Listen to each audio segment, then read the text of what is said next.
12 Years a Slave by Solomon Northup, Chapter 1.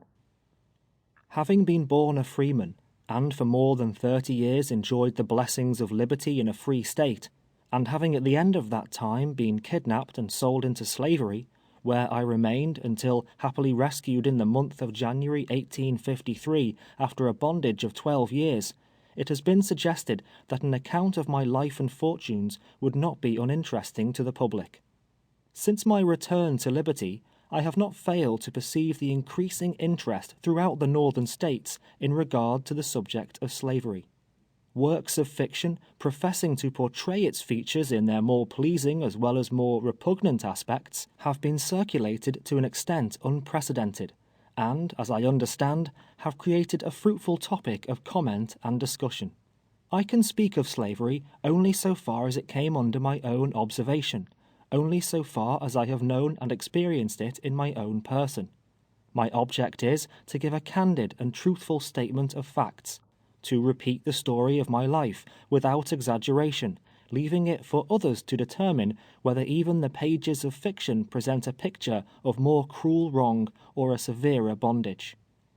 As far back as I have been able to ascertain, my ancestors on the paternal side were slaves in Rhode Island. They belonged to a family by the name of Northup, one of whom, removing to the state of New York, settled at Hoosier in Rensselaer County. He brought with him Mintus Northup, my father. On the death of this gentleman, which must have occurred some 50 years ago, my father became free, having been emancipated by a direction in his will. Henry B. Northup, Esquire, of Sandy Hill, a distinguished counselor at law, and the man to whom, under Providence, I am indebted for my present liberty, and my return to the society of my wife and children, is a relative of the family in which my forefathers were thus held to service, and from which they took the name I bear. To this fact may be attributed the persevering interest he has taken in my behalf. Some time after my father's liberation, he removed to the town of Minerva, Essex County, New York, where I was born in the month of July 1808. How long he remained in the latter place I have not the means of definitely ascertaining. From thence he removed to Granville, Washington County, near a place known as Slyborough, where for some years he labored on the farm of Clark Northup, also a relative of his old master. From thence he removed to the Olden farm at Moss Street, a short distance north of the village of Sandy Hill, and from thence to the farm now owned by Russell Pratt, situated on the road leading from Fort Edward to Argyle, where he continued to reside until his death, which took place on the 22nd day of November, 1829. He left a widow and 2 children, myself and Joseph, an elder brother. The latter is still living in the county of Oswego, near the city of that name. My mother died during the period of my captivity. Though born a slave, and laboring under the disadvantages to which my unfortunate race is subjected, my father was a man respected for his industry and integrity, as many now living, who well remember him, are ready to testify. His whole life was passed in the peaceful pursuits of agriculture, never seeking employment in those more menial positions which seem to be especially allotted to the children of Africa. Besides giving us an education surpassing that ordinarily bestowed upon children in our condition, he acquired by his diligence and economy a sufficient property qualification to entitle him to the right of suffrage. He was accustomed to speak to us of his early life, and although at all times cherishing the warmest emotions of kindness and even of affection towards the family in whose house he had been a bondsman, he nevertheless comprehended the system of slavery, and dwelt with sorrow on the degradation of his race. He endeavored to imbue our minds with sentiments of morality, and to teach us to place our trust and confidence in him who regards the humblest as well as the highest of his creatures. How often since that time has the recollection of his paternal counsels occurred to me, while lying in a slave hut in the distant and sickly regions of Louisiana, smarting with the undeserved wounds which an inhuman master had inflicted, and longing only for the grave which had covered him to shield me also from the lash of the oppressor. In the churchyard at Sandy Hill, an humble stone marks the spot where he reposes, after having worthily performed the duties appertaining to the lowly sphere wherein God had appointed him to walk. Up to this period I had been principally engaged with my father in the labours of the farm. The leisure hours allowed me were generally either employed over my books or playing on the violin, an amusement which was the ruling passion of my youth. It has also been the source of consolation since, affording pleasure to the simple beings with whom my lot was cast, and beguiling my own thoughts for many hours from the painful contemplation of my fate. On Christmas Day, 1829, I was married to Anne Hampton, a colored girl then living in the vicinity of our residence. The ceremony was performed at Fort Edward by Timothy Eddy, Esquire, a magistrate of that town, and still a prominent citizen of the place. She had resided a long time at Sandy Hill with Mr. Baird, proprietor of the Eagle Tavern, and also in the family of Reverend Alexander Proudfit, of Salem. This gentleman for many years had presided over the Presbyterian Society at the latter place, and was widely distinguished for his learning and piety. Anne still holds in grateful remembrance the exceeding kindness and the excellent counsels of that good man. She is not able to determine the exact line of her descent, but the blood of 3 races mingles in her veins. It is difficult to tell whether the red, white, or black predominates. The union of them all, however, in her origin, has given her a singular but pleasing expression, such as is rarely to be seen. Though somewhat resembling, yet she cannot properly be styled a quadroon, a class to which, I have omitted to mention, my mother belonged. I had just now passed the period of my minority, having reached the age of 21 years in the month of July previous. Deprived of the advice and assistance of my father, with a wife dependent upon me for support, I resolved to enter upon a life of industry, and notwithstanding the obstacle of colour and the consciousness of my lowly state, indulged in pleasant dreams of a good time coming, when the possession of some humble habitation, with a few surrounding acres, should reward my labours and bring me the means of happiness and comfort. From the time of my marriage to this day, the love I have borne my wife has been sincere and unabated, and only those who have felt the glowing tenderness a father cherishes for his offspring can appreciate my affection for the beloved children which have since been born to us.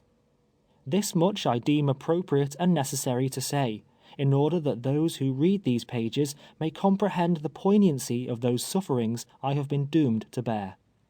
Immediately upon our marriage we commenced housekeeping in the old yellow building then standing at the southern extremity of Fort Edward village, and which has since been transformed into a modern mansion, and lately occupied by Captain Lathrop. It is known as the Fort House. In this building the courts were sometime held after the organization of the county. It was also occupied by Burgoyne in 1777, being situated near the old fort on the left bank of the Hudson. During the winter, I was employed with others repairing the Champlain Canal, and that section over which William Van Nortwick was superintendent. David McEachran had the immediate charge of the men in whose company I labored. By the time the canal opened in the spring, I was enabled, from the savings of my wages, to purchase a pair of horses, and other things necessarily required in the business of navigation. Having hired several efficient hands to assist me, I entered into contracts for the transportation of large rafts of timber from Lake Champlain to Troy. Dyer Beckwith and a Mr. Bartamy of Whitehall accompanied me on several trips. During the season I became perfectly familiar with the art and mysteries of rafting, a knowledge which afterwards enabled me to render profitable service to a worthy master, and to astonish the simple-witted lumbermen on the banks of the Bayou Boeuf. In one of my voyages down Lake Champlain, I was induced to make a visit to Canada. Repairing to Montreal, I visited the cathedral and other places of interest in that city, from whence I continued my excursion to Kingston and other towns, obtaining a knowledge of localities, which was also of service to me afterwards, as will appear towards the close of this narrative. Having completed my contracts on the canal satisfactorily to myself and to my employer, and not wishing to remain idle now that the navigation of the canal was again suspended, I entered into another contract with Medad Gunn, to cut a large quantity of wood. In this business I was engaged during the winter of 1831-32. With the return of spring, Anne and myself conceived the project of taking a farm in the neighborhood, I had been accustomed from earliest youth to agricultural labours, and it was an occupation congenial to my tastes. I accordingly entered into arrangements for a part of the old Oldham farm, on which my father formerly resided. With 1 cow, 1 swine, a yoke of fine oxen I had lately purchased of Lewis Brown, in Hertford, and other personal property and effects, we proceeded to our new home in Kingsbury. That year I planted 25 acres of corn, sowed large fields of oats, and commenced farming upon as large a scale as my utmost means would permit. Anne was diligent about the house affairs, while I toiled laboriously in the field. On this place we continued to reside until 1834. In the winter season I had numerous calls to play on the violin. Wherever the young people assembled to dance, I was almost invariably there. Throughout the surrounding villages my fiddle was notorious. Anne, also, during her long residence at the Eagle Tavern, had become somewhat famous as a cook. During court weeks and on public occasions she was employed at high wages in the kitchen at Sherrill's Coffee House. We always returned home from the performance of these services with money in our pockets, so that with fiddling, cooking, and farming we soon found ourselves in the possession of abundance, and, in fact, leading a happy and prosperous life. Well indeed would it have been for us had we remained on the farm at Kingsbury.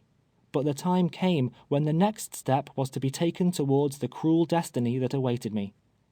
In March 1834 we removed to Saratoga Springs. We occupied a house belonging to Daniel O'Brien on the north side of Washington Street. At that time Isaac Taylor kept a large boarding house, known as Washington Hall, at the north end of Broadway. He employed me to drive a hack, in which capacity I worked for him 2 years. After this time, I was generally employed through the visiting season, as also was Anne, in the United States Hotel, and other public houses of the place. In winter seasons, I relied upon my violin, though during the construction of the Troy and Saratoga Railroad, I performed many hard days' labor upon it. I was in the habit, at Saratoga, of purchasing articles necessary for my family at the stores of Mr. Cephas Parker and Mr. William Perry, gentlemen towards whom, for many acts of kindness, I entertained feelings of strong regard. It was for this reason that, 12 years afterwards, I caused to be directed to them the letter, which is hereafter inserted, and which was the means, in the hands of Mr. Northup, of my fortunate deliverance. While living at the United States Hotel, I frequently met with slaves, who had accompanied their masters from the South. They were always well dressed and well provided for, leading apparently an easy life, with but few of its ordinary troubles to perplex them. Many times they entered into conversation with me on the subject of slavery. Almost uniformly I found they cherished a secret desire for liberty. Some of them expressed the most ardent anxiety to escape, and consulted me on the best method of effecting it. The fear of punishment, however, which they knew was certain to attend their recapture and return, in all cases proved sufficient to deter them from the experiment. Having all my life breathed the free air of the North, and conscious that I possessed the same feelings and affections that find a place in the white man's breast, conscious, moreover, of an intelligence equal to that of some men at least with a fairer skin, I was too ignorant, perhaps too independent, to conceive how anyone could be content to live in the abject condition of a slave. I could not comprehend the justice of that law, or that religion which upholds or recognizes the principle of slavery. And never once, I am proud to say, did I fail to counsel anyone who came to me to watch his opportunity and strike for freedom. I continued to reside at Saratoga until the spring of 1841. The flattering anticipations which, 7 years before, had seduced us from the quiet farmhouse on the east side of the Hudson had not been realized. Though always in comfortable circumstances, we had not prospered. The society and associations at that world-renowned watering place were not calculated to preserve the simple habits of industry and economy to which I had been accustomed, but, on the contrary, to substitute others in their stead, tending to shiftlessness and extravagance. At this time we were the parents of 3 children, Elizabeth, Margaret, and Alonzo. Elizabeth, the eldest, was in her 10th year. Margaret was 2 years younger, and little Alonzo had just passed his 5th birthday. They filled our house with gladness. Their young voices were music in our ears. Many an airy castle did their mother and myself build for the little innocents. When not at labor, I was always walking with them, clad in their best attire, through the streets and groves of Saratoga. Their presence was my delight, and I clasped them to my bosom with as warm and tender love as if their clouded skins had been as white as snow. Thus far, the history of my life presents nothing whatever unusual, nothing but the common hopes, and loves, and labors of an obscure colored man, making his humble progress in the world. But now I had reached a turning point in my existence, reached the threshold of unutterable wrong, and sorrow, and despair. Now had I approached within the shadow of the cloud, into the thick darkness whereof I was soon to disappear, thenceforward to be hidden from the eyes of all my kindred, and shut out from the sweet light of liberty, for many a weary year. Chapter 2 of 12 Years a Slave by Solomon Northup.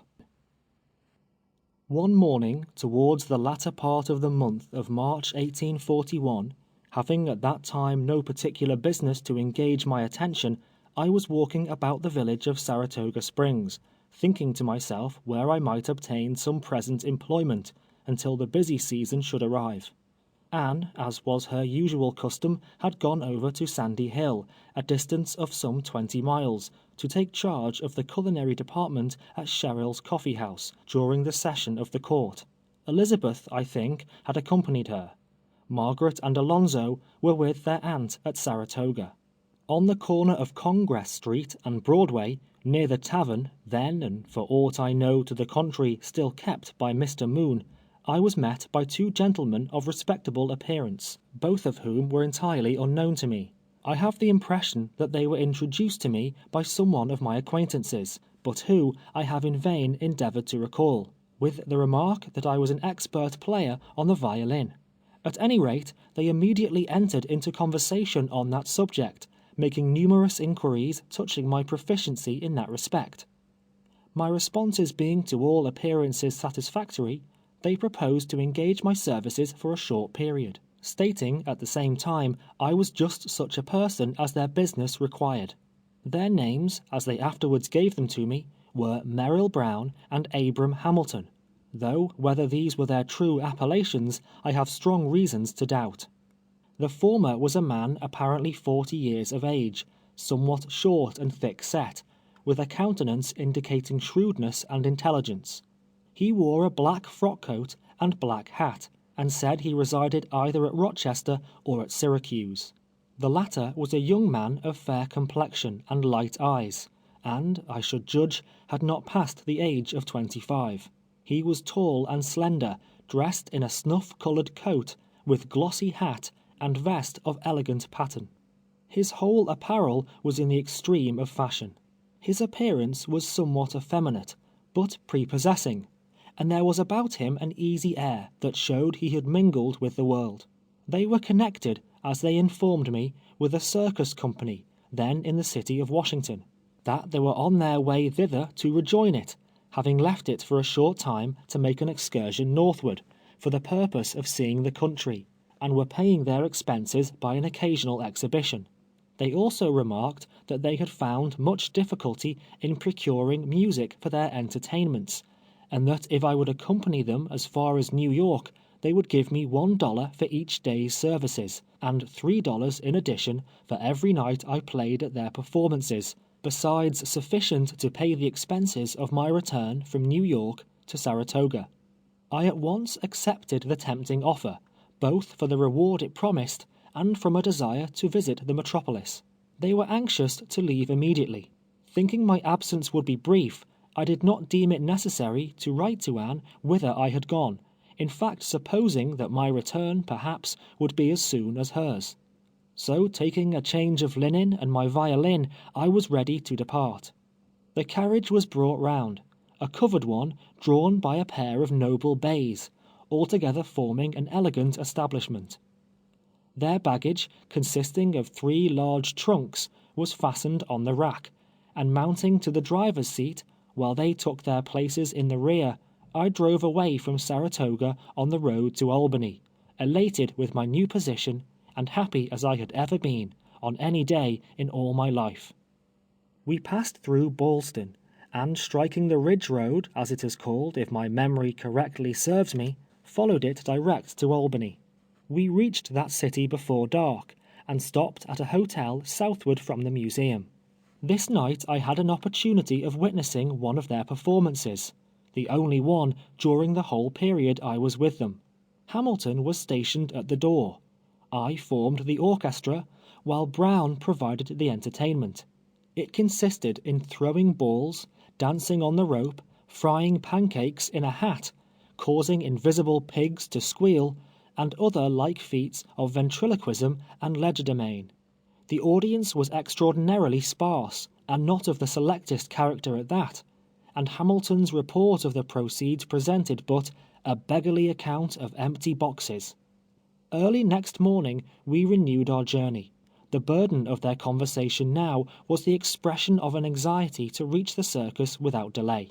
They hurried forward without again stopping to exhibit, and in due course of time we reached New York, taking lodgings at a house on the west side of the city, in a street running from Broadway to the river. I supposed my journey was at an end, and expected in a day or two at least to return to my friends and family at Saratoga. Brown and Hamilton, however, began to importune me to continue with them to Washington. They alleged that immediately on their arrival, now that the summer season was approaching, the circus would set out for the north. They promised me a situation and high wages if I would accompany them. Largely did they expatiate on the advantages that would result to me, and such were the flattering representations they made that I finally concluded to accept the offer. The next morning they suggested that, inasmuch as we were about entering a slave state, it would be as well, before leaving New York, to procure free papers. The idea struck me as a prudent one, though I think it would scarcely have occurred to me had they not proposed it. We proceeded at once to what I understood to be the custom house.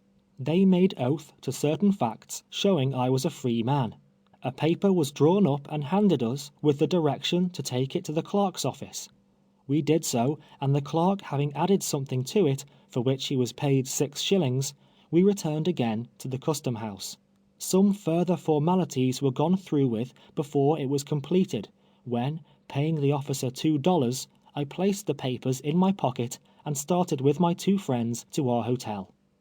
I thought at the time, I must confess, that the papers were scarcely worth the cost of obtaining them, the apprehension of danger to my personal safety never having suggested itself to me in the remotest manner. The clerk, to whom we were directed, I remember made a memorandum in a large book, which, I presume, is in the office yet. A reference to the entries during the latter part of March, or 1st of April 1841, I have no doubt will satisfy the incredulous, at least as far as this particular transaction is concerned. With the evidence of freedom in my possession, the next day after our arrival in New York, we crossed the ferry to Jersey City and took the road to Philadelphia. Here we remained one night, continuing our journey towards Baltimore early in the morning. In due time we arrived in the latter city, and stopped at a hotel near the railroad depot, either kept by a Mr. Rathbone, or known as the Rathbone House. All the way from New York, their anxiety to reach the circus seemed to grow more and more intense. We left the carriage at Baltimore, and entering the cars, proceeded to Washington, at which place we arrived just at nightfall, the evening previous to the funeral of General Harrison, and stopped at Gadsby's Hotel on Pennsylvania Avenue. After supper, they called me to their apartments, and paid me $43, a sum greater than my wages amounted to, which act of generosity was in consequence, they said, of their not having exhibited as often as they had given me to anticipate during our trip from Saratoga. They moreover informed me that it had been the intention of the circus company to leave Washington the next morning, but that on account of the funeral they had concluded to remain another day. They were then, as they had been from the time of our first meeting, extremely kind. No opportunity was omitted of addressing me in the language of approbation. while, on the other hand, I was certainly much prepossessed in their favor. I gave them my confidence without reserve, and would freely have trusted them to almost any extent. Their constant conversation and manner towards me, their foresight in suggesting the idea of free papers, and 100 other little acts, unnecessary to be repeated, all indicated that they were friends indeed, sincerely solicitous for my welfare. I know not but they were. I know not but they were innocent of the great wickedness of which I now believe them guilty. Whether they were accessory to my misfortunes, subtle and inhuman monsters in the shape of men, designedly luring me away from home and family, and liberty, for the sake of gold, those who read these pages will have the same means of determining as myself. If they were innocent, my sudden disappearance must have been unaccountable indeed. But revolving in my mind all the attending circumstances, I never yet could indulge towards them so charitable a supposition. After receiving the money from them, of which they appeared to have an abundance, they advised me not to go into the streets that night, inasmuch as I was unacquainted with the customs of the city. Promising to remember their advice, I left them together, and soon after was shown by a colored servant to a sleeping room in the back part of the hotel, on the ground floor. I laid down to rest, thinking of home and wife, and children, and the long distance that stretched between us, until I fell asleep. But no good angel of pity came to my bedside, bidding me to fly. No voice of mercy forewarned me in my dreams of the trials that were just at hand. The next day there was a great pageant in Washington. The roar of cannon and the tolling of bells filled the air, while many houses were shrouded with crape and the streets were black with people. As the day advanced, the procession made its appearance, coming slowly through the avenue, carriage after carriage in long succession, while thousands upon thousands followed on foot, all moving to the sound of melancholy music. They were bearing the dead body of Harrison to the grave. From early in the morning I was constantly in the company of Hamilton and Brown. They were the only persons I knew in Washington. We stood together as the funeral pomp passed by. I remember distinctly how the window glass would break and rattle to the ground, after each report of the cannon they were firing in the burial ground. We went to the Capitol, and walked a long time about the grounds. In the afternoon, they strolled towards the President's house, all the time keeping me near to them, and pointing out various places of interest. As yet, I had seen nothing of the circus. In fact, I had thought of it but little, if at all, amidst the excitement of the day. My friends, several times during the afternoon, entered drinking saloons and called for liquor. They were by no means in the habit, however, so far as I knew them, of indulging to excess. On these occasions, after serving themselves, they would pour out a glass and hand it to me. I did not become intoxicated, as may be inferred from what subsequently occurred. Towards evening, and soon after partaking of one of these potations, I began to experience most unpleasant sensations. I felt extremely ill. My head commenced aching, a dull, heavy pain, inexpressibly disagreeable. At the supper table, I was without appetite. The sight and flavor of food was nauseous. About dark, the same servant conducted me to the room I had occupied the previous night. Brown and Hamilton advised me to retire, commiserating me kindly, and expressing hopes that I would be better in the morning. Divesting myself of coat and boots merely, I threw myself upon the bed. It was impossible to sleep. The pain in my head continued to increase until it became almost unbearable. In a short time I became thirsty. My lips were parched. I could think of nothing but water, of lakes and flowing rivers, of brooks where I had stooped to drink, and of the dripping bucket rising with its cool and overflowing nectar from the bottom of the well. Towards midnight, as near as I could judge, I arose, unable longer to bear such intensity of thirst. I was a stranger in the house, and knew nothing of its apartments. There was no one up, as I could observe. Groping about at random, I knew not where, I found the way at last to a kitchen in the basement. 2 or 3 colored servants were moving through it, one of whom, a woman, gave me 2 glasses of water. It afforded momentary relief, but by the time I had reached my room again, the same burning desire of drink, the same tormenting thirst, had again returned. It was even more torturing than before, as was also the wild pain in my head, if such a thing could be. I was in sore distress, in most excruciating agony. I seemed to stand on the brink of madness. The memory of that night of horrible suffering will follow me to the grave. In the course of an hour or more after my return from the kitchen, I was conscious of someone entering my room.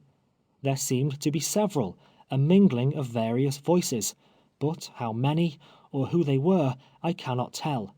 Whether Brown and Hamilton were among them, is a mere matter of conjecture. I only remember, with any degree of distinctness, that I was told it was necessary to go to a physician and procure medicine, and that pulling on my boots, without coat or hat, I followed them through a long passageway, or alley, into the long street. It ran out at right angles from Pennsylvania Avenue. On the opposite side there was a light burning in a window. My impression is there were then 3 persons with me, but it is altogether indefinite and vague, and like the memory of a painful dream. Going towards the light, which I imagined proceeded from a physician's office, and which seemed to recede as I advanced, is the last glimmering recollection I can now recall. From that moment I was insensible. How long I remained in that condition, whether only that night, or many days and nights, I do not know. But when consciousness returned, I found myself alone, in utter darkness, and in chains. The pain in my head had subsided in a measure, but I was very faint and weak.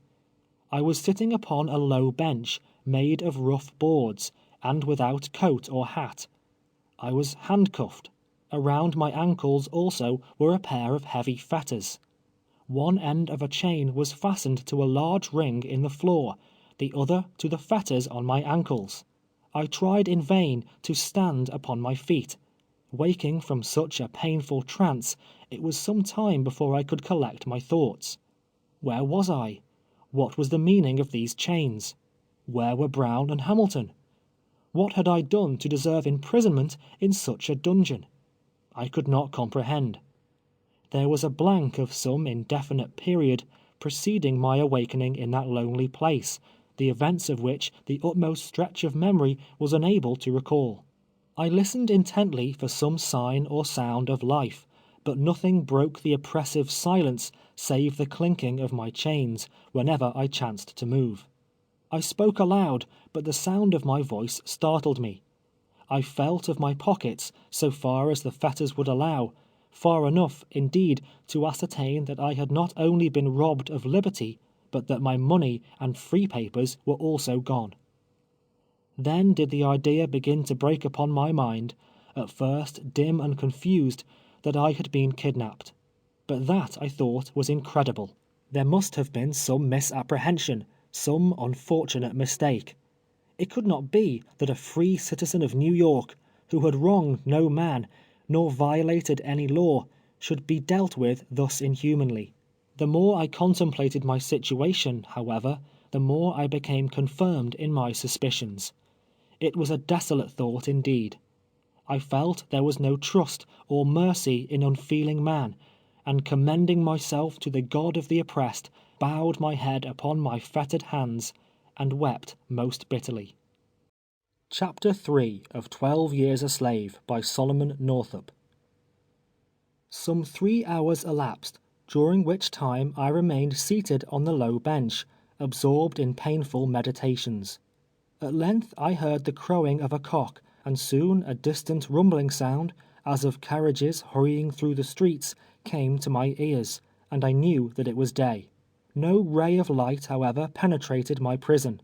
Finally, I heard footsteps immediately overhead, as of someone walking to and fro.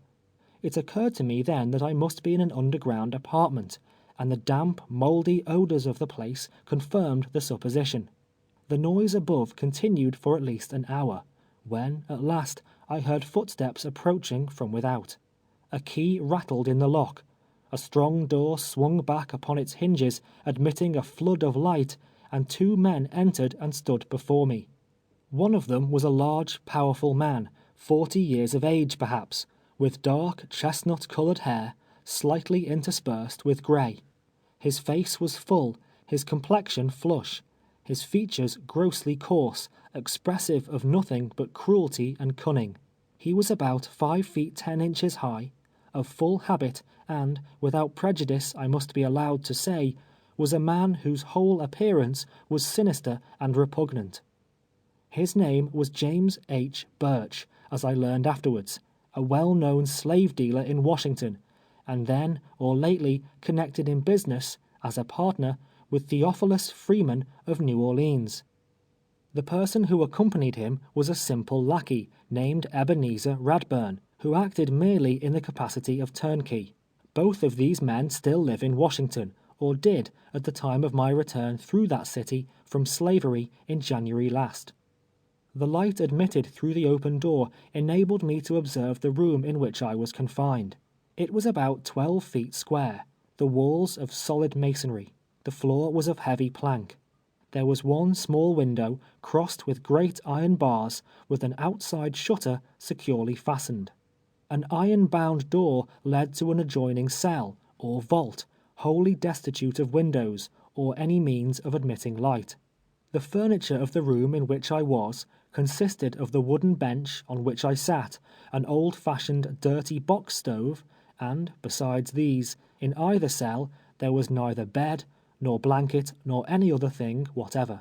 The door through which Burch and Radburn entered led through a small passage, up a flight of steps into a yard surrounded by a brick wall 10 or 12 feet high, immediately in rear of a building of the same width as itself. The yard extended rearward from the house about 30 feet. In one part of the wall there was a strongly ironed door, opening into a narrow, covered passage, leading along one side of the house into the street. The doom of the colored man, upon whom the door leading out of that narrow passage closed, was sealed. The top of the wall supported one end of a roof, which ascended inwards, forming a kind of open shed. Underneath the roof there was a crazy loft all round, where slaves, if so disposed, might sleep at night, or in inclement weather seek shelter from the storm. It was like a farmer's barnyard in most respects, save it was so constructed that the outside world could never see the human cattle that were herded there. The building to which the yard was attached was 2 stories high, fronting on one of the public streets of Washington. Its outside presented only the appearance of a quiet private residence. A stranger looking at it would never have dreamed of its execrable uses. Strange as it may seem, within plain sight of this same house, looking down from its commanding height upon it, was the Capitol. The voices of patriotic representatives boasting of freedom and equality, and the rattling of the poor slave's chains, almost commingled. A slave pen within the very shadow of the Capitol. Such is a correct description, as it was in 1841, of William's slave pen in Washington, in one of the cellars of which I found myself so unaccountably confined. "Well, my boy, how do you feel now?" said Burch as he entered through the open door. I replied that I was sick, and inquired the cause of my imprisonment. He answered that I was his slave, that he had bought me, and that he was about to send me to New Orleans. I asserted, aloud and boldly, that I was a free man, a resident of Saratoga, where I had a wife and children, who were also free, and that my name was Northup.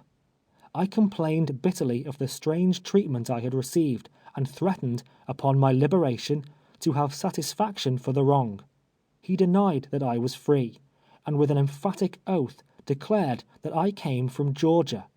Again and again I asserted I was no man's slave, and insisted upon his taking off my chains at once. He endeavored to hush me, as if he feared my voice would be overheard. But I would not be silent, and denounced the authors of my imprisonment, whoever they might be, as unmitigated villains. Finding he could not quiet me, he flew into a towering passion. With blasphemous oaths, he called me a black liar, a runaway from Georgia, and every other profane and vulgar epithet that the most indecent fancy could conceive. During this time Radburn was standing silently by. His business was to oversee this human, or rather inhuman, stable, receiving slaves, feeding and whipping them, at the rate of 2 shillings a head per day. Turning to him, Birch ordered the paddle and cat o' nine tails to be brought in. He disappeared, and in a few moments returned with these instruments of torture. The paddle, as it is termed in slave-beating parlance, or at least the one with which I first became acquainted, and of which I now speak, was a piece of hard-wood board, 18 or 20 inches long, moulded to the shape of an old-fashioned pudding-stick, or ordinary oar. The flattened portion, which was about the size in circumference of 2 open hands, was bored with a small auger in numerous places. The cat was a large rope of many strands, the strands unravelled and a knot tied at the extremity of each. As soon as these formidable whips appeared, I was seized by both of them and roughly divested of my clothing. My feet, as has been stated, were fastened to the floor. Drawing me over the bench, Radburn placed his heavy foot upon the fetters between my wrists, holding them painfully to the floor. With the paddle, Birch commenced beating me. Blow after blow was inflicted upon my naked body. When his unrelenting arm grew tired, he stopped and asked if I still insisted I was a free man. I did insist upon it, and then the blows were renewed, faster and more energetically, if possible, than before. When again tired, he would repeat the same question, and receiving the same answer, continue his cruel labor. All this time the incarnate devil was uttering most fiendish oaths. At length the paddle broke, leaving the useless handle in his hand. Still I would not yield. All his brutal blows could not force from my lips the foul lie that I was a slave. Casting madly on the floor the handle of the broken paddle, he seized the rope. This was far more painful than the other. I struggled with all my power, but it was in vain. I prayed for mercy, but my prayer was only answered with imprecations and with stripes. I thought I must die beneath the lashes of the accursed brute. Even now the flesh crawls upon my bones as I recall the scene. I was all on fire. My sufferings I can compare to nothing else than the burning agonies of hell. At last I became silent to his repeated questions. I would make no reply. In fact, I was becoming almost unable to speak. Still he plied the lash without stint upon my poor body, until it seemed that the lacerated flesh was stripped from my bones at every stroke. A man with a particle of mercy in his soul would not have beaten even a dog so cruelly. At length, Radburn said that it was useless to whip me any more, that I would be sore enough. Thereupon Birch desisted, saying with an admonitory shake of his fist in my face, and hissing the words through his firm-set teeth, that if ever I dared to utter again that I was entitled to my freedom, that I had been kidnapped, or anything whatever of the kind, the castigation I had just received was nothing in comparison with what would follow. He swore that he would either conquer or kill me. With these consolatory words, the fetters were taken from my wrists, my feet still remaining fastened to the ring. The shutter of the little barred window, which had been opened, was again closed, and going out, locking the great door behind them, I was left in darkness as before. In an hour, perhaps 2, my heart leaped to my throat as the key rattled in the door again. I, who had been so lonely, and who had longed so ardently to see someone, I cared not who, now shuddered at the thought of man's approach. A human face was fearful to me, especially a white one.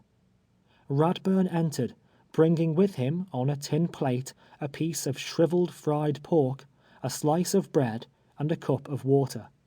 He asked me how I felt, and remarked that I had received a pretty severe flogging. He remonstrated with me against the propriety of asserting my freedom. In rather a patronizing and confidential manner, he gave it to me as his advice, that the less I said on that subject, the better it would be for me. The man evidently endeavored to appear kind. Whether touched at the sight of my sad condition, or with the view of silencing on my part any further expression of my rights, it is not necessary now to conjecture. He unlocked the fetters from my ankles, opened the shutters of the little window, and departed, leaving me again alone. By this time I had become stiff and sore. My body was covered with blisters, and it was with great pain and difficulty that I could move.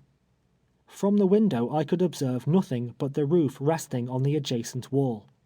At night I laid down upon the damp, hard floor, without any pillow or covering whatever. Punctually, twice a day, Radburn came in with his pork and bread and water. I had but little appetite, though I was tormented with continual thirst. My wounds would not permit me to remain but a few minutes in any one position, so, sitting or standing or moving slowly round, I passed the days and nights. I was heart-sick and discouraged. Thoughts of my family, of my wife and children, continually occupied my mind. When sleep overpowered me, I dreamed of them, dreamed I was again in Saratoga, that I could see their faces and hear their voices calling me.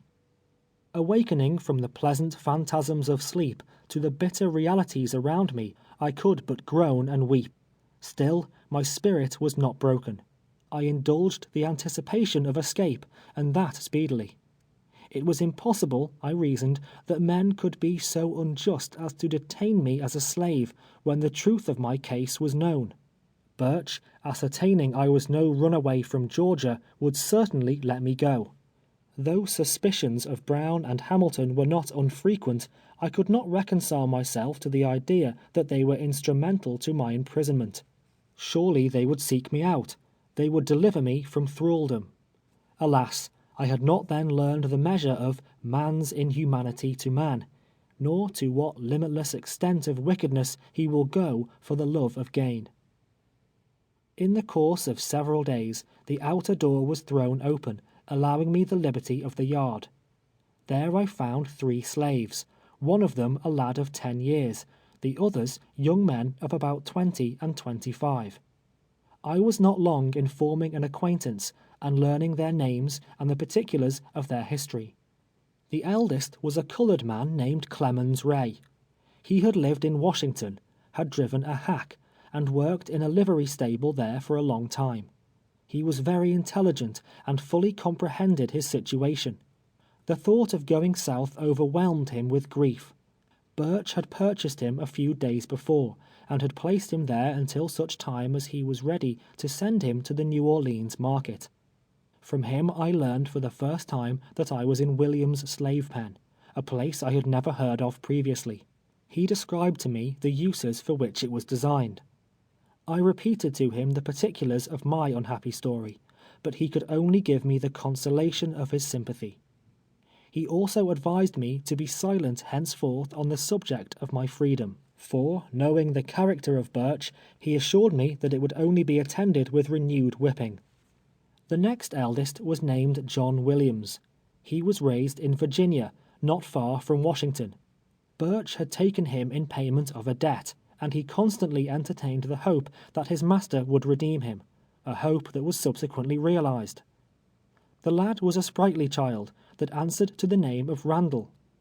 Most of the time he was playing about the yard, but occasionally would cry, calling for his mother, and wondering when she would come. His mother's absence seemed to be the great and only grief in his little heart. He was too young to realize his condition, and when the memory of his mother was not in his mind, he amused us with his pleasant pranks. At night, Ray, Williams, and the boy slept in the loft of the shed, while I was locked in the cell. Finally, we were each provided with blankets, such as are used upon horses, the only bedding I was allowed to have for 12 years afterwards. Ray and Williams asked me many questions about New York, how colored people were treated there, how they could have homes and families of their own, with none to disturb and oppress them, and Ray, especially, sighed continually for freedom. Such conversations, however, were not in the hearing of Burch or the keeper Radburn. Aspirations such as these would have brought down the lash upon our backs. It is necessary in this narrative, in order to present a full and truthful statement of all the principal events in the history of my life, and to portray the institution of slavery as I have seen and known it, to speak of well-known places, and of many persons who are yet living. I am, and always was, an entire stranger in Washington and its vicinity, aside from Birch and Radburn, knowing no man there, except as I have heard of them through my enslaved companions. What I am about to say, if false, can be easily contradicted. I remained in William's slave pen about 2 weeks. The night previous to my departure, a woman was brought in, weeping bitterly, and leading by the hand a little child. They were Randall's mother and half-sister. On meeting them, he was overjoyed, clinging to her dress, kissing the child, and exhibiting every demonstration of delight.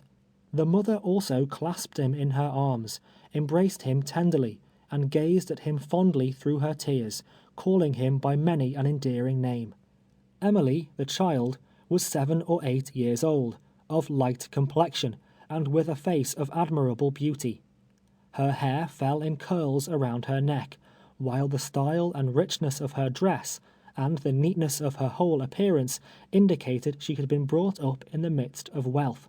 She was a sweet child indeed. The woman also was arrayed in silk, with rings upon her fingers, and golden ornaments suspended from her ears. Her air and manners, the correctness and propriety of her language, all showed evidently that she had sometimes stood above the common level of a slave. She seemed to be amazed at finding herself in such a place as that. It was plainly a sudden and unexpected turn of fortune that had brought her there. Filling the air with her complainings, she was hustled, with the children and myself, into the cell. Language can convey but an inadequate impression of the lamentations to which she gave incessant utterance. Throwing herself upon the floor, and encircling the children in her arms, she poured forth such touching words as only maternal love and kindness can suggest. They nestled closely to her, as if there only was there any safety or protection. At last they slept, their heads resting upon her lap. While they slumbered, she smoothed the hair back from their little foreheads, and talked to them all night long.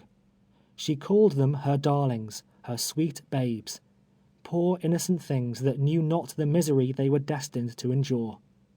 Soon they would have no mother to comfort them. They would be taken from her. What would become of them? Oh, she could not live away from her little Emmy and her dear boy.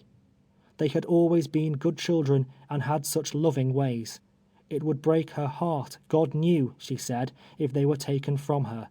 And yet she knew they meant to sell them, and, maybe, they would be separated, and could never see each other any more. It was enough to melt a heart of stone to listen to the pitiful expressions of that desolate and distracted mother. Her name was Eliza, and this was the story of her life, as she afterwards related it. She was the slave of Elisha Berry, a rich man living in the neighborhood of Washington. She was born, I think she said, on his plantation. Years before, he had fallen into dissipated habits, and quarreled with his wife. In fact, soon after the birth of Randall, they separated. Leaving his wife and daughter in the house they had always occupied, he erected a new one nearby, on the estate. Into this house he brought Eliza, and on condition of her living with him, she and her children were to be emancipated. She resided with him there 9 years, with servants to attend upon her, and provided with every comfort and luxury of life. Emily was his child. Finally, her young mistress, who had always remained with her mother at the homestead, married a Mr. Jacob Brooks. At length, for some cause, as I gathered from her relation, beyond Berry's control, a division of his property was made. She and her children fell to the share of Mr. Brooks. During the 9 years she had lived with Berry, in consequence of the position she was compelled to occupy, she and Emily had become the object of Mrs. Berry and her daughter's hatred and dislike. Berry himself she represented as a man of naturally a kind heart, who always promised her that she would have her freedom, and who, she had no doubt, would grant it to her then if it were only in his power. As soon as they thus came into the possession and control of the daughter, it became very manifest that they would not live long together. The sight of Eliza seemed to be odious to Mrs. Brooks. Neither could she bear to look upon the child, half sister and beautiful as she was. The day she was led into the pen, Brooks had brought her from the estate into the city, under pretence that the time had come when her free papers were to be executed, in fulfillment of her master's promise. Elated at the prospect of immediate liberty, she decked herself and little Emmy in their best apparel, and accompanied him with a joyful heart.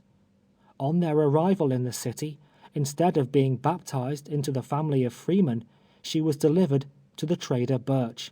The paper that was executed was a bill of sale.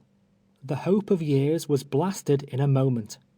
From the light of most exulting happiness to the utmost depths of wretchedness she had that day descended. No wonder that she wept, and filled the pen with wailings and expressions of heart-rending woe. Eliza is now dead. Far up the Red River, where it pours its waters sluggishly through the unhealthy lowlands of Louisiana, she rests in the grave at last, the only resting place of the poor slave. How all her fears were realized, how she mourned day and night, and never would be comforted, how, as she predicted, her heart did indeed break, with the burden of maternal sorrow, will be seen as the narrative proceeds. End of chapter 3.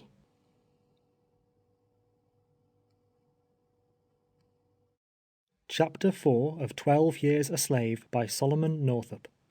At intervals during the first night of Eliza's incarceration in the pen, she complained bitterly of Jacob Brooks, her young mistress's husband. She declared that had she been aware of the deception he intended to practice upon her, he never would have brought her there alive. They had chosen the opportunity of getting her away when Master Berry was absent from the plantation. He had always been kind to her. She wished that she could see him, but she knew that even he was unable now to rescue her. Then would she commence weeping again, kissing the sleeping children, talking first to one, then to the other, as they lay in their unconscious slumbers, with their heads upon her lap. So wore the long night away, and when the morning dawned, and night had come again, still she kept mourning on, and would not be consoled. About midnight following, the cell door opened, and Birch and Radburn entered, with lanterns in their hands. Birch, with an oath, ordered us to roll up our blankets without delay, and get ready to go on board the boat. He swore we would be left unless we hurried fast. He aroused the children from their slumbers with a rough shake, and said they were damned sleepy, it appeared. Going out into the yard, he called Clem Ray, ordering him to leave the loft and come into the cell, and bring his blanket with him. When Clem appeared, he placed us side by side, and fastened us together with handcuffs, my left hand to his right. John Williams had been taken out a day or two before, his master having redeemed him, greatly to his delight. Clem and I were ordered to march, Eliza and the children following. We were conducted into the yard, from thence into the covered passage, and up a flight of steps through a side door into the upper room, where I had heard the walking to and fro. Its furniture was a stove, a few old chairs, and a long table, covered with papers. It was a whitewashed room, without any carpet on the floor, and seemed a sort of office. By one of the windows, I remember, hung a rusty sword, which attracted my attention. Birch's trunk was there. In obedience to his orders, I took hold of one of its handles with my unfettered hand, while he, taking hold of the other, we proceeded out of the front door into the street in the same order as we had left the cell.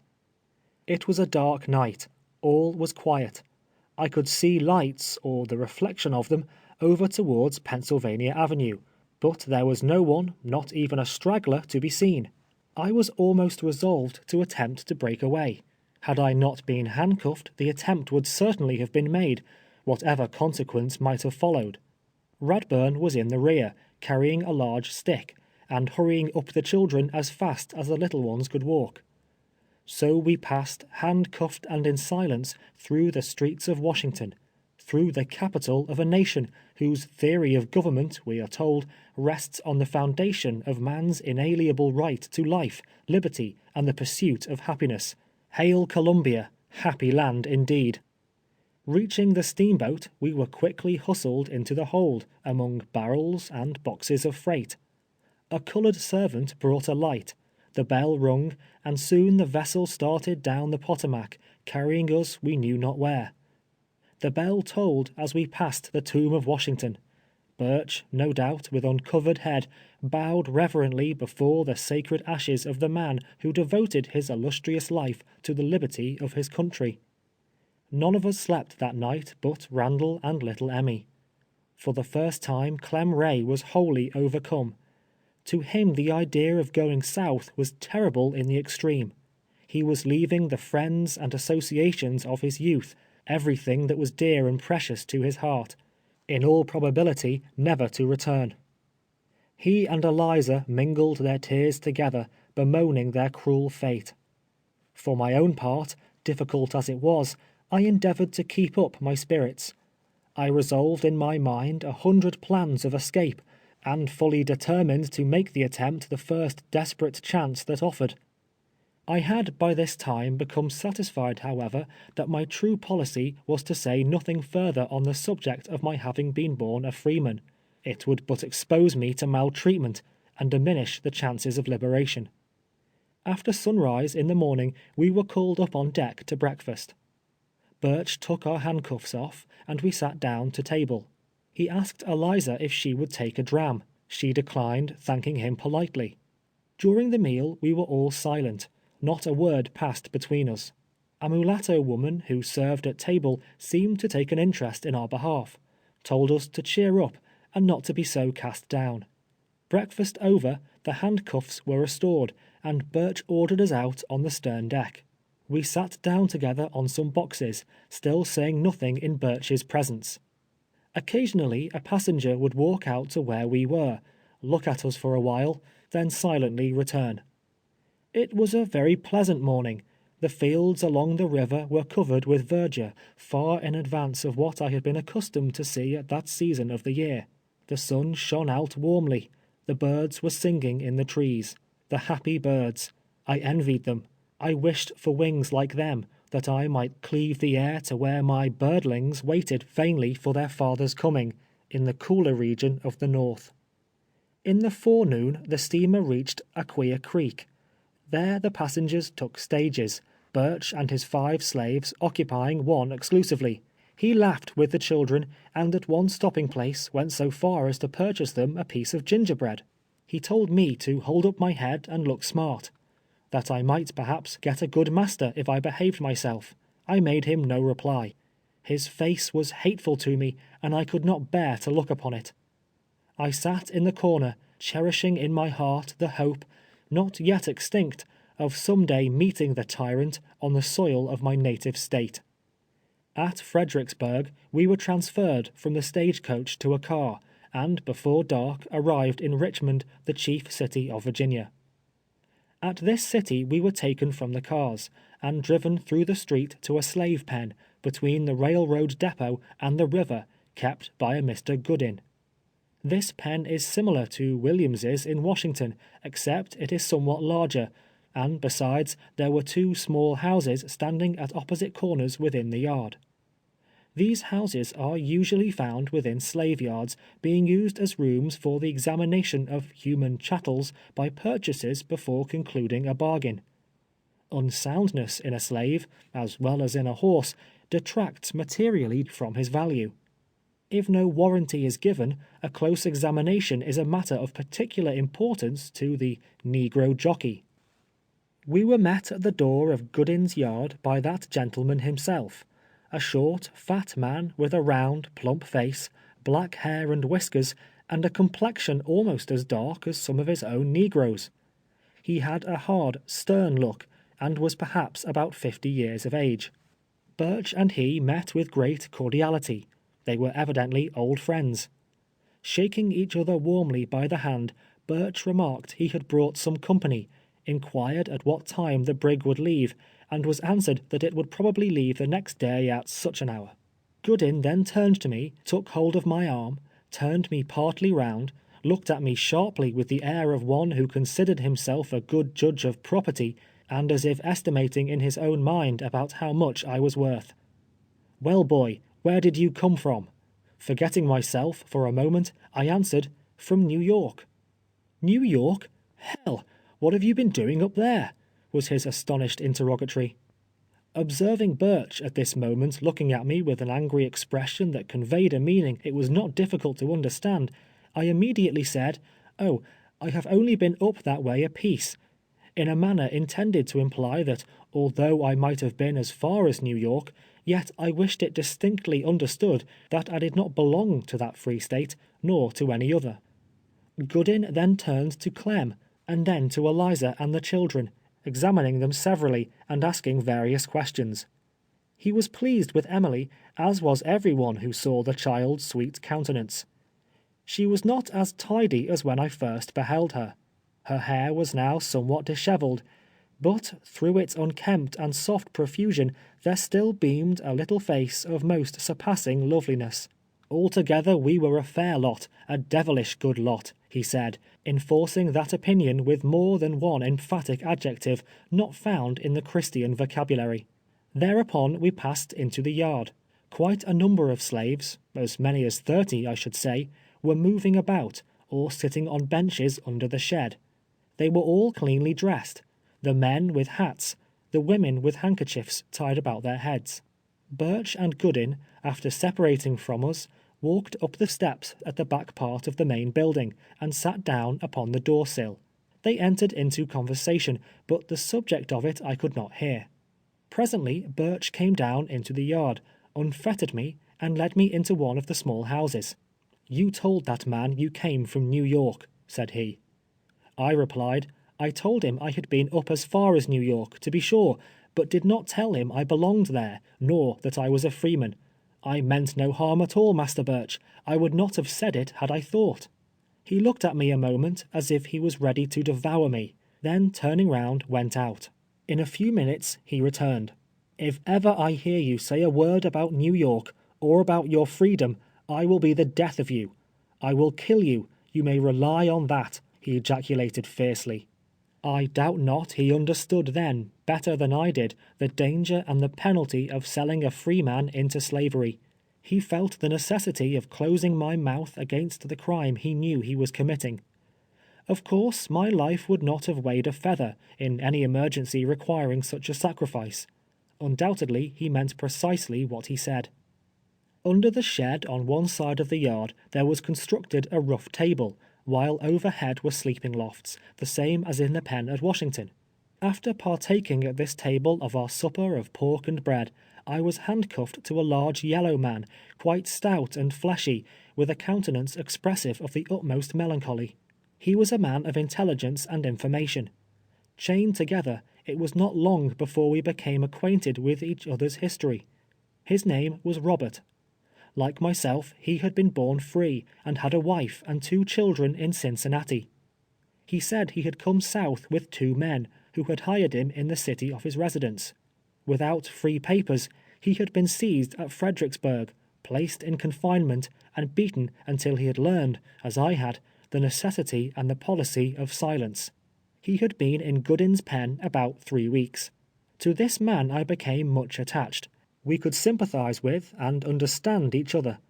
It was with tears and a heavy heart, not many days subsequently, that I saw him die, and looked for the last time upon his lifeless form.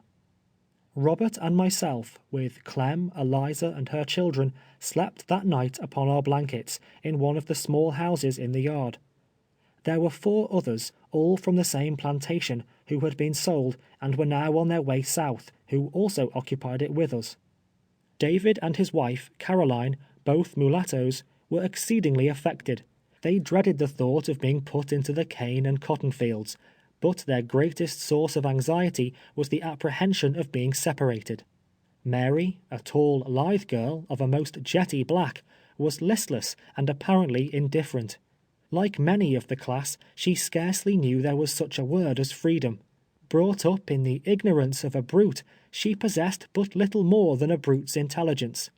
She was one of those, and there are very many, who fear nothing but their master's lash, and know no further duty than to obey his voice.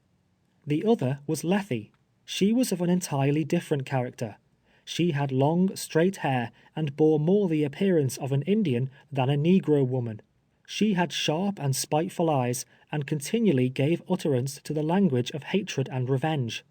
Her husband had been sold. She knew not where he was. An exchange of masters, she was sure, could not be for the worse. She cared not whither they might carry her. Pointing to the scars upon her face, the desperate creature wished that she might see the day when she could wipe them off in some man's blood. While we were thus learning the history of each other's wretchedness, Eliza was seated in a corner by herself, singing hymns and praying for her children. Wearied from the loss of so much sleep, I could no longer bear up against the advances of that sweet restorer, and laying down by the side of Robert, on the floor, soon forgot my troubles and slept until the dawn of day. In the morning, having swept the yard and washed ourselves under Goodin's superintendence, we were ordered to roll up our blankets and make ready for the continuance of our journey. Clem Ray was informed that he would go no further, Birch, for some cause, having concluded to carry him back to Washington. He was much rejoiced. Shaking hands, we parted in the slave pen at Richmond, and I have not seen him since.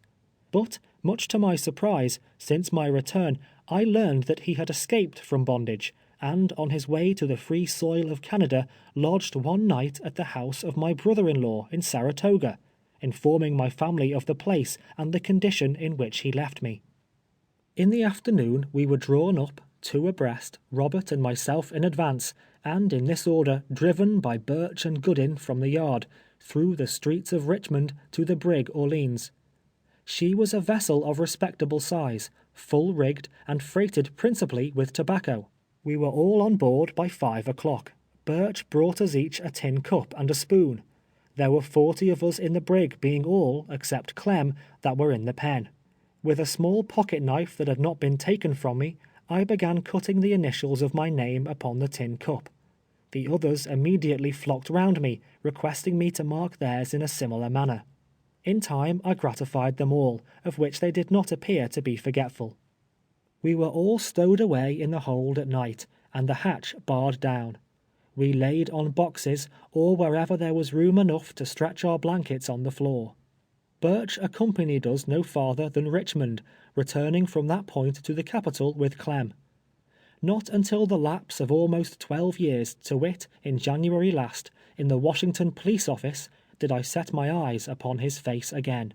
James H. Birch was a slave trader, buying men, women, and children at low prices, and selling them at an advance. He was a speculator in human flesh, a disreputable calling, and so considered at the South. For the present he disappears from the scenes recorded in this narrative, but he will appear again before its close, not in the character of a man-whipping tyrant, but as an arrested, cringing criminal in a court of law that failed to do him justice. End of chapter 4.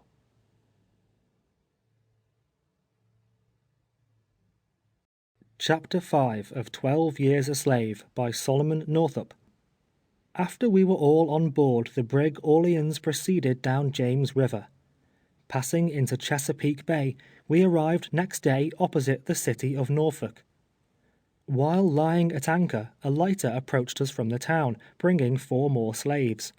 Frederick, a boy of 18, had been born a slave, as also had Henry, who was some years older.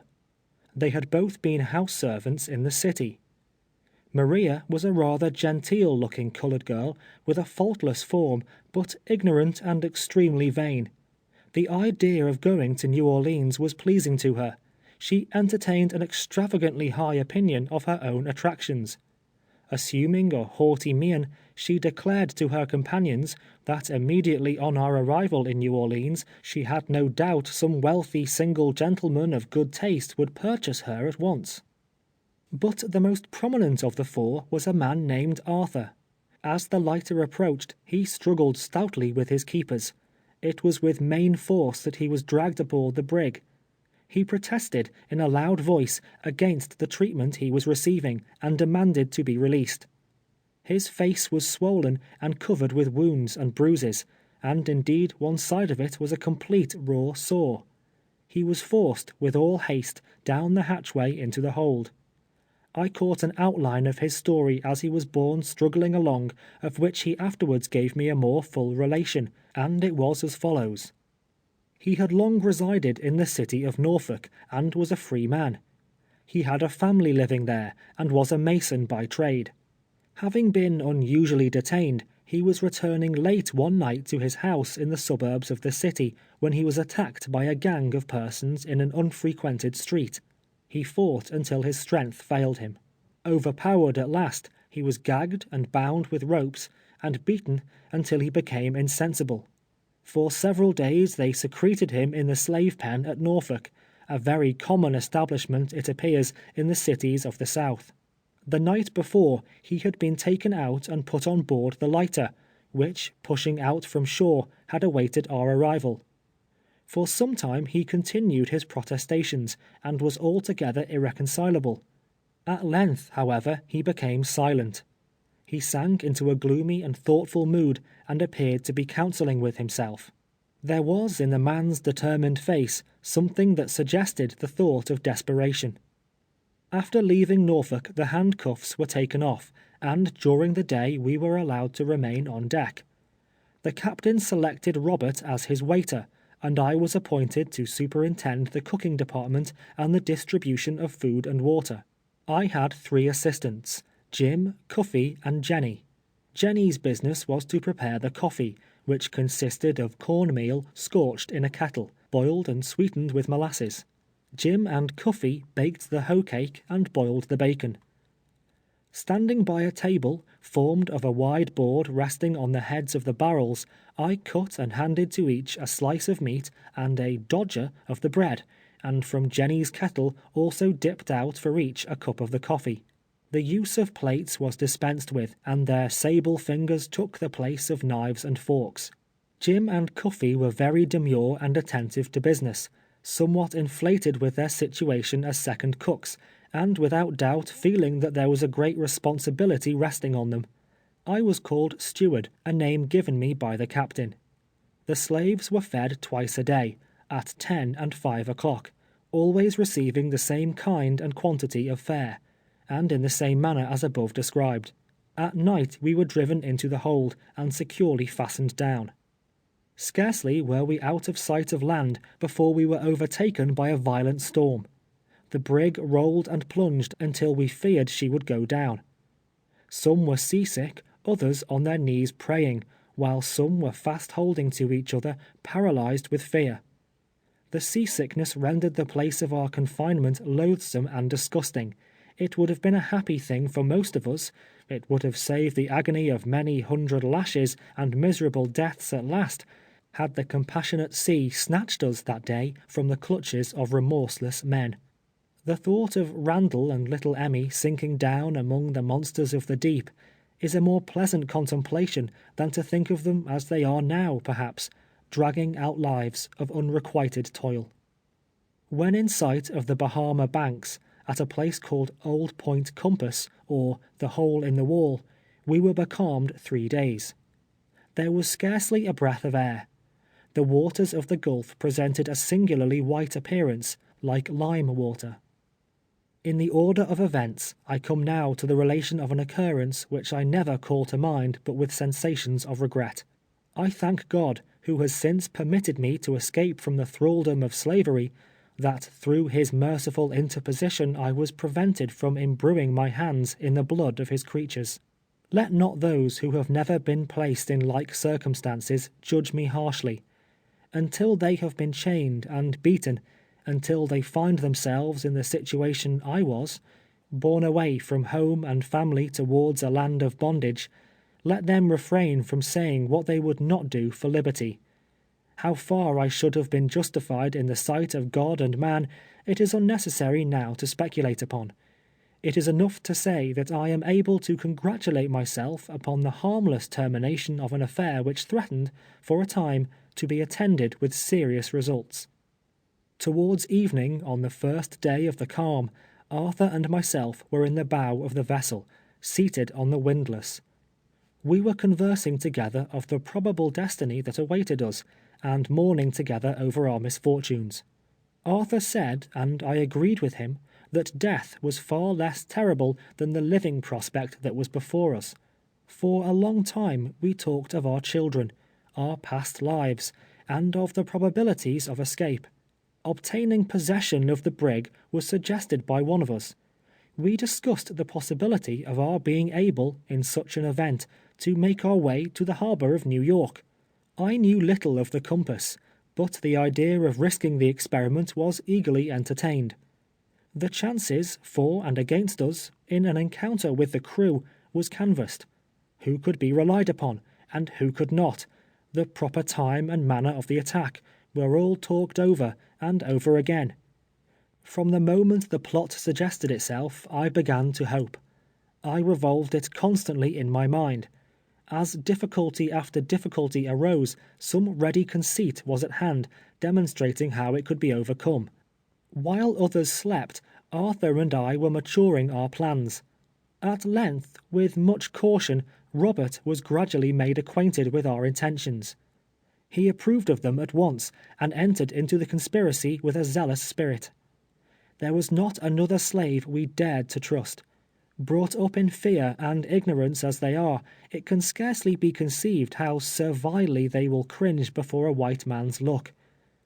It was not safe to deposit so bold a secret with any of them, and finally we three resolved to take upon ourselves alone the fearful responsibility of the attempt. At night, as has been said, we were driven into the hold and the hatch barred down. How to reach the deck was the first difficulty that presented itself. On the bow of the brig, however, I had observed the small boat lying bottom upwards. It occurred to me that by secreting ourselves underneath it, we would not be missed from the crowd, as they were hurried down into the hold at night. I was selected to make the experiment, in order to satisfy ourselves of its feasibility. The next evening, accordingly, after supper, watching my opportunity, I hastily concealed myself beneath it. Lying close upon the deck, I could see what was going on around me, while wholly unperceived myself. In the morning, as they came up, I slipped from my hiding place without being observed. The result was entirely satisfactory. The captain and mate slept in the cabin of the former. From Robert, who had frequent occasion in his capacity of waiter to make observations in that quarter, we ascertained the exact position of their respective berths. He further informed us that there were always 2 pistols and a cutlass lying on the table. The crew's cook slept in the cook galley on deck, a sort of vehicle on wheels that could be moved about as convenience required, while the sailors, numbering only 6, either slept in the forecastle or in hammocks swung among the rigging. Finally, our arrangements were all completed. Arthur and I were to steal silently to the captain's cabin, seize the pistols and cutlass, and as quickly as possible dispatch him and the mate. Robert, with a club, was to stand by the door leading from the deck down into the cabin, and, in case of necessity, beat back the sailors until we could hurry to his assistance. We were to proceed then as circumstances might require.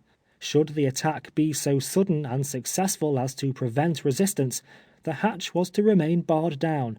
Otherwise, the slaves were to be called up, and in the crowd and hurry and confusion of the time, we resolved to regain our liberty or lose our lives. I was then to assume the unaccustomed place of pilot, and steering northward, we trusted that some lucky wind might bear us to the soil of freedom. The mate's name was Biddy. The captain's I cannot now recall, though I rarely ever forget a name once heard. The captain was a small, genteel man, erect and prompt, with a proud bearing, and looked the personification of courage. If he is still living, and these pages should chance to meet his eye, he will learn a fact connected with the voyage of the brig from Richmond to New Orleans in 1841 not entered on his logbook. We were all prepared, and impatiently waiting an opportunity of putting our designs into execution, when they were frustrated by a sad and unforeseen event. Robert was taken ill. It was soon announced that he had the smallpox. He continued to grow worse, and 4 days previous to our arrival in New Orleans, he died. One of the sailors sewed him in his blanket, with a large stone from the ballast at his feet, and then laying him on a hatchway, and elevating it with tackles above the railing, the inanimate body of poor Robert was consigned to the white waters of the Gulf. We were all panic-stricken by the appearance of the smallpox. The captain ordered lime to be scattered through the hold, and other prudent precautions to be taken. The death of Robert, however, and the presence of the malady, oppressed me sadly, and I gazed out over the great waste of waters with a spirit that was indeed disconsolate. An evening or two after Robert's burial, I was leaning on the hatchway near the forecastle, full of desponding thoughts, when a sailor in a kind voice asked me why I was so downhearted. The tone and manner of the man assured me, and I answered because I was a freeman, and had been kidnapped. He remarked that it was enough to make anyone downhearted, and continued to interrogate me until he learned the particulars of my whole history. He was evidently much interested in my behalf, and, in the blunt speech of a sailor, swore he would aid me all he could, if it split his timbers. I requested him to furnish me pen, ink, and paper, in order that I might write to some of my friends. He promised to obtain them, but how I could use them undiscovered was a difficulty. If I could only get into the forecastle while his watch was off, and the other sailors asleep, the thing could be accomplished. The small boat instantly occurred to me. He thought we were not far from the Belize, at the mouth of the Mississippi, and it was necessary that the letter be written soon, or the opportunity would be lost. Accordingly, by arrangement, I managed the next night to secrete myself again under the longboat. His watch was off at 12. I saw him pass into the forecastle, and in about an hour followed him. He was nodding over a table, half asleep, on which a sickly light was flickering, and on which also was a pen and sheet of paper. As I entered, he aroused, beckoned me to a seat beside him, and pointed to the paper. I directed the letter to Henry B. Northup of Sandy Hill, stating that I had been kidnapped, was then on board the brig Orleans, bound for New Orleans, that it was then impossible for me to conjecture my ultimate destination, and requesting he would take measures to rescue me. The letter was sealed and directed, and Manning, having read it, promised to deposit it in the New Orleans post office. I hastened back to my place under the longboat, and in the morning, as the slaves came up and were walking round, crept out unnoticed and mingled with them. My good friend, whose name was John Manning, was an Englishman by birth, and a noble-hearted, generous sailor as ever walked a deck. He had lived in Boston, was a tall, well-built man, about 24 years old, with a face somewhat pock-marked, but full of benevolent expression. Nothing to vary the monotony of our daily life occurred until we reached New Orleans. On coming to the levee, and before the vessel was made fast, I saw Manning leap on shore and hurry away into the city. As he started off, he looked back over his shoulder significantly, giving me to understand the object of his errand. Presently he returned, and passing close by me, hunched me with his elbow, with a peculiar wink, as much as to say, "It is all right." The letter, as I have since learned, reached Sandy Hill. Mr. Northup visited Albany and laid it before Governor Seward, but inasmuch as it gave no definite information as to my probable locality, it was not, at that time, deemed advisable to institute measures for my liberation. It was concluded to delay, trusting that a knowledge of where I was might eventually be obtained. A happy and touching scene was witnessed immediately upon our reaching the levee. Just as Manning left the brig, on his way to the post office, 2 men came up and called aloud for Arthur. The latter, as he recognized them, was almost crazy with delight. He could hardly be restrained from leaping over the brig's side, and when they met soon after, he grasped them by the hand, and clung to them a long, long time. They were men from Norfolk, who had come on to New Orleans to rescue him. His kidnappers, they informed him, had been arrested, and were then confined in the Norfolk prison. They conversed a few moments with the captain, and then departed with the rejoicing Arthur. but in all the crowd that thronged the wharf, there was no one who knew or cared for me. Not one. No familiar voice greeted my ears, nor was there a single face that I had ever seen. Soon Arthur would rejoin his family, and have the satisfaction of seeing his wrongs avenged. My family, alas, should I ever see them more? There was a feeling of utter desolation in my heart, filling it with a despairing and regretful sense that I had not gone down with Robert to the bottom of the sea. Very soon traders and consignees came on board. One, a tall, thin-faced man, with light complexion and a little bent, made his appearance with a paper in his hand. Birch's gang, consisting of myself, Eliza and her children, Harry, Lethe, and some others, who had joined us at Richmond, were consigned to him. This gentleman was Mr. Theophilus Freeman. Reading from his paper, he called Platt. No one answered. The name was called again and again, but still there was no reply. Then Lethe was called, then Eliza, then Harry, until the list was finished, each one stepping forward as his or her name was called. "Captain, where's Platt?" demanded Theophilus Freeman. The captain was unable to inform him, no one being on board answering to that name. "Who shipped that nigger?" he again inquired of the captain, pointing to me. "Birch," replied the captain. "Your name is Platt. You answer my description. Why don't you come forward?" he demanded of me in an angry tone. I informed him that was not my name, that I had never been called by it, but that I had no objection to it as I knew of. "Well, I will learn you your name," said he, "and so you won't forget it either, by God," he added.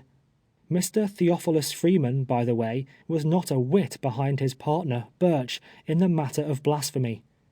On the vessel I had gone by the name of Steward, and this was the first time I had ever been designated as Platt, the name forwarded by Birch to his consignee.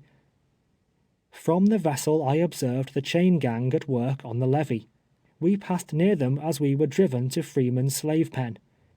This pen is very similar to Goodin's in Richmond, except the yard was enclosed by plank, standing upright, with ends sharpened, instead of brick walls. Including us, there were now at least 50 in this pen. Depositing our blankets in one of the small buildings in the yard, and having been called up and fed, we were allowed to saunter around the enclosure until night, when we wrapped our blankets round us and laid down under the shed, or in the loft, or in the open yard, just as each one preferred. It was but a short time I closed my eyes that night. Thought was busy in my brain. Could it be possible that I was thousands of miles from home, that I had been driven through the streets like a dumb beast, that I had been chained and beaten without mercy, that I was even then herded with a drove of slaves, a slave myself? Were the events of the last few weeks realities indeed, or was I passing only through the dismal phases of a long, protracted dream? It was no illusion. My cup of sorrow was full to overflowing. Then I lifted up my hands to God, and in the still watches of the night, surrounded by the sleeping forms of my companions, begged for mercy on the poor forsaken captive. To the Almighty Father of us all, the freeman and the slave, I poured forth the supplications of a broken spirit, imploring strength from on high to bear up against the burden of my troubles, until the morning light aroused the slumberers, ushering in another day of bondage. End of chapter 5.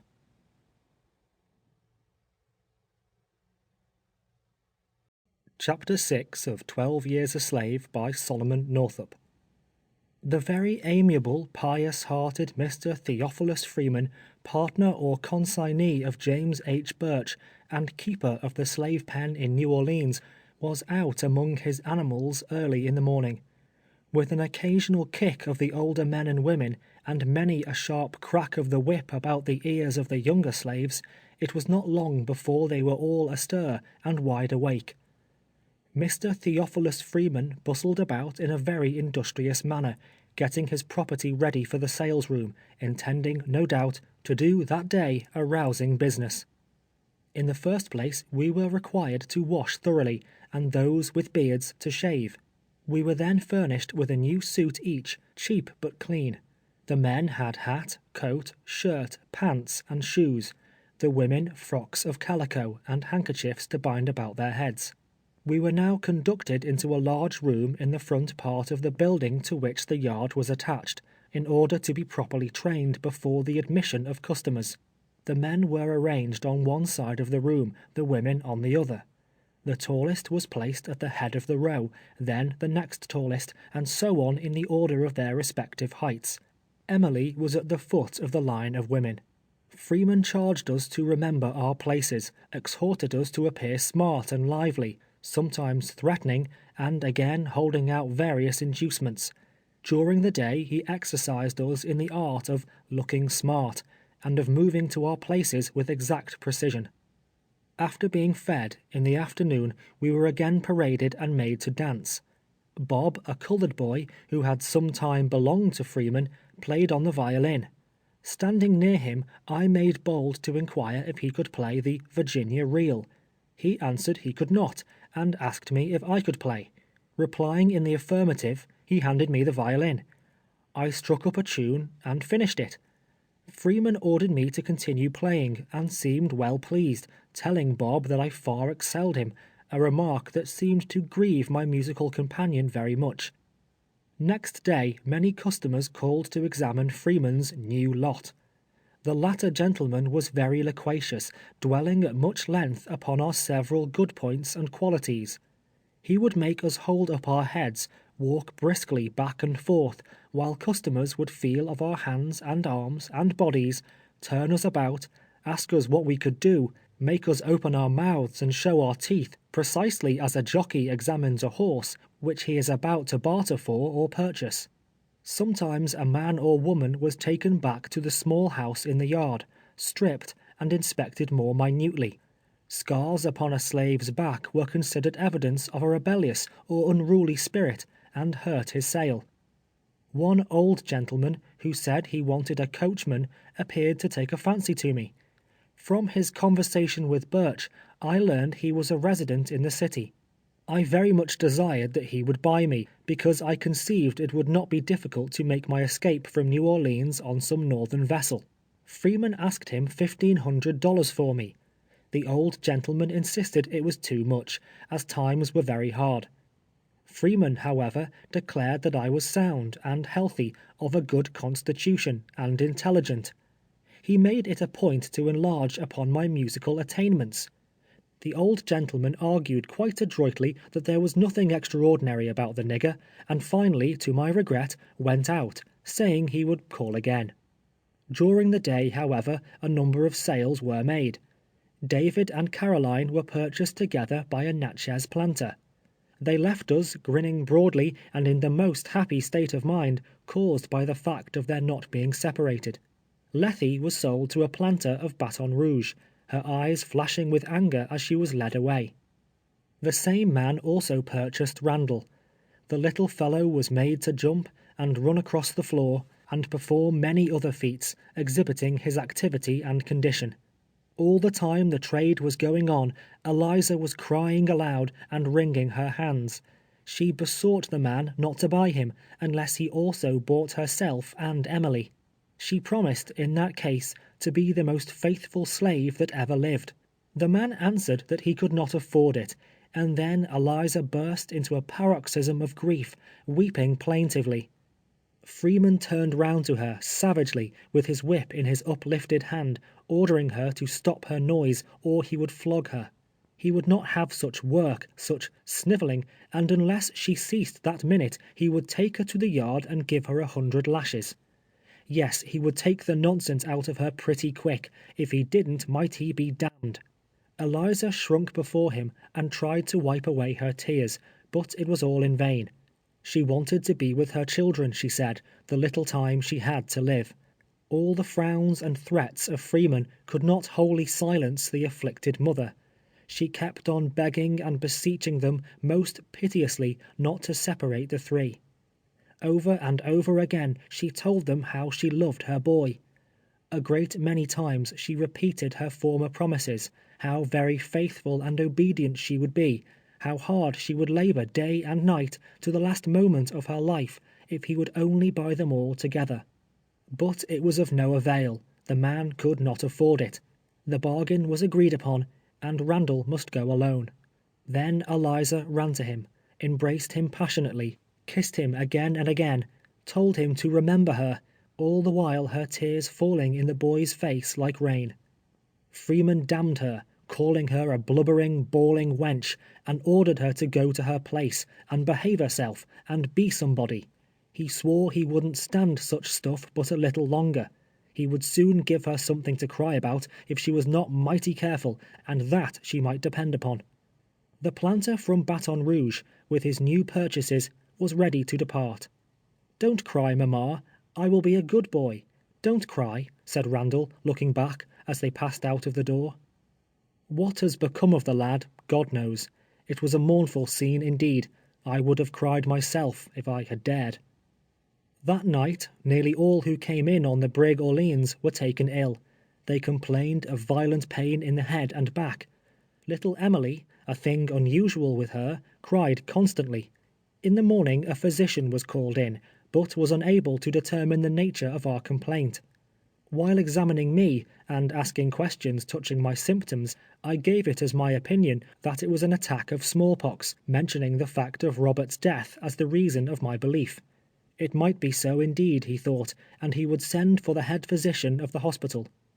Shortly the head physician came, a small, light-haired man, whom they called Dr. Carr. He pronounced it smallpox, whereupon there was much alarm throughout the yard. Soon after Dr. Carr left, Eliza, Emmy, Harry, and myself were put into a hack and driven to the hospital, a large white marble building standing on the outskirts of the city. Harry and I were placed in a room in one of the upper stories. I became very sick. For 3 days I was entirely blind. While lying in this state one day, Bob came in saying to Dr. Carr that Freeman had sent him over to inquire how we were getting on. "Tell him," said the doctor, "that Platt is very bad, but that if he survives until 9 o'clock, he may recover." I expected to die. Though there was little in the prospect before me worth living for, the near approach of death appalled me. I thought I could have been resigned to yield up my life in the bosom of my family, but to expire in the midst of strangers, under such circumstances, was a bitter reflection. There were a great number in the hospital, of both sexes and of all ages. In the rear of the building, coffins were manufactured. When one died, the bell tolled, a signal to the undertaker to come and bear away the body to the potter's field. Many times, each day and night, the tolling bell sent forth its melancholy voice, announcing another death. But my time had not yet come. The crisis having passed, I began to revive, and at the end of 2 weeks and 2 days, returned with Harry to the pen, bearing upon my face the effects of the malady, which to this day continue to disfigure it. Eliza and Emily were also brought back next day in a hack, and again we were paraded in the sales-room for the inspection and examination of purchasers. I still indulged the hope that the old gentleman in search of a coachman would call again, as he had promised, and purchase me. In that event I felt an abiding confidence that I would soon regain my liberty. Customer after customer entered, but the old gentleman never made his appearance. At length, one day, while we were in the yard, Freeman came out and ordered us to our places in the great room. A gentleman was waiting for us as we entered, and inasmuch as he will be often mentioned in the progress of this narrative, a description of his personal appearance and my estimation of his character at first sight may not be out of place. He was a man above the ordinary height, somewhat bent and stooping forward. He was a good-looking man, and appeared to have reached about the middle age of life. There was nothing repulsive in his presence, but on the other hand there was something cheerful and attractive in his face, and in his tone of voice. The finer elements were all kindly mingled in his breast, as anyone could see. He moved about among us, asking many questions, as to what we could do, and what labor we had been accustomed to, if we thought we would like to live with him, and would be good boys if he would buy us, and other interrogatories of like character. After some further inspection, and conversation touching prices, he finally offered Freeman $1,000 for me, $900 for Harry, and $700 for Eliza. Whether the smallpox had depreciated our value, or from what cause Freeman had concluded to fall $500 from the price I was before held at, I cannot say. At any rate, after a little shrewd reflection, he announced his acceptance of the offer. As soon as Eliza heard it, she was in agony again. By this time she had become haggard and hollow-eyed with sickness and with sorrow. It would be a relief if I could consistently pass over in silence the scene that now ensued. It recalls memories more mournful and affecting than any language can portray. I have seen mothers kissing for the last time the faces of their dead offspring. I have seen them looking down into the grave as the earth fell with a dull sound upon their coffins, hiding them from their eyes forever. But never have I seen such an exhibition of intense, unmeasured, and unbounded grief as when Eliza was parted from her child. She broke from her place in the line of women, and rushing down where Emily was standing, caught her in her arms. The child, sensible of some impending danger, instinctively fastened her hands around her mother's neck, and nestled her little head upon her bosom. Freeman sternly ordered her to be quiet, but she did not heed him. He caught her by the arm and pulled her rudely, but she only clung the closer to the child. Then, with a volley of great oaths, he struck her such a heartless blow that she staggered backward, and was like to fall. Oh, how piteously then did she beseech and beg and pray that they might not be separated. Why could they not be purchased together? Why not let her have one of her dear children? "Mercy, mercy, master," she cried, falling on her knees. "Please, master, buy Emily. I can never work any if she is taken from me. I will die."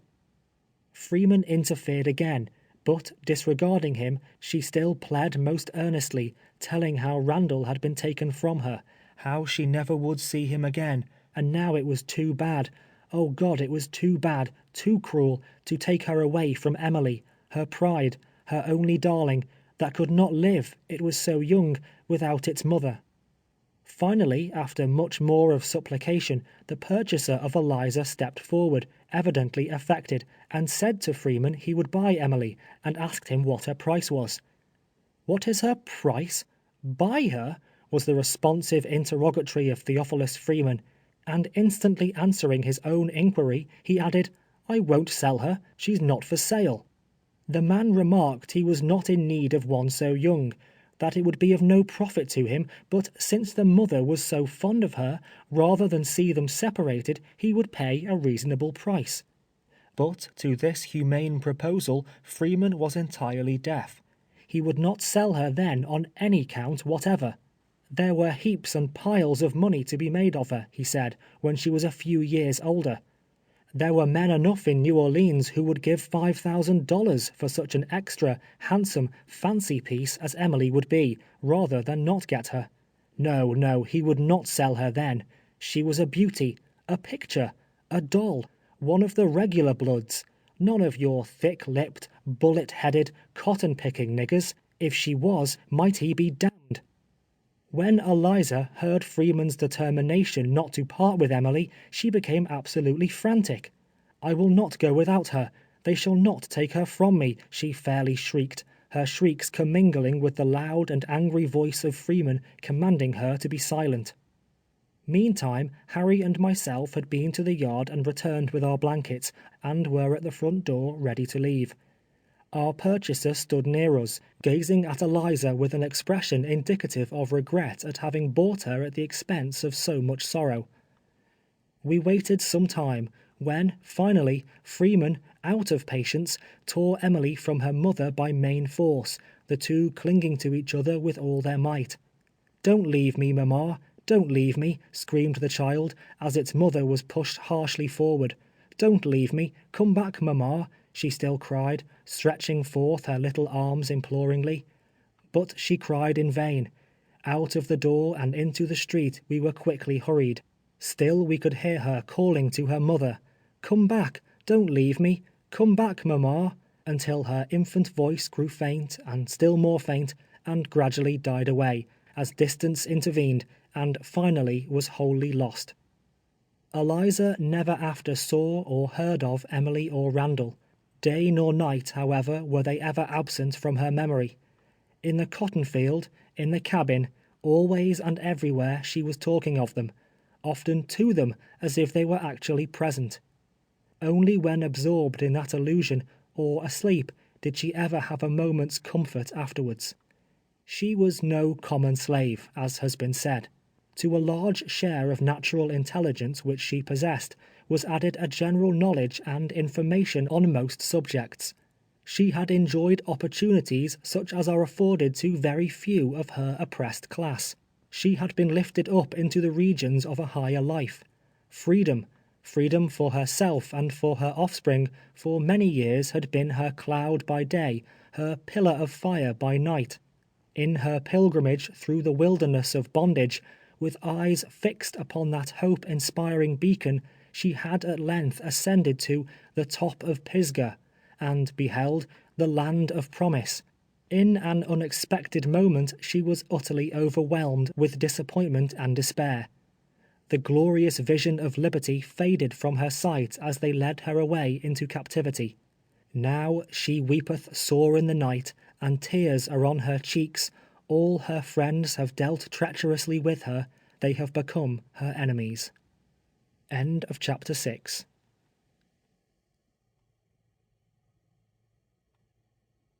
Chapter 7 of 12 Years a Slave by Solomon Northup.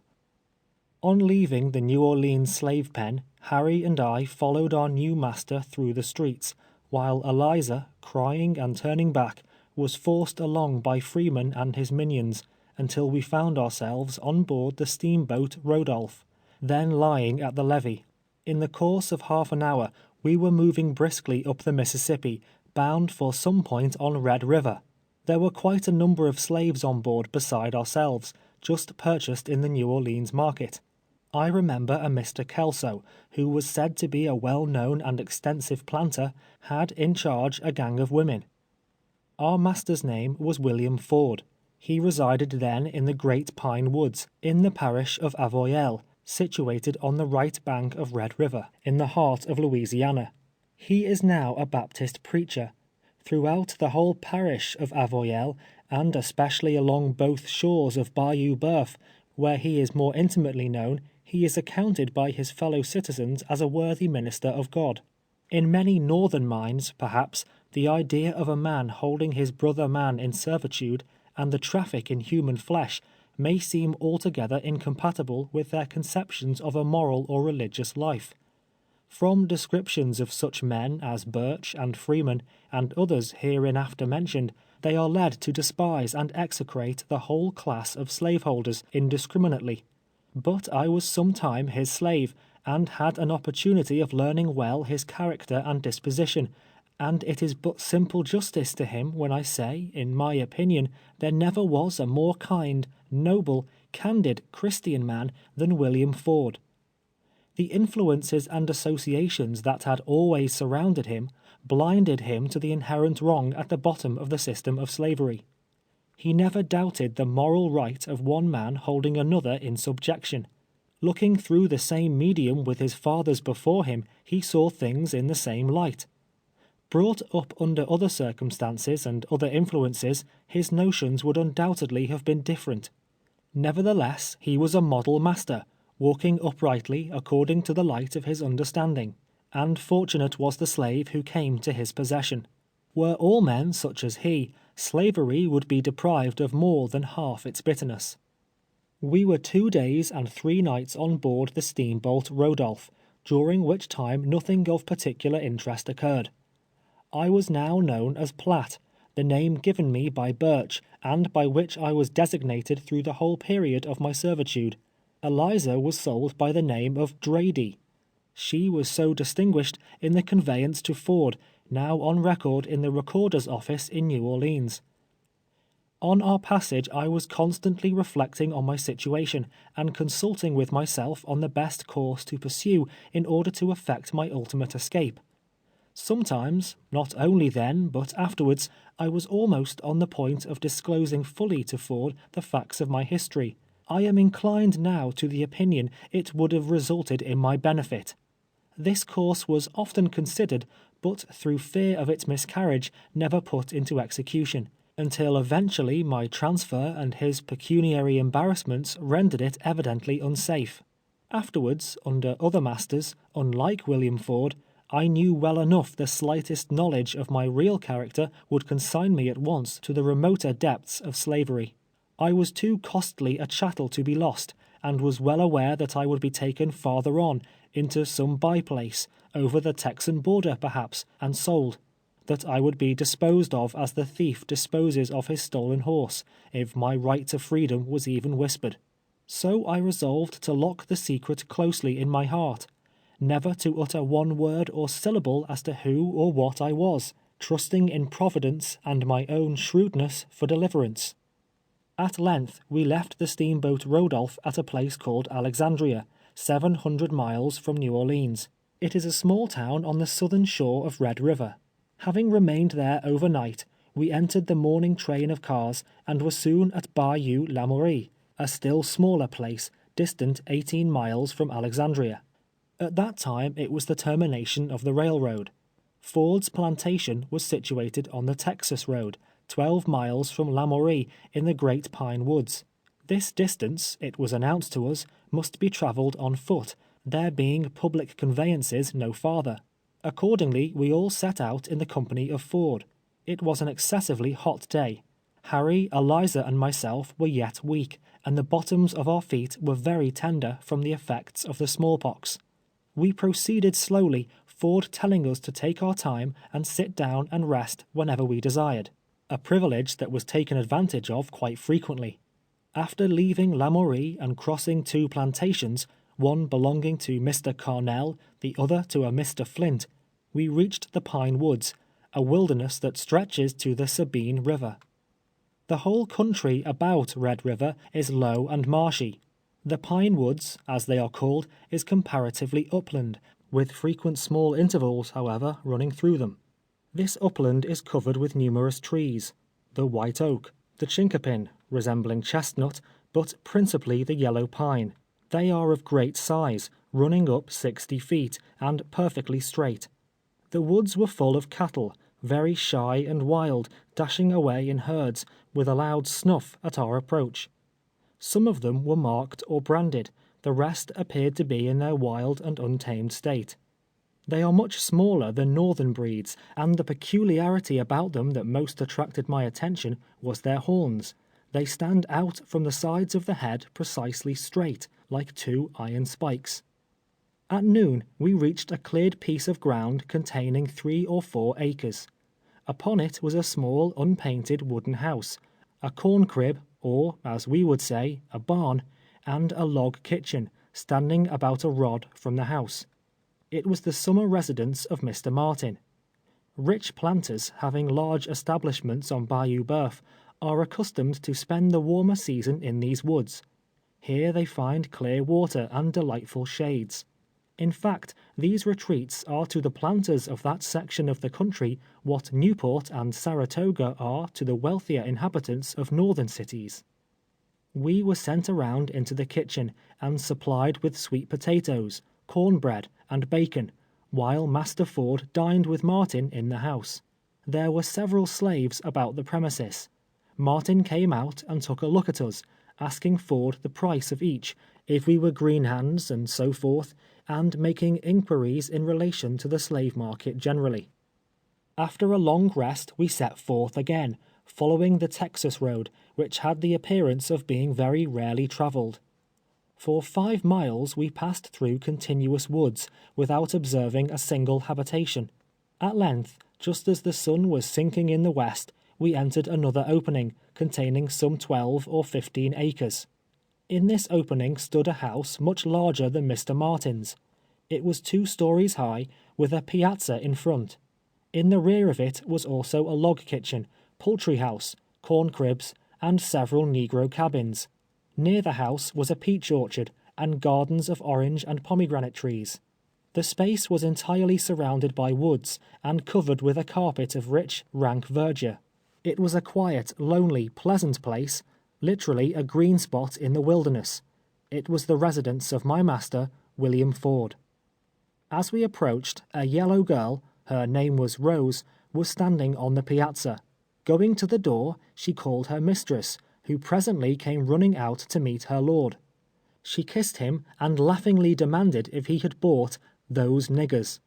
Ford said he had, and told us to go round to Sally's cabin and rest ourselves. Turning the corner of the house, we discovered Sally washing, her 2 baby children near her, rolling on the grass. They jumped up and toddled towards us, looked at us a moment like a brace of rabbits, then ran back to their mother as if afraid of us. Sally conducted us into the cabin, told us to lay down our bundles and be seated, for she was sure that we were tired. Just then John, the cook, a boy some 16 years of age, and blacker than any crow, came running in, looked steadily in our faces, then, turning round, without saying as much as "How d'ye do," ran back to the kitchen, laughing loudly, as if our coming was a great joke indeed. Much wearied with our walk, as soon as it was dark, Harry and I wrapped our blankets round us and laid down upon the cabin floor. My thoughts, as usual, wandered back to my wife and children. The consciousness of my real situation, the hopelessness of any effort to escape through the wide forests of Avoyelles, pressed heavily upon me, yet my heart was at home in Saratoga. I was awakened early in the morning by the voice of Master Ford, calling Rose. She hastened into the house to dress the children, Sally to the field to milk the cows, while John was busy in the kitchen preparing breakfast. In the meantime, Harry and I were strolling about the yard, looking at our new quarters. Just after breakfast, a colored man, driving 3 yoke of oxen attached to a wagon load of lumber, drove into the opening. He was a slave of Ford's, named Walton, the husband of Rose. By the way, Rose was a native of Washington, and had been brought from thence 5 years before. She had never seen Eliza, but she had heard of Berry, and they knew the same streets, and the same people, either personally or by reputation. They became fast friends immediately, and talked a great deal together of old times, and of friends they had left behind. Ford was at that time a wealthy man. Besides his seat in the Pine Woods, he owned a large lumbering establishment on Indian Creek, 4 miles distant, and also, in his wife's right, an extensive plantation and many slaves on Bayou Boeuf. Walton had come with his load of lumber from the mills on Indian Creek. Ford directed us to return with him, saying he would follow us as soon as possible. Before leaving, Mistress Ford called me into the storeroom, and handed me, as it is there termed, a tin bucket of molasses for Harry and myself. Eliza was still wringing her hands and deploring the loss of her children. Ford tried as much as possible to console her, told her she need not work very hard, that she might remain with Rose, and assist the madam in the house affairs. Riding with Walton in the wagon, Harry and I became quite well acquainted with him long before reaching Indian Creek. He was a born thrall of Ford's, and spoke kindly and affectionately of him, as a child would speak of his own father. In answer to his inquiries from whence I came, I told him from Washington. Of that city he had heard much from his wife Rose, and all the way plied me with many extravagant and absurd questions. On reaching the mills at Indian Creek, we found 2 more of Ford's slaves, Sam and Anthony. Sam also was a Washingtonian, having been brought out in the same gang with Rose. He had worked on a farm near Georgetown. Anthony was a blacksmith from Kentucky, who had been in his present master's service about 10 years. Sam knew Birch, and when informed that he was the trader who had sent me on from Washington, it was remarkable how well we agreed upon the subject of his superlative rascality. He had forwarded Sam also. On Ford's arrival at the mill, we were employed in piling lumber and chopping logs, which occupation we continued during the remainder of the summer. We usually spent our Sabbaths at the opening, on which days our master would gather all his slaves about him and read and expound the Scriptures. He sought to inculcate in our minds feelings of kindness towards each other, of dependence upon God, setting forth the rewards promised unto those who lead an upright and prayerful life. Seated in the doorway of his house, surrounded by his manservants and his maidservants, who looked earnestly into the good man's face, He spoke of the loving kindness of the Creator and of the life that is to come. Often did the voice of prayer ascend from his lips to heaven, the only sound that broke the solitude of the place. In the course of the summer, Sam became deeply convicted, his mind dwelling intensely on the subject of religion. His mistress gave him a Bible, which he carried with him to his work. Whatever leisure time was allowed him, he spent in perusing it, though it was only with great difficulty that he could master any part of it. I often read to him, a favor which he well repaid me by many expressions of gratitude. Sam's piety was frequently observed by white men who came to the mill, and the remark it most generally provoked was, that a man like Ford, who allowed his slaves to have Bibles, was "not fit to own a nigger." He, however, lost nothing by his kindness. It is a fact I have more than once observed, that those who treated their slaves most leniently were rewarded by the greatest amount of labor. I know it from my own experience. It was a source of pleasure to surprise Master Ford with a greater day's work than was required, while, under subsequent masters, there was no prompter to extra effort but the overseer's lash. It was the desire of Ford's approving voice that suggested to me an idea that resulted to his profit. The lumber we were manufacturing was contracted to be delivered at Lamourie. It had hitherto been transported by land, and was an important item of expense. Indian Creek, upon which the mills were situated, was a narrow but deep stream emptying into Bayou Boeuf. In some places it was not more than 12 feet wide, and much obstructed with trunks of trees. Bayou Boeuf was connected with Bayou Lamourie. I ascertained the distance from the mills to the point on the latter bayou, where our lumber was to be delivered, was but a few miles less by land than by water. Provided the creek could be made navigable for rafts, it occurred to me that the expense of transportation would be materially diminished. Adam Tatum, a little white man who had been a soldier in Florida, and had strolled into that distant region, was foreman and superintendent of the mills. He scouted the idea, but Ford, when I laid it before him, received it favorably, and permitted me to try the experiment. Having removed the obstructions, I made up a narrow raft, consisting of 12 cribs. At this business I think I was quite skillful, not having forgotten my experience years before on the Champlain Canal. I labored hard, being extremely anxious to succeed, both from a desire to please my master, and to show Adam Tatum that my scheme was not such a visionary one as he incessantly pronounced it. One hand could manage 3 cribs. I took charge of the forward 3, and commenced poling down the creek. In due time we entered the first bayou, and finally reached our destination in a shorter period of time than I had anticipated. The arrival of the raft at Lamourie created a sensation, while Mr. Ford loaded me with commendations. On all sides I heard Ford's Platte pronounced the smartest nigger in the Pine Woods. In fact, I was the Fulton of Indian Creek.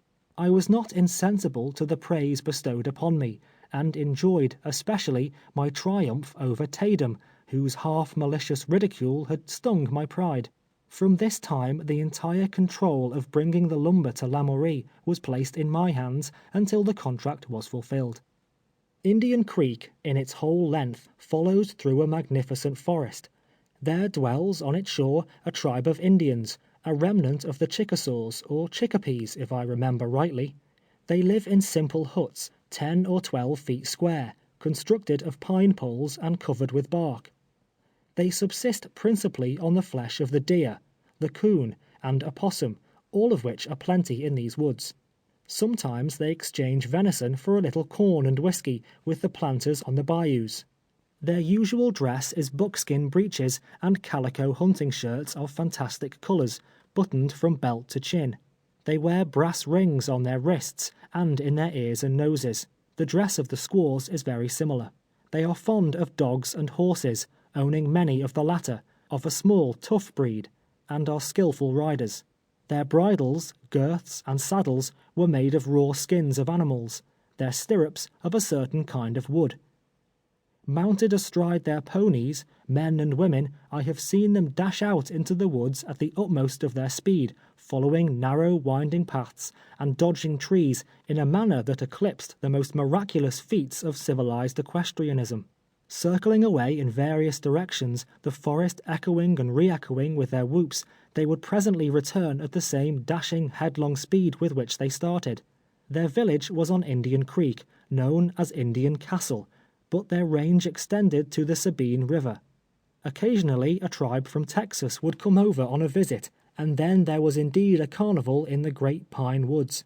Chief of the tribe was Cascalla, second in rank John Baltese, his son-in-law, with both of whom, as with many others of the tribe, I became acquainted during my frequent voyages down the creek with rafts. Sam and myself would often visit them when the day's task was done. They were obedient to the chief. The word of Cascalla was their law. They were a rude but harmless people, and enjoyed their wild mode of life. They had little fancy for the open country, the cleared lands on the shores of the bayous, but preferred to hide themselves within the shadows of the forest. They worshipped the Great Spirit, loved whiskey, and were happy.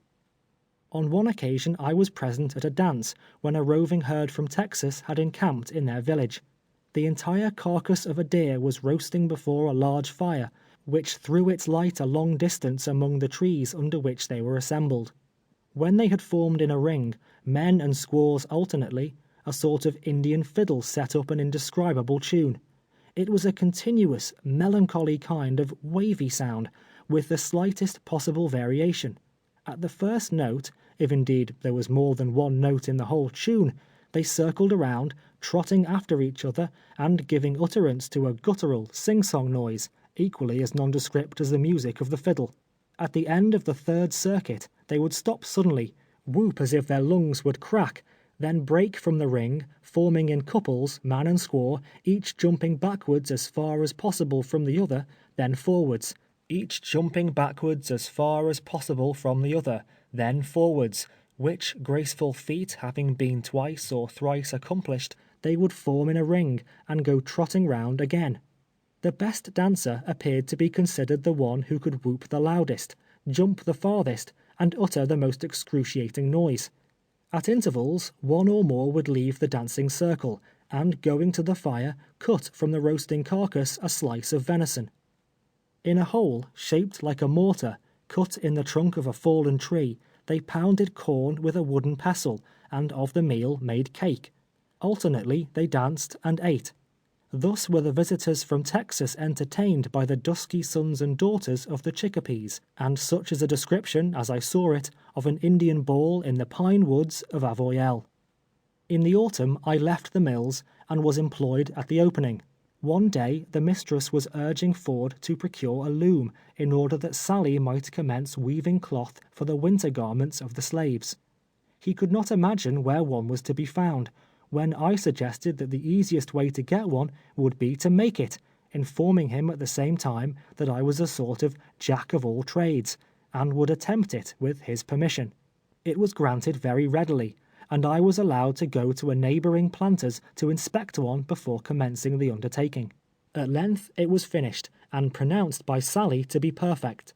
She could easily weave her task of 14 yards, milk the cows, and have leisure time besides each day. It worked so well, I was continued in the employment of making looms, which were taken down to the plantation on the bayou. At this time one John M. Tibeats, a carpenter, came to the opening to do some work on master's house. I was directed to quit the looms and assist him.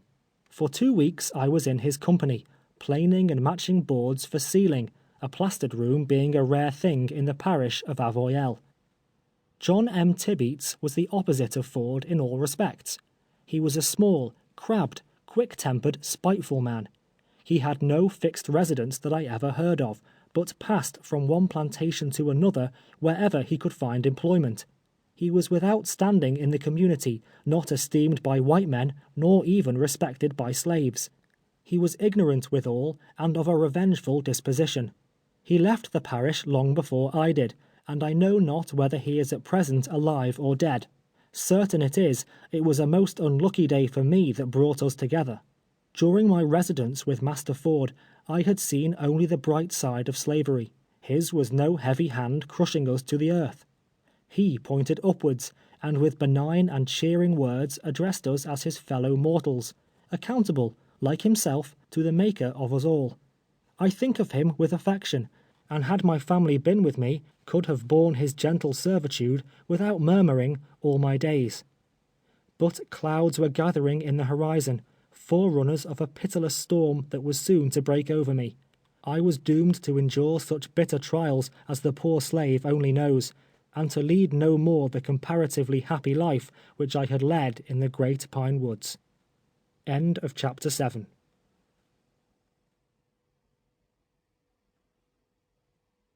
Chapter 8 of 12 Years a Slave by Solomon Northup.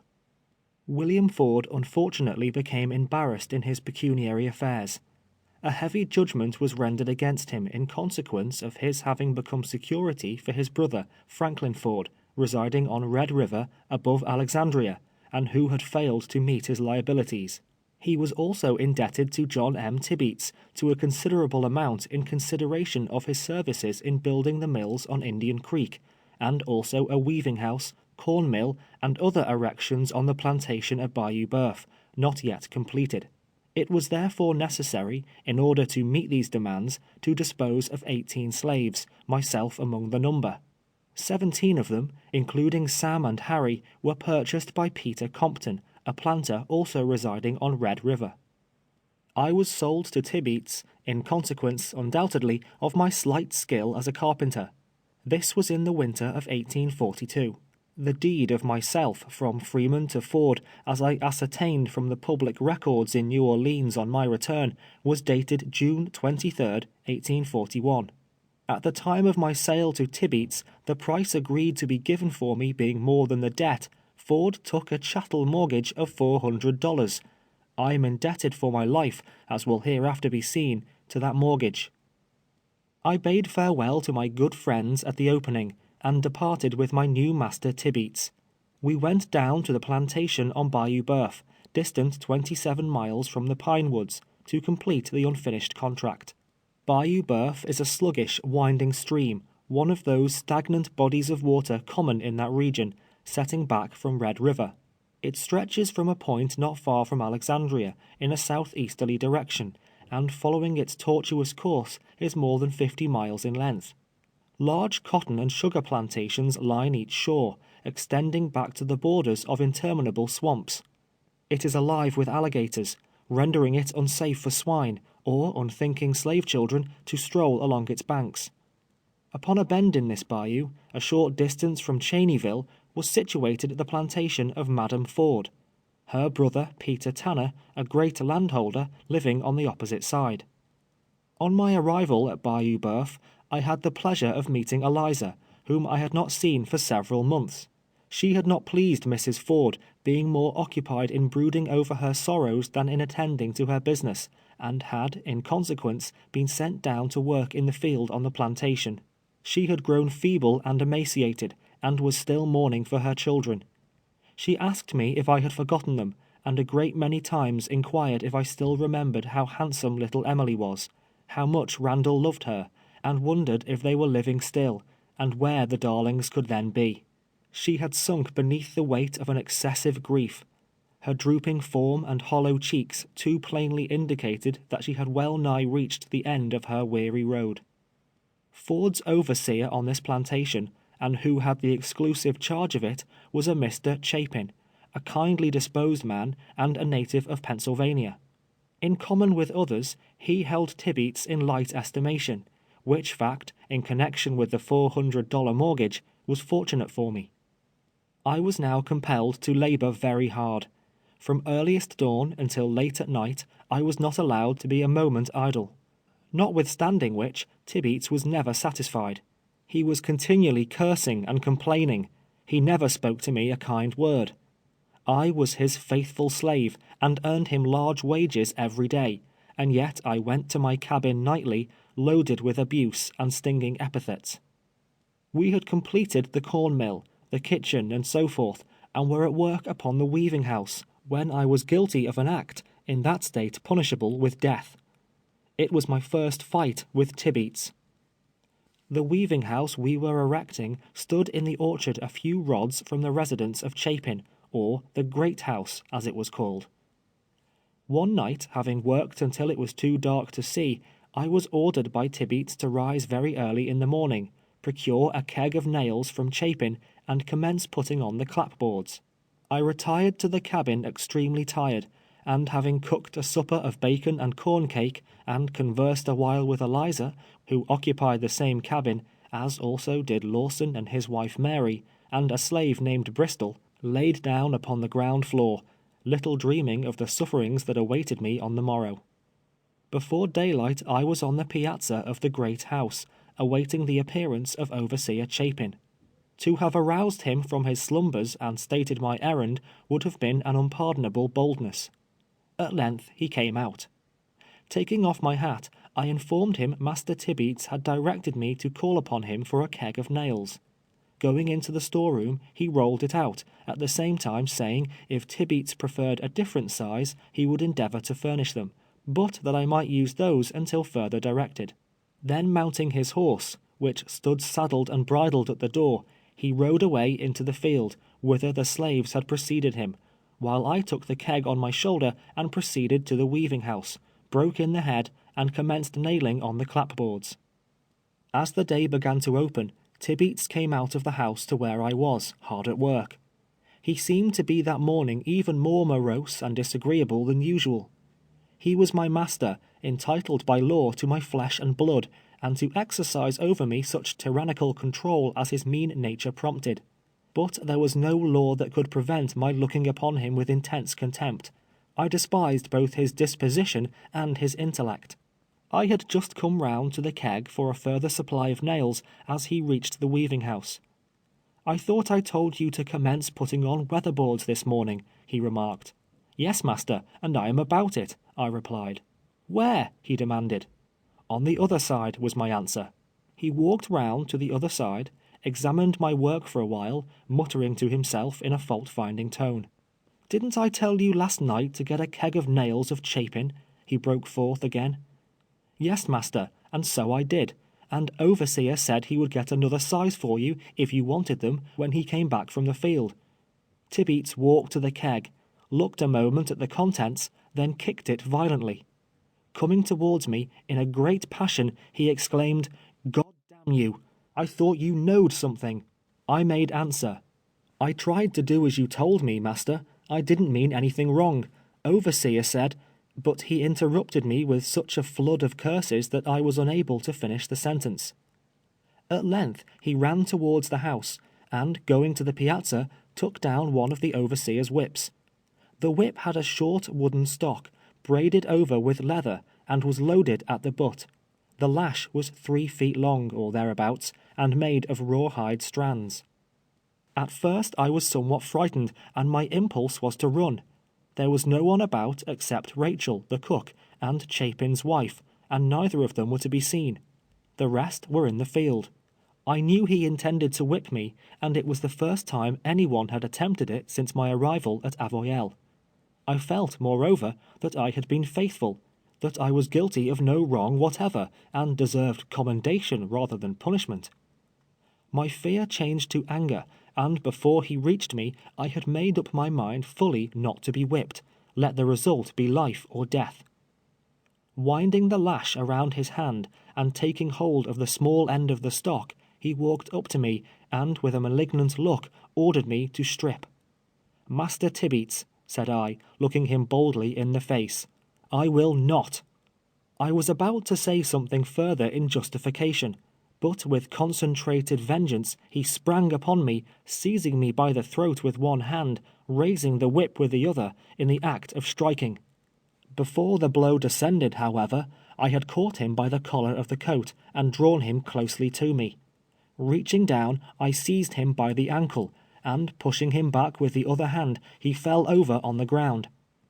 Putting one arm around his leg, and holding it to my breast, so that his head and shoulders only touched the ground, I placed my foot upon his neck. He was completely in my power.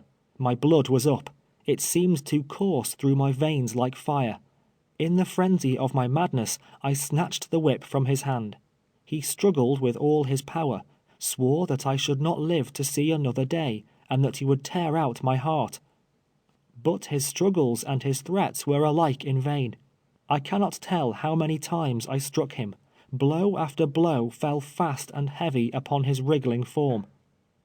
At length he screamed, cried murder, and at last the blasphemous tyrant called on God for mercy. But he who had never shown mercy did not receive it. The stiff stock of the whip warped round his cringing body until my right arm ached. Until this time I had been too busy to look about me. Desisting for a moment, I saw Mrs. Chapin looking from the window, and Rachel standing in the kitchen door. Their attitudes expressed the utmost excitement and alarm. His screams had been heard in the field. Chapin was coming as fast as he could ride. I struck him a blow or two more, then pushed him from me with such a well-directed kick that he went rolling over on the ground. Rising to his feet, and brushing the dirt from his hair, he stood looking at me, pale with rage. We gazed at each other in silence. Not a word was uttered until Chapin galloped up to us. "What is the matter?" he cried out. "Master Tibeats wants to whip me for using the nails you gave me," I replied. "What is the matter with the nails?" he inquired, turning to Tibeats. Tibeats answered to the effect that they were too large, paying little heed, however, to Chapin's question, but still keeping his snakish eyes fastened maliciously on me. "I am overseer here," Chapin began. "I told Platt to take them and use them, and if they were not of the proper size, I would get others on returning from the field. It is not his fault. Besides, I shall furnish such nails as I please. I hope you will understand that, Mr. Tibeats." Tibeats made no reply, but, grinding his teeth and shaking his fist, swore he would have satisfaction, and that it was not half over yet.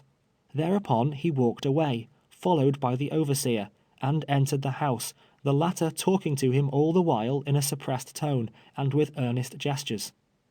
I remained where I was, doubting whether it was better to fly or abide the result, whatever it might be. Presently Tibeats came out of the house, and, saddling his horse, the only property he possessed besides myself, departed on the road to Cheneyville. When he was gone, Chapin came out, visibly excited, telling me not to stir, not to attempt to leave the plantation on any account whatever. He then went to the kitchen, and calling Rachel out, conversed with her some time. Coming back, he again charged me with great earnestness not to run, saying my master was a rascal, that he had left on no good errand, and that there might be trouble before night. But at all events, he insisted upon it, I must not stir. As I stood there, feelings of unutterable agony overwhelmed me. I was conscious that I had subjected myself to unimaginable punishment. The reaction that followed my extreme ebullition of anger produced the most painful sensations of regret. An unfriended, helpless slave, what could I do, what could I say, to justify, in the remotest manner, the heinous act I had committed, of resenting a white man's contumely and abuse? I tried to pray.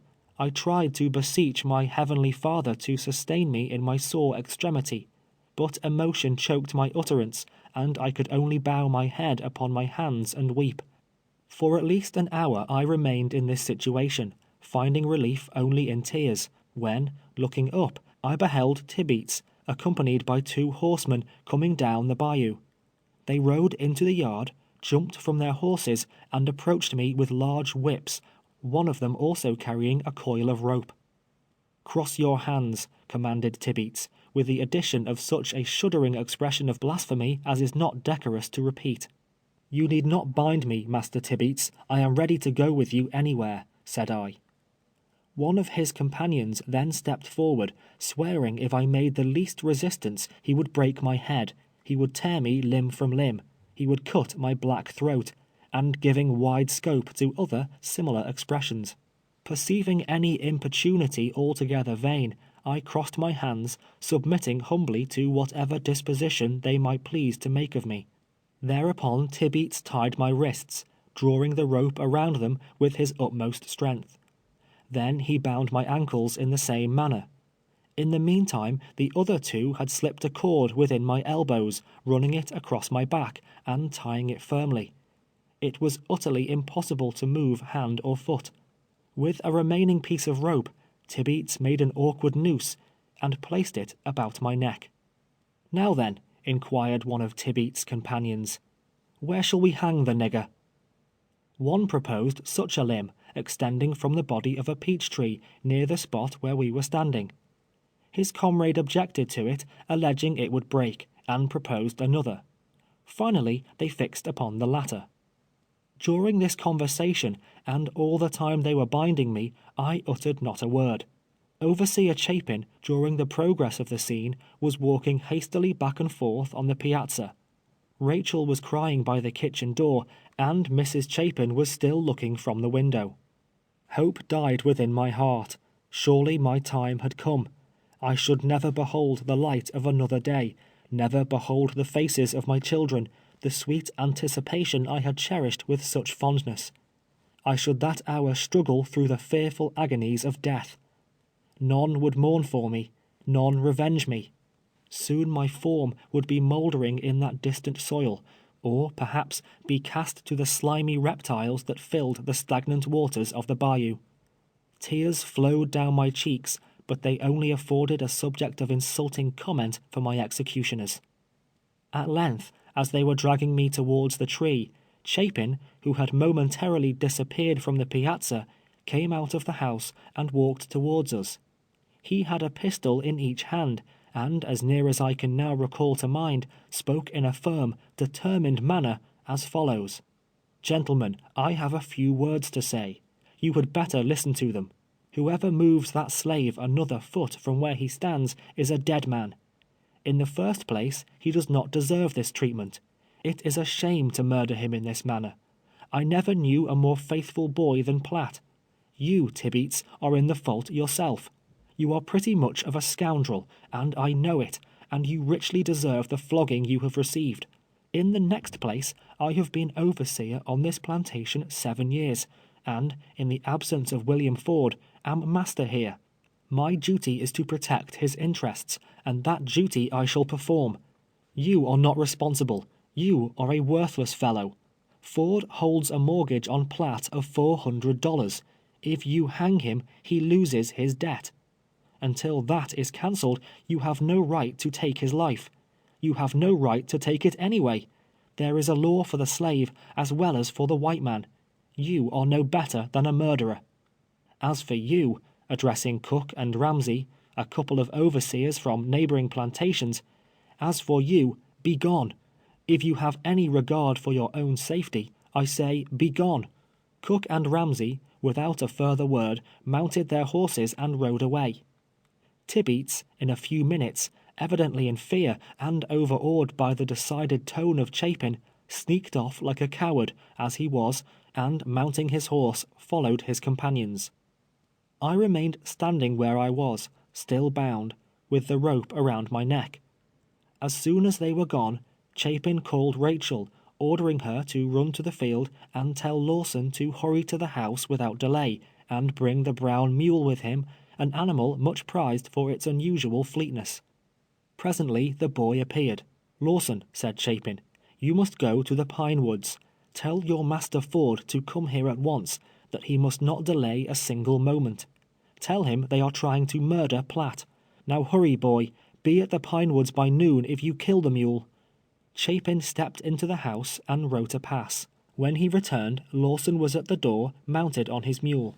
Receiving the pass, he plied the whip right smartly to the beast, dashed out of the yard, and turning up the bayou on a hard gallop, in less time than it has taken me to describe the scene, was out of sight.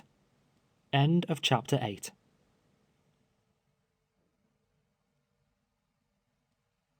Chapter 9 of 12 Years a Slave by Solomon Northup. As the sun approached the meridian that day, it became insufferably warm. Its hot rays scorched the ground. The earth almost blistered the foot that stood upon it. I was without coat or hat, standing bareheaded, exposed to its burning blaze. Great drops of perspiration rolled down my face, drenching the scanty apparel wherewith I was clothed. Over the fence, a very little way off, the peach trees cast their cool, delicious shadows on the grass. I would gladly have given a long year of service to have been enabled to exchange the heated oven, as it were, wherein I stood, for a seat beneath their branches. But I was yet bound, the rope still dangling from my neck, and standing in the same tracks where Tibeats and his comrades left me. I could not move an inch, so firmly had I been bound. To have been enabled to lean against the weaving house would have been a luxury indeed, but it was far beyond my reach, though distant less than 20 feet. I wanted to lie down, but knew I could not rise again. The ground was so parched and boiling hot, I was aware it would but add to the discomfort of my situation. If I could have only moved my position, however slightly, it would have been relief unspeakable, but the hot rays of a southern sun, beating all the long summer day on my bare head, produced not half the suffering I experienced from my aching limbs. My wrists and ankles, and the cords of my legs and arms, began to swell, burying the rope that bound them into the swollen flesh. All day Chapin walked back and forth upon the stoop, but not once approached me. He appeared to be in a state of great uneasiness, looking first towards me and then up the road, as if expecting some arrival every moment. He did not go to the field, as was his custom. It was evident from his manner that he supposed Tibeats would return with more and better armed assistance, perhaps to renew the quarrel, and it was equally evident he had prepared his mind to defend my life at whatever hazard. Why he did not relieve me, why he suffered me to remain in agony the whole weary day, I never knew. It was not for want of sympathy, I am certain. Perhaps he wished Ford to see the rope about my neck, and the brutal manner in which I had been bound. Perhaps his interference with another's property, in which he had no legal interest, might have been a trespass, which would have subjected him to the penalty of the law. Why Tibeats was all day absent was another mystery I never could divine. He knew well enough that Chapin would not harm him unless he persisted in his design against me. Lawson told me afterwards that, as he passed the plantation of John David Cheney, he saw the three, and that they turned and looked after him as he flew by. I think his supposition was that Lawson had been sent out by Overseer Chapin to arouse the neighboring planters, and to call on them to come to his assistance. He, therefore, undoubtedly acted on the principle that discretion is the better part of valor, and kept away. But whatever motive may have governed the cowardly and malignant tyrant, it is of no importance. There I still stood in the noontide sun, groaning with pain. From long before daylight I had not eaten a morsel. I was growing faint from pain, and thirst, and hunger. Once only, in the very hottest portion of the day, Rachel, half fearful she was acting contrary to the overseer's wishes, ventured to me, and held a cup of water to my lips. The humble creature never knew, nor could she comprehend if she had heard them, the blessings I invoked upon her for that balmy draught. She could only say, "Oh, Platt, how I do pity you," and then hastened back to her labors in the kitchen. Never did the sun move so slowly through the heavens, never did it shower down such fervent and fiery rays as it did that day. At least, so it appeared to me. What my meditations were, the innumerable thoughts that thronged through my distracted brain, I will not attempt to give expression to. Suffice it to say, during the whole long day I came not to the conclusion, even once, that the Southern slave, fed, clothed, whipped, and protected by his master, is happier than the free colored citizen of the North. To that conclusion I have never since arrived. There are many, however, even in the Northern States, benevolent and well-disposed men, who will pronounce my opinion erroneous, and gravely proceed to substantiate the assertion with an argument. Alas, they have never drunk, as I have, from the bitter cup of slavery. Just at sunset, my heart leaped with unbounded joy as Ford came riding into the yard, his horse covered with foam. Chapin met him at the door, and after conversing a short time, he walked directly to me. "Poor Platt, you are in a bad state," was the only expression that escaped his lips.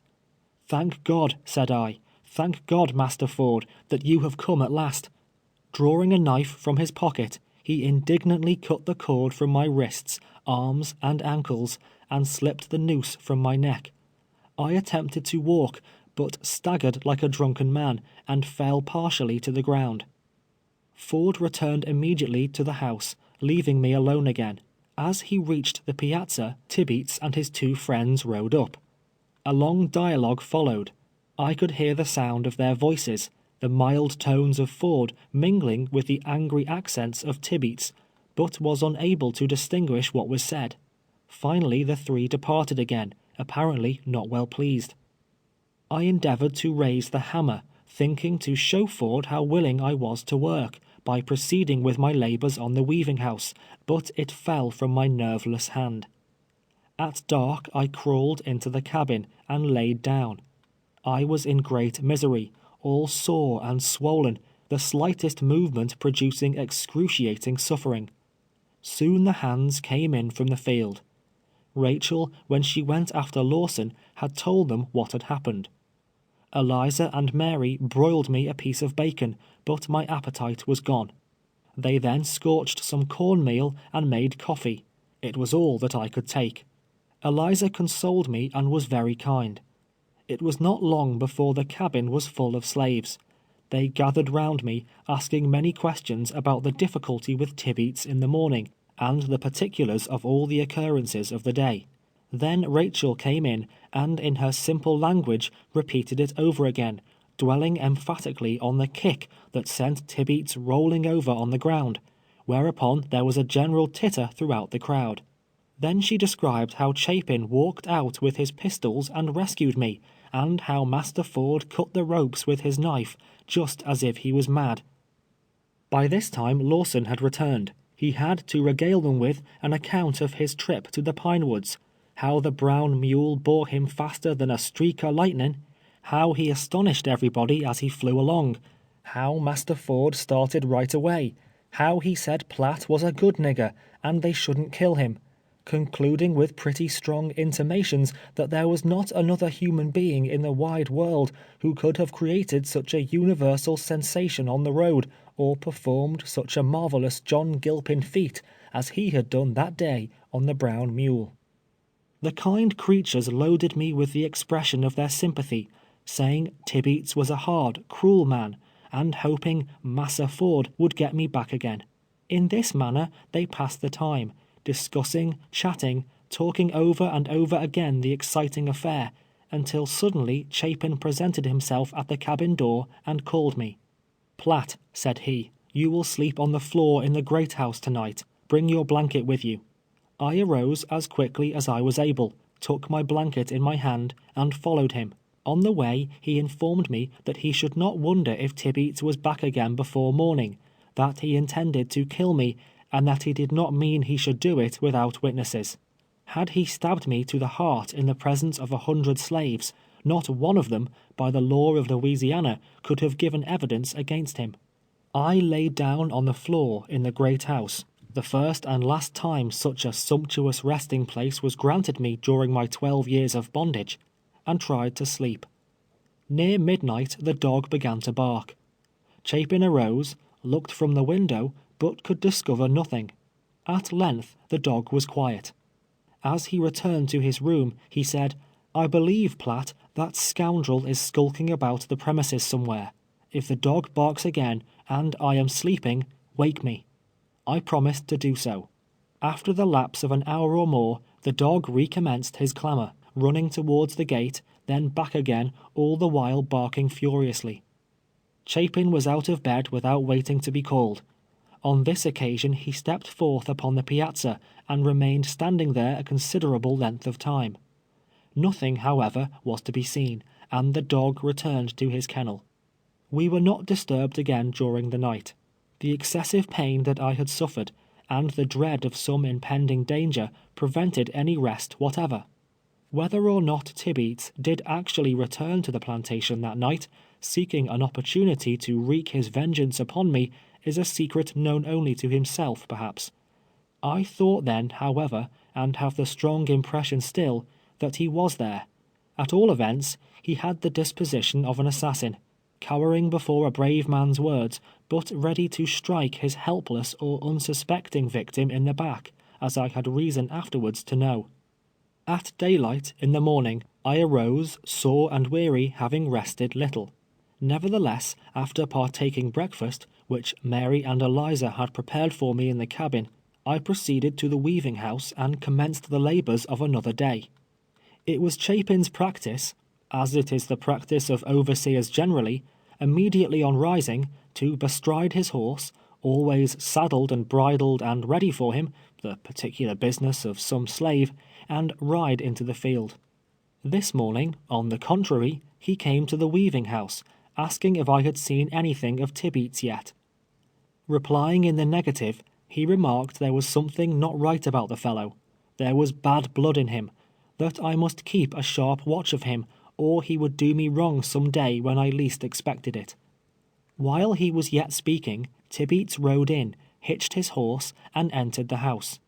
I had little fear of him while Ford and Chapin were at hand, but they could not be near me always. Oh, how heavily the weight of slavery pressed upon me then!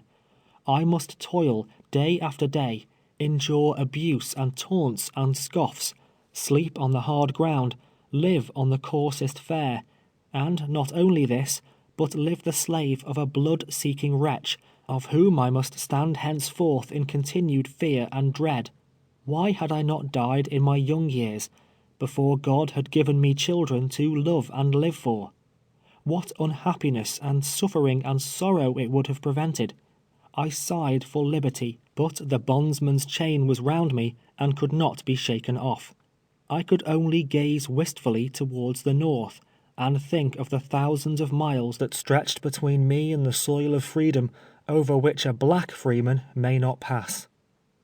Tibeats, in the course of half an hour, walked over to the weaving house, looked at me sharply, then returned without saying anything.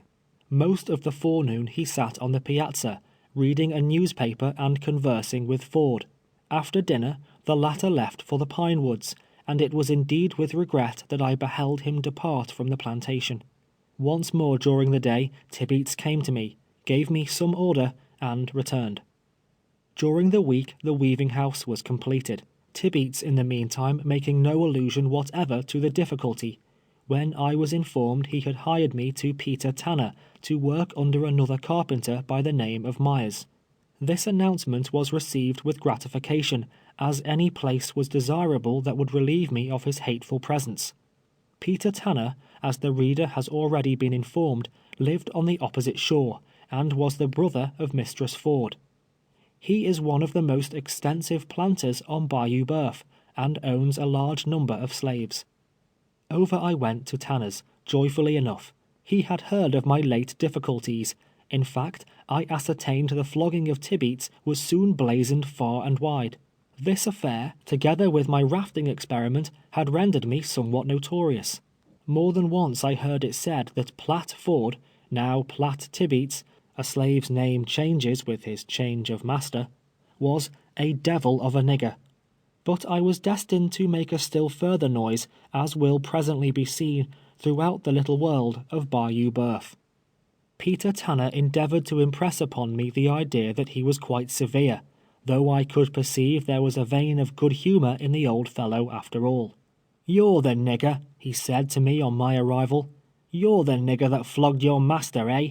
You're the nigger that kicks, and holds Carpenter Tibeats by the legs, and wallops him, are you? I'd like to see you hold me by the leg, I should. You're a portent character.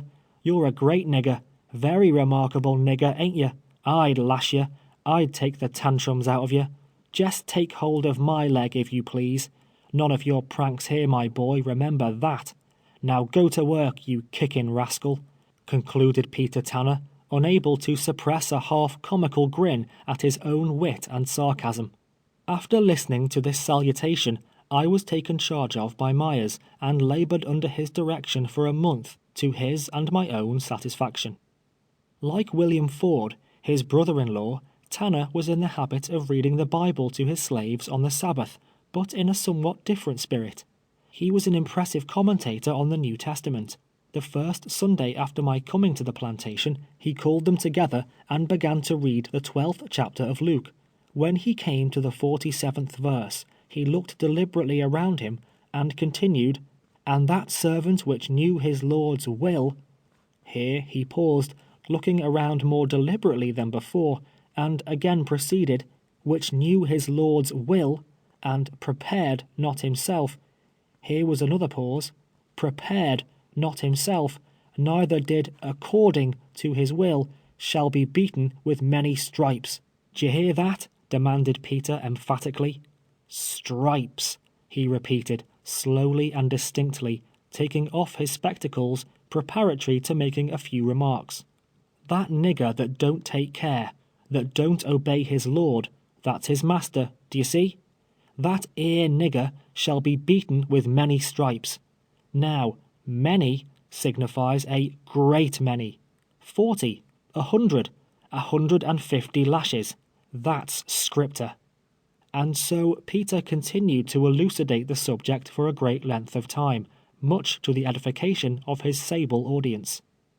At the conclusion of the exercises, calling up 3 of his slaves, Warner, Will, and Major, he cried out to me, "Here, Platt, you held Tibeats by the legs. Now I'll see if you can hold these rascals in the same way, till I get back from meeting."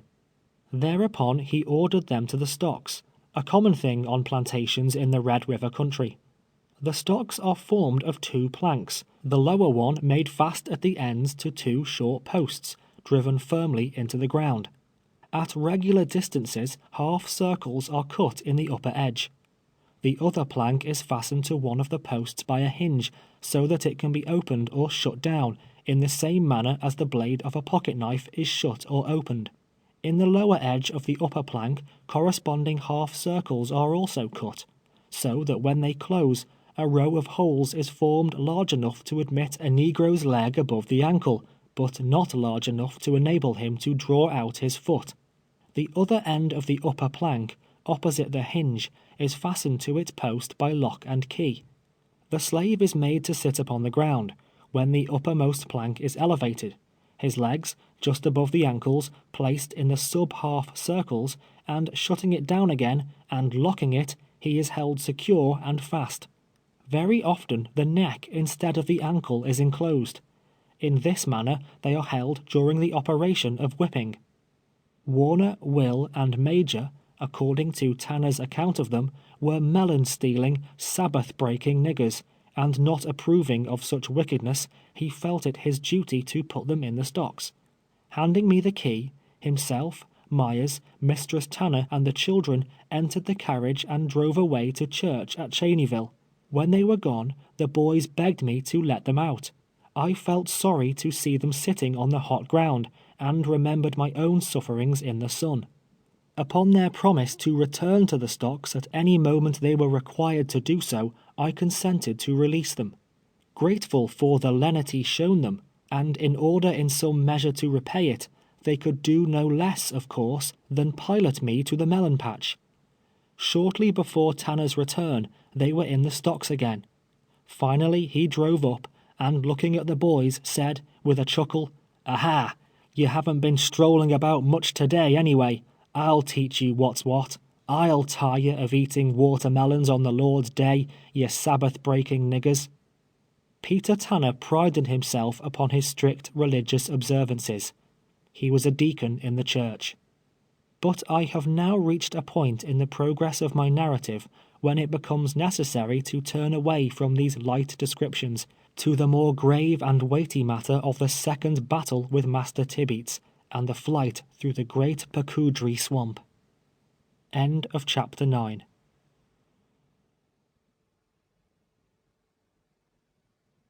Chapter 10 of 12 Years a Slave by Solomon Northup. At the end of the month, my services being no longer required at Tanner's, I was sent over to the bayou again to my master, whom I found engaged in building the cotton press. This was situated at some distance from the great house, in a rather retired place. I commenced working once more in company with Tibeats, being entirely alone with him most part of the time. I remembered the words of Chapin, his precautions, his advice to beware, lest in some unsuspecting moment he might injure me. They were always on my mind, so that I lived in a most uneasy state of apprehension and fear. One eye was always on my work, the other on my master. I determined to give him no cause of offense, to work still more diligently, if possible, than I had done, to bear whatever abuse he might heap upon me, save bodily injury, humbly and patiently, hoping thereby to soften in some degree his manner towards me, until the blessed time might come when I should be delivered from his clutches. The third morning after my return, Chapin left the plantation for Cheneyville, to be absent until night. Tibeats, on that morning, was attacked with one of those periodical fits of spleen and ill humor to which he was frequently subject, rendering him still more disagreeable and venomous than usual. It was about 9 o'clock in the forenoon, when I was busily employed with the jack-plane on one of the sweeps. Tibeats was standing by the workbench, fitting a handle into the chisel, with which he had been engaged previously in cutting the thread of the screw. "You are not planing that down enough," said he. "It is just even with the line," I replied. "You're a damned liar," he exclaimed passionately. "Oh well, master," I said mildly, "I will plane it down more if you say so," at the same time proceeding to do as I supposed he desired. Before one shaving had been removed, however, he cried out, saying I had now planed it too deep, it was too small, I had spoiled the sweep entirely. Then followed curses and imprecations. I had endeavored to do exactly as he directed, but nothing would satisfy the unreasonable man. In silence and in dread I stood by the sweep, holding the jack-plane in my hand, not knowing what to do, and not daring to be idle. His anger grew more and more violent, until finally, with an oath, such a bitter, frightful oath as only Tibeats could utter, he seized a hatchet from the workbench and darted towards me, swearing he would cut my head open. It was a moment of life or death. The sharp, bright blade of the hatchet glittered in the sun. In another instant it would be buried in my brain, and yet in that instant, so quick will a man's thoughts come to him in such a fearful strait, I reasoned with myself. If I stood still, my doom was certain. If I fled, 10 chances to 1, the hatchet, flying from his hand with a too deadly and unerring aim, would strike me in the back. There was but one course to take. Springing towards him with all my power, and meeting him full half-way, before he could bring down the blow, with one hand I caught his uplifted arm, with the other seized him by the throat. We stood looking each other in the eyes. In his I could see murder. I felt as if I had a serpent by the neck, watching the slightest relaxation of my grip, to coil itself round my body, crushing and stinging it to death. I thought to scream aloud, trusting that some ear might catch the sound, but Chapin was away. The hands were in the field. There was no living soul in sight or hearing. The good genius, which thus far through life has saved me from the hands of violence, at that moment suggested a lucky thought. With a vigorous and sudden kick, that brought him on one knee with a groan, I released my hold upon his throat, snatched the hatchet, and cast it beyond reach. Frantic with rage, maddened beyond control, he seized a white oak stick, 5 feet long perhaps, and as large in circumference as his hand could grasp, which was lying on the ground. Again he rushed towards me, and again I met him, seized him about the waist, and being the stronger of the two, bore him to the earth. While in that position, I obtained possession of the stick, and rising, cast it from me also. He likewise arose and ran for the broadaxe, on the workbench. Fortunately, there was a heavy plank lying upon its broad blade, in such a manner that he could not extricate it before I had sprung upon his back. Pressing him down closely and heavily on the plank, so that the axe was held more firmly to its place, I endeavored, but in vain, to break his grasp upon the handle. In that position we remained some minutes. There have been hours in my unhappy life, many of them, when the contemplation of death as the end of earthly sorrow, of the grave as a resting place for the tired and worn-out body, has been pleasant to dwell upon. But such contemplations vanish in the hour of peril. No man in his full strength can stand undismayed in the presence of the King of Terrors. Life is dear to every living thing. The worm that crawls upon the ground will struggle for it. At that moment it was dear to me, enslaved and treated as I was. Not able to unloose his hand, once more I seized him by the throat, and this time with a vice-like grip that soon relaxed his hold. He became pliant and unstrung. His face, that had been white with passion, was now black from suffocation. Those small serpent eyes that spat such venom were now full of horror, two great white orbs starting from their sockets. There was a lurking devil in my heart that prompted me to kill the human bloodhound on the spot, to retain the grip on his accursed throat till the breath of life was gone. I dared not murder him, and I dared not let him live. If I killed him, my life must pay the forfeit. If he lived, my life only would satisfy his vengeance. A voice within me whispered me to fly. To be a wanderer among the swamps, a fugitive and a vagabond on the face of the earth, was preferable to the life that I was leading. My resolution was soon formed, and swinging him from the workbench to the ground, I leaped a fence near by, and hurried across the plantation, passing the slaves at work in the cotton field. At the end of a quarter of a mile I reached the wood pasture, and it was a short time indeed that I had been running it. Climbing onto a high fence, I could see the cotton press, the great house, and the space between. It was a conspicuous position, from whence the whole plantation was in view. I saw Tibeats cross the field towards the house and enter it. Then he came out, carrying his saddle, and presently mounted his horse and galloped away. I was desolate, but thankful. Thankful that my life was spared, desolate and discouraged with the prospect before me. What would become of me? Who would befriend me? Whither should I fly? O God, Thou who gavest me life, and implanted in my bosom the love of life, who filled it with emotions such as other men, Thy creatures, have, do not forsake me. Have pity on the poor slave. Let me not perish. If Thou dost not protect me, I am lost. Lost!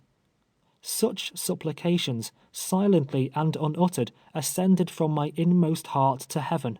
But there was no answering voice, no sweet, low tone coming down from on high, whispering to my soul, "It is I, be not afraid."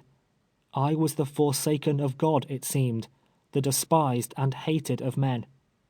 In about 3/4 of an hour several of the slaves shouted and made signs for me to run.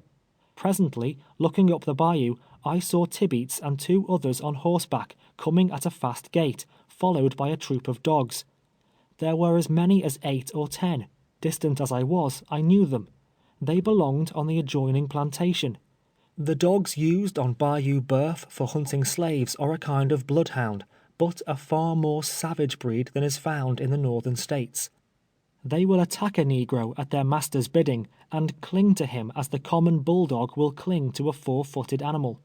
Frequently their loud bay is heard in the swamps, and then there is speculation as to what point the runaway will be overhauled.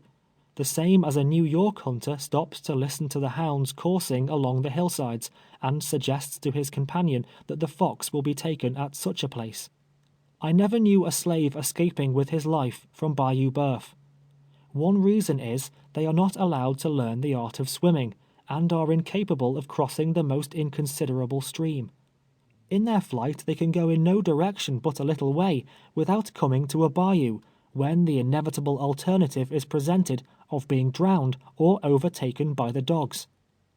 In youth I had practiced in the clear streams that flow through my native district, until I had become an expert swimmer, and felt at home in the watery element. I stood upon the fence until the dogs had reached the cotton press. In an instant more, their long, savage yells announced they were on my track. Leaping down from my position, I ran towards the swamp. Fear gave me strength, and I exerted it to the utmost. Every few moments I could hear the yelpings of the dogs. They were gaining upon me. Every howl was nearer and nearer. Each moment I expected they would spring upon my back, expected to feel their long teeth sinking into my flesh. There were so many of them, I knew they would tear me to pieces, that they would worry me at once to death. I gasped for breath, gasped forth a half-uttered choking prayer to the Almighty to save me, to give me strength to reach some wide, deep bayou where I could throw them off the track, or sink into its waters. Presently I reached a thick palmetto bottom. As I fled through them they made a loud rustling noise, not loud enough, however, to drown the voices of the dogs. Continuing my course due south, as nearly as I can judge, I came at length to water just over Shoe. The hounds at that moment could not have been 5 rods behind me. I could hear them crashing and plunging through the palmettos, their loud, eager yells making the whole swamp clamorous with the sound. Hope revived a little as I reached the water. If it were only deeper, they might lose the scent, and, thus disconcerted, afford me the opportunity of evading them. Luckily, it grew deeper the farther I proceeded, now over my ankles, now halfway to my knees, now sinking a moment to my waist, and then emerging presently into more shallow places. The dogs had not gained upon me since I struck the water. Evidently they were confused. Now their savage intonations grew more and more distant, assuring me that I was leaving them. Finally I stopped to listen, but the long howl came booming on the air again, telling me I was not yet safe. From bog to bog, where I had stepped, they could still keep upon the track, though impeded by the water. At length, to my great joy, I came to a wide bayou, and plunging in, had soon stemmed its sluggish current to the other side. There, certainly, the dogs would be confounded, the current carrying down the stream all traces of that slight, mysterious scent which enables the quick-smelling hound to follow in the track of the fugitive. After crossing the bayou, the water became so deep I could not run. I was now in what I afterwards learned was the great Pacoudry swamp. It was filled with immense trees, the sycamore, the gum, the cottonwood and cypress, and extends, I am informed, to the shore of the Calcasieu River. For 30 or 40 miles it is without inhabitants, save wild beasts, the bear, the wildcat, the tiger, and great slimy reptiles that are crawling through it everywhere. Long before I reached the bayou, in fact, from the time I struck the water until I emerged from the swamp on my return, these reptiles surrounded me. I saw hundreds of moccasin snakes. Every log and bog, every trunk of a fallen tree over which I was compelled to step or climb, was alive with them. They crawled away at my approach, but sometimes in my haste I almost placed my hand or foot upon them. They are poisonous serpents, their bite more fatal than the rattlesnakes. Besides, I had lost one shoe, the sole having come entirely off, leaving the upper only dangling to my ankle. I saw also many alligators, great and small, lying in the water or on pieces of flood wood. The noise I made usually startled them, when they moved off and plunged into the deepest places. Sometimes, however, I would come directly upon a monster before observing it. In such cases I would start back, run a short way round, and in that manner shun them. Straight forward they will run a short distance rapidly, but do not possess the power of turning. In a crooked race, there is no difficulty in evading them. About 2 o'clock in the afternoon, I heard the last of the hounds. Probably they did not cross the bayou. Wet and weary, but relieved from the sense of instant peril, I continued on, more cautious and afraid, however, of the snakes and alligators than I had been in the earlier portion of my flight. Now, before stepping into a muddy pool, I would strike the water with a stick. If the waters moved, I would go around it. If not, would venture through. At length the sun went down, and gradually night's trailing mantle shrouded the great swamp in darkness. Still I staggered on, fearing every instant I should feel the dreadful sting of the moccasin, or be crushed within the jaws of some disturbed alligator. The dread of them now almost equaled the fear of the pursuing hounds. The moon arose after a time, its mild light creeping through the overspreading branches, loaded with long, pendant moss. I kept traveling forwards until after midnight, hoping all the while that I would soon emerge into some less desolate and dangerous region. But the water grew deeper and the walking more difficult than ever. I perceived it would be impossible to proceed much farther, and knew not, moreover, what hands I might fall into, should I succeed in reaching a human habitation. Not provided with a pass, any white man would be at liberty to arrest me, and place me in prison until such time as my master should prove property, pay charges, and take me away. I was an estray, and if so unfortunate as to meet a law-abiding citizen of Louisiana, he would deem it his duty to his neighbor, perhaps, to put me forthwith in the pound. Really, it was difficult to determine which I had most reason to fear, dogs, alligators, or men. After midnight, however, I came to a halt. Imagination cannot picture the dreariness of the scene. The swamp was resonant with the quacking of innumerable ducks. Since the foundation of the earth, in all probability, a human footstep had never before so far penetrated the recesses of the swamp. It was not silent now, silent to a degree that rendered it oppressive, as it was when the sun was shining in the heavens. My midnight intrusion had awakened the feathered tribes, which seemed to throng the morass in hundreds of thousands, and their garrulous throats poured forth such multitudinous sounds. There was such a fluttering of wings, such sullen plunges in the water all around me, that I was affrighted and appalled. All the fowls of the air, and all the creeping things of the earth, appeared to have assembled together in that particular place, for the purpose of filling it with clamor and confusion. Not by human dwellings, not in crowded cities alone, are the sights and sounds of life. The wildest places of the earth are full of them. Even in the heart of that dismal swamp, God had provided a refuge and a dwelling place for millions of living things. The moon had now risen above the trees, when I resolved upon a new project. Thus far I had endeavored to travel as nearly south as possible.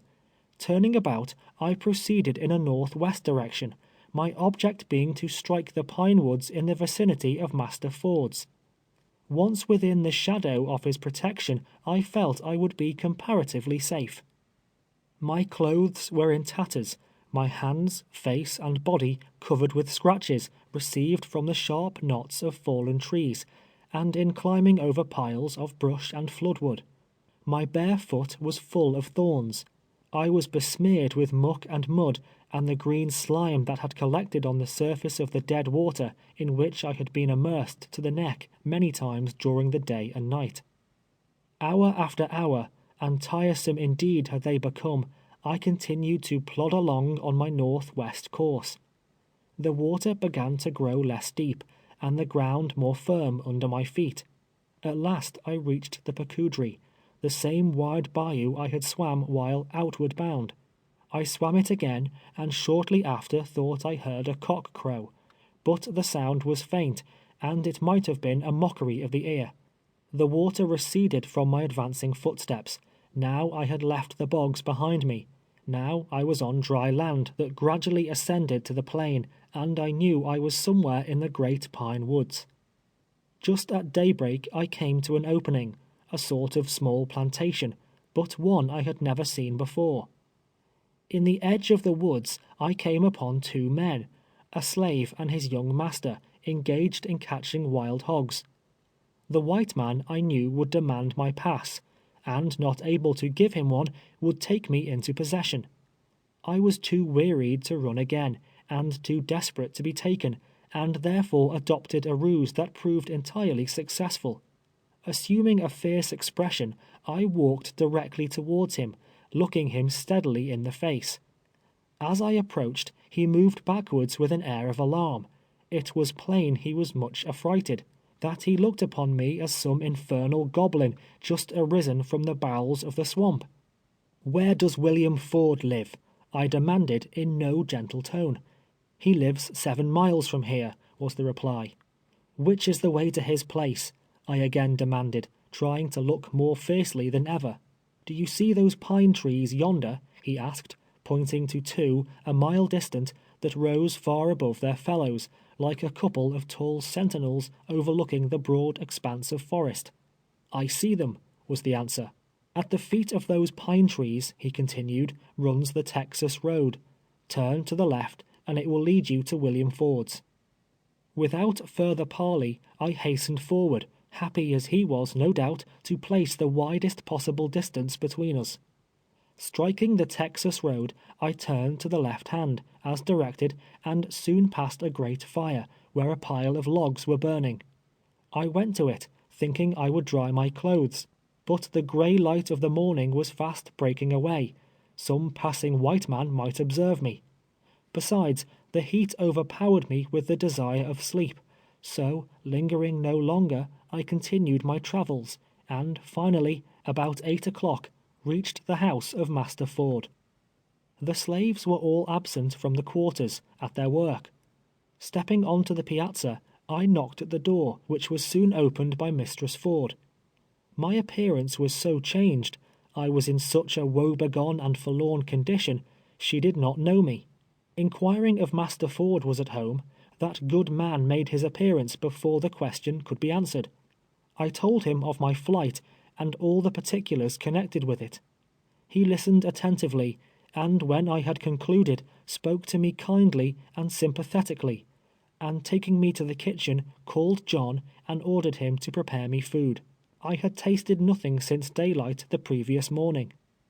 When John had set the meal before me, the madam came out with a bowl of milk, and many little delicious dainties, such as rarely please the palate of a slave. I was hungry and I was weary, but neither food nor rest afforded half the pleasure as did the blessed voices speaking kindness and consolation. It was the oil and the wine which the good Samaritan in the great pine woods was ready to pour into the wounded spirit of the slave, who came to him, stripped of his raiment, and half dead. They left me in the cabin, that I might rest. Blessed be sleep! It visiteth all alike, descending as the dews of heaven on the bond and free. Soon it nestled to my bosom, driving away the troubles that oppressed it, and bearing me to that shadowy region where I saw again the faces and listened to the voices of my children, who, alas, for aught I knew in my waking hours, had fallen into the arms of that other sleep, from which they never would arouse. End of chapter 10.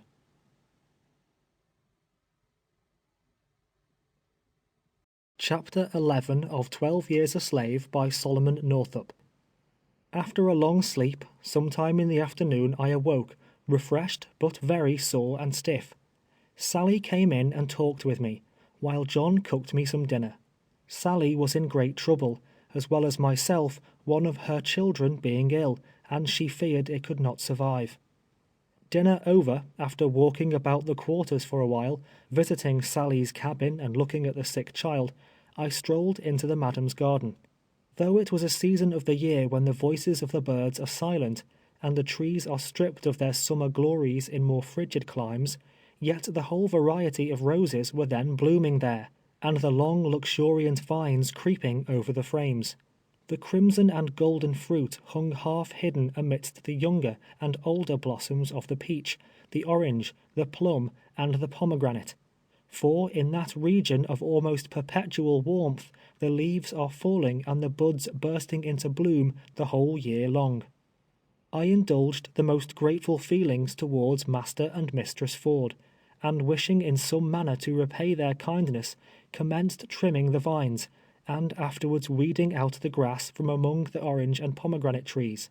The latter grows 8 or 10 feet high, and its fruit, though larger, is similar in appearance to the jelly flower. It has the luscious flavor of the strawberry. Oranges, peaches, plums, and most other fruits are indigenous to the rich, warm soil of Avoyelles, but the apple, the most common of them all in colder latitudes, is rarely to be seen. Mistress Ford came out presently, saying it was praiseworthy in me, but I was not in a condition to labor, and might rest myself at the quarters until master should go down to Bayou Boeuf, which would not be that day, and it might not be the next.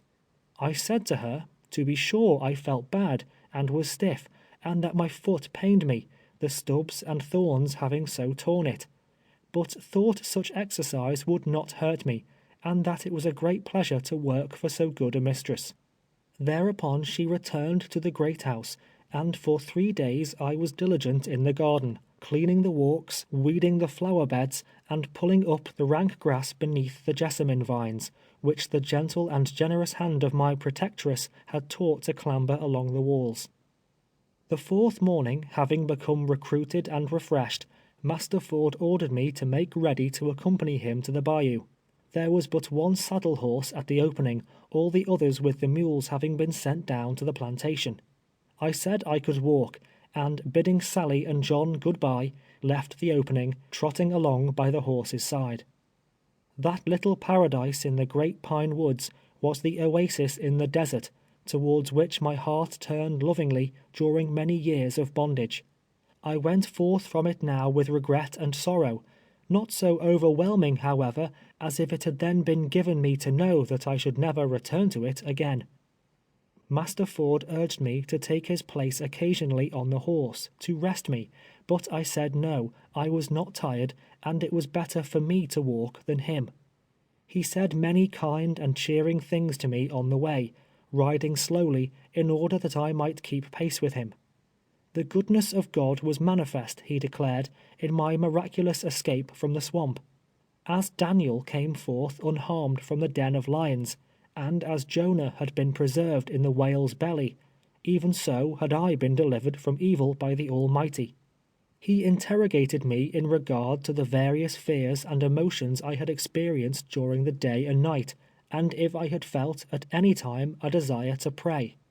I felt forsaken of the whole world, I answered him, and was praying mentally all the while. At such times, said he, the heart of man turns instinctively towards his Maker. In prosperity, and when there is nothing to injure or make him afraid, he remembers him not, and is ready to defy him. But place him in the midst of dangers, cut him off from human aid, let the grave open before him, then it is, in the time of his tribulation, that the scoffer and unbelieving man turns to God for help, feeling there is no other hope, or refuge, or safety save in his protecting arm. So did that benignant man speak to me of this life and of the life hereafter, of the goodness and power of God, and of the vanity of earthly things as we journeyed along the solitary road towards Bayou Boeuf. When within some 5 miles of the plantation, we discovered a horseman at a distance, galloping towards us. As he came near, I saw that it was Tibeats. He looked at me a moment, but did not address me, and turning about, rode along side by side with Ford. I trotted silently at their horses' heels, listening to their conversation. Ford informed him of my arrival in the Pine Woods 3 days before, of the sad plight I was in, and of the difficulties and dangers I had encountered. "Well," exclaimed Tibeats, omitting his usual oaths in the presence of Ford, "I never saw such running before. I'll bet him against $100 he'll beat any nigger in Louisiana. I offered John David Cheney $25 to catch him dead or alive, but he outran his dogs in a fair race. Them Cheney dogs ain't much after all. Dunwoody's hounds would have had him down before he touched the palmettos. Somehow the dogs got off the track, and we had to give up the hunt. We rode the horses as far as we could, and then kept on foot till the water was 3 feet deep. The boys said he was drowned, sure. I allow I wanted a shot at him mightily. Ever since I have been riding up and down the bayou, but hadn't much hope of catching him. Thought he was dead, certain. Oh, he's a cuss to run, that nigger is."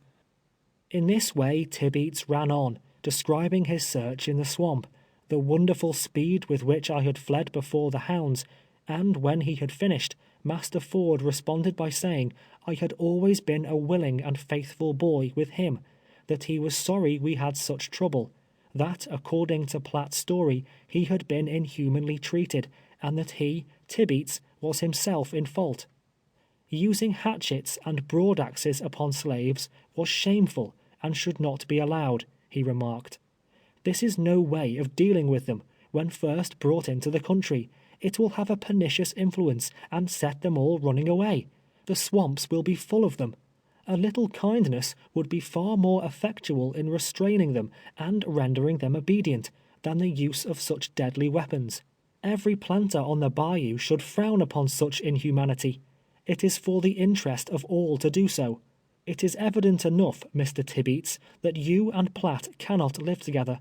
You dislike him, and would not hesitate to kill him, and knowing it, he will run from you again through fear of his life. Now, Tibeats, you must sell him, or hire him out at least. Unless you do so, I shall take measures to get him out of your possession." In this spirit Ford addressed him the remainder of the distance. I opened not my mouth. On reaching the plantation, they entered the great house, while I repaired to Eliza's cabin. The slaves were astonished to find me there on returning from the field, supposing I was drowned. That night, again, they gathered about the cabin to listen to the story of my adventure. They took it for granted I would be whipped, and that it would be severe, the well-known penalty of running away being 500 lashes. "Poor fellow," said Eliza, taking me by the hand, "it would have been better for you if you had drowned. You have a cruel master, and he will kill you yet, I am afraid." Lawson suggested that it might be Overseer Chapin would be appointed to inflict the punishment, in which case it would not be severe. Whereupon Mary, Rachel, Bristol, and others hoped it would be Master Ford, and then it would be no whipping at all. They all pitied me and tried to console me, and were sad in view of the castigation that awaited me, except Kentucky John. There were no bounds to his laughter. He filled the cabin with cachinnations, holding his sides to prevent an explosion, and the cause of his noisy mirth was the idea of my outstripping the hounds. Somehow he looked at the subject in a comical light. "I knowed dey wouldn't cotch him when he run cross de plantation. Oh, dear law, didn't Platt pick his feet right up though, eh? When dem dogs got where he wasn't there. Haw, haw, haw. Oh, de law almighty." And then Kentucky John relapsed into another of his boisterous fits. Early the next morning, Tibeats left the plantation. In the course of the forenoon, while sauntering about the gin house, a tall, good-looking man came to me and inquired if I was Tibeats' boy, that youthful appellation being applied indiscriminately to slaves even though they may have passed the number of 70 years. I took off my hat and answered that I was. "How would you like to work for me?" he inquired.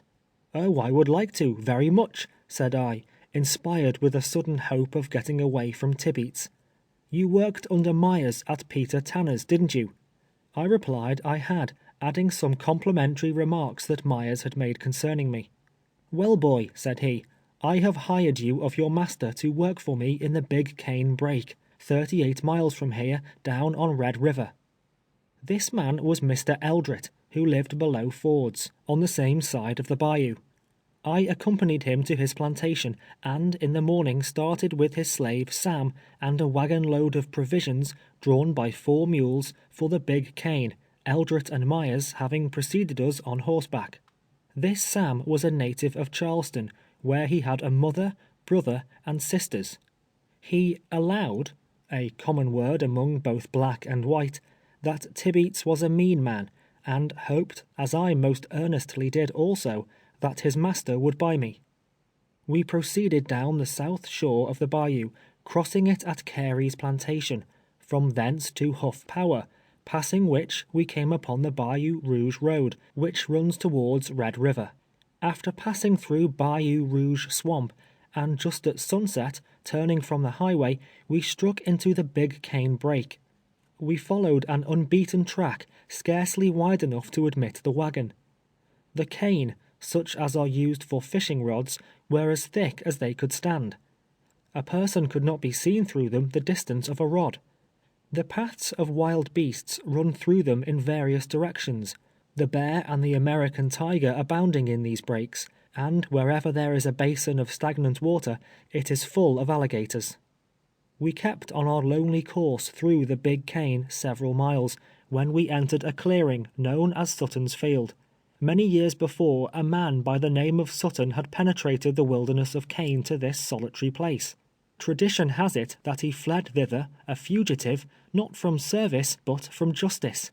Here he lived alone, recluse and hermit of the swamp, with his own hands planting the seed and gathering in the harvest. One day a band of Indians stole upon his solitude, and after a bloody battle, overpowered and massacred him. For miles the country round, in the slaves' quarters, and on the piazzas of great houses, Where white children listen to superstitious tales, the story goes that that spot, in the heart of the Big Cane, is a haunted place. For more than a quarter of a century, human voices had rarely, if ever, disturbed the silence of the clearing. Rank and noxious weeds had overspread the once cultivated field. Serpents sunned themselves on the doorway of the crumbling cabin. It was indeed a dreary picture of desolation. Passing Sutton's Field, we followed a new-cut road 2 miles farther, which brought us to its termination. We had now reached the wild lands of Mr. Eldret, where he contemplated clearing up an extensive plantation. We went to work next morning with our cane knives, and cleared a sufficient space to allow the erection of 2 cabins, one for Myers and Eldret, the other for Sam, myself, and the slaves that were to join us. We were now in the midst of trees of enormous growth, whose wide-spreading branches almost shut out the light of the sun, while the space between the trunks was an impervious mass of cane, with here and there an occasional palmetto. The bay and the sycamore, the oak and the cypress, reach a growth unparalleled in those fertile lowlands bordering the Red River. From every tree, moreover, hang long, large masses of moss, presenting to the eye unaccustomed to them a strange and singular appearance. This moss, in large quantities, is sent north, and there used for manufacturing purposes.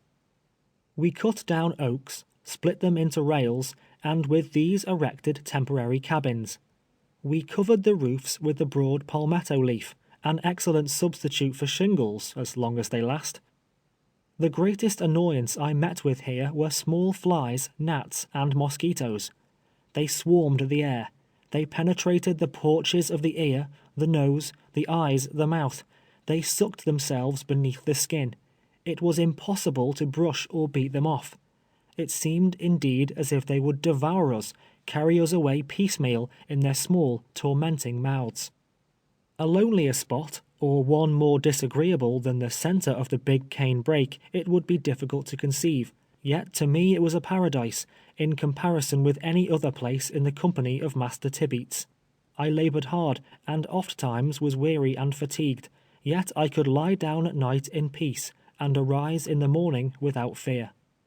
In the course of a fortnight, 4 black girls came down from Eldret's plantation: Charlotte, Fanny, Cressia, and Nellie. They were all large and stout. Axes were put into their hands, and they were sent out with Sam and myself to cut trees. They were excellent choppers, the largest oak or sycamore standing but a brief season before their heavy and well-directed blows. At piling logs they were equal to any man. There are lumber women as well as lumber men in the forests of the South. In fact, in the region of the Bayou Boeuf, they perform their share of all the labor required on the plantation. They plow, drag, drive team, clear wild lands, work on the highway, and so forth. Some planters, owning large cotton and sugar plantations, have none other than the labor of slave women. Such an one is Jim Burns, who lives on the north shore of the bayou, opposite the plantation of John Fogerman. On our arrival in the Brake, Eldret promised me, if I worked well, I might go up to visit my friends at Ford's in 4 weeks. On Saturday night of the 5th week, I reminded him of his promise, when he told me I had done so well that I might go. I had set my heart upon it, and Eldret's announcement thrilled me with pleasure. I was to return in time to commence the labors of the day on Tuesday morning. While indulging the pleasant anticipation of so soon meeting my old friends again, suddenly the hateful form of Tibeats appeared among us. He inquired how Myers and Platt got along together, and was told very well, and that Platt was going up to Ford's plantation in the morning on a visit. "Poh, poh," sneered Tibeats, "it isn't worth while. The nigger will get unsteady. He can't go." But Eldret insisted I had worked faithfully, that he had given me his promise, and that, under the circumstances, I ought not to be disappointed. They then, it being about dark, entered one cabin and I the other. I could not give up the idea of going. It was a sore disappointment. Before morning I resolved, if Eldret made no objection, to leave at all hazards. At daylight I was at his door, with my blanket rolled up into a bundle and hanging on a stick over my shoulder, waiting for a pass. Tibeats came out presently in one of his disagreeable moods, washed his face, and going to a stump nearby, sat down upon it, apparently busily thinking with himself. After standing there a long time, impelled by a sudden impulse of impatience, I started off. "Are you going without a pass?" he cried out to me. "Yes, master, I thought I would," I answered. "How do you think you'll get there?" demanded he. "Don't know," was all the reply I made him. "You'd be taken and sent to jail, where you ought to be, before you got halfway there," he added, passing into the cabin as he said it. He came out soon with the pass in his hand, and calling me a damned nigger that deserved 100 lashes, threw it on the ground. I picked it up and hurried away right speedily. A slave caught off his master's plantation without a pass may be seized and whipped by any white man whom he meets. The one I now received was dated and read as follows: "Platt has permission to go to Ford's plantation on Bayou Boeuf and return by Tuesday morning. John M. Tibeats." This is the usual form. On the way, a great many demanded it, read it, and passed on. Those having the air and appearance of gentlemen, whose dress indicated the possession of wealth, frequently took no notice of me whatever, but a shabby fellow, an unmistakable loafer, never failed to hail me, and to scrutinize and examine me in the most thorough manner. Catching runaways is sometimes a money-making business. If, after advertising, no owner appears, they may be sold to the highest bidder, and certain fees are allowed the finder for his services, at all events, even if reclaimed. A mean white, therefore, a name applied to the species loafer, considers it a godsend to meet an unknown negro without a pass. There are no inns along the highways in that portion of the state where I sojourned. I was wholly destitute of money, neither did I carry any provisions on my journey from the Big Cane to Bayou Boeuf. Nevertheless, with his pass in his hand, a slave need never suffer from hunger or from thirst. It is only necessary to present it to the master or overseer of a plantation and state his wants, when he will be sent round to the kitchen and provided with food or shelter, as the case may require. The traveler stops at any house and calls for a meal with as much freedom as if it was a public tavern. It is the general custom of the country. Whatever their faults may be, it is certain the inhabitants along Red River and around the bayous in the interior of Louisiana are not wanting in hospitality. I arrived at Ford's plantation towards the close of the afternoon, passing the evening in Eliza's cabin, with Lawson, Rachel, and others of my acquaintance. When we left Washington, Eliza's form was round and plump. She stood erect, and in her silks and jewels presented a picture of graceful strength and elegance. Now she was but a thin shadow of her former self. Her face had become ghastly haggard, and the once straight and active form was bowed down, as if bearing the weight of 100 years. Crouching on her cabin floor, and clad in the coarse garments of a slave, old Elisha Berry would not have recognized the mother of his child. I never saw her afterwards. Having become useless in the cotton field, she was bartered for a trifle to some man residing in the vicinity of Peter Compton's. Grief had gnawed remorselessly at her heart until her strength was gone, and for that, her last master, it is said, lashed and abused her most unmercifully. But he could not whip back the departed vigor of her youth, nor straighten up that bended body to its full height, such as it was when her children were around her, and the light of freedom was shining on her path. I learned the particulars relative to her departure from this world from some of Compton's slaves, who had come over Red River to the bayou to assist young Madam Tanner during the busy season. She became, at length, they said, utterly helpless, for several weeks lying on the ground floor in a dilapidated cabin, dependent upon the mercy of her fellow thralls for an occasional drop of water and a morsel of food. Her master did not knock her on the head, as is sometimes done to put a suffering animal out of misery, but left her unprovided for, and unprotected, to linger through a life of pain and wretchedness to its natural close. When the hands returned from the field one night, they found her dead. During the day, the angel of the Lord, who moveth invisibly over all the earth, gathering in his harvest of departing souls, had silently entered the cabin of the dying woman and taken her from thence. She was free at last. Next day, rolling up my blanket, I started on my return to the Big Cane. After traveling 5 miles, at a place called Huff Power, the ever-present Tibeats met me in the road. He inquired why I was going back so soon, and when informed I was anxious to return by the time I was directed, he said I need go no farther than the next plantation, as he had that day sold me to Edwin Epps. We walked down into the yard, where we met the latter gentleman, who examined me and asked me the usual questions propounded by purchasers. Having been duly delivered over, I was ordered to the quarters, and at the same time directed to make a hoe and axe handle for myself. I was now no longer the property of Tibeats, his dog, his brute, dreading his wrath and cruelty day and night, and whoever or whatever my new master might prove to be, I could not, certainly, regret the change. So it was good news when the sale was announced, and with a sigh of relief I sat down for the first time in my new abode. Tibeats soon after disappeared from that section of the country. Once afterwards, and only once, I caught a glimpse of him. It was many miles from Bayou Boeuf. He was seated in the doorway of a low groggery. I was passing in a drove of slaves through St. Mary's Parish. End of chapter 11.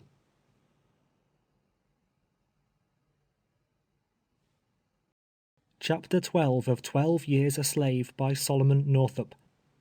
Edwin Epps, of whom much will be said during the remainder of this history, is a large, portly, heavy-bodied man with light hair, high cheekbones, and a Roman nose of extraordinary dimensions.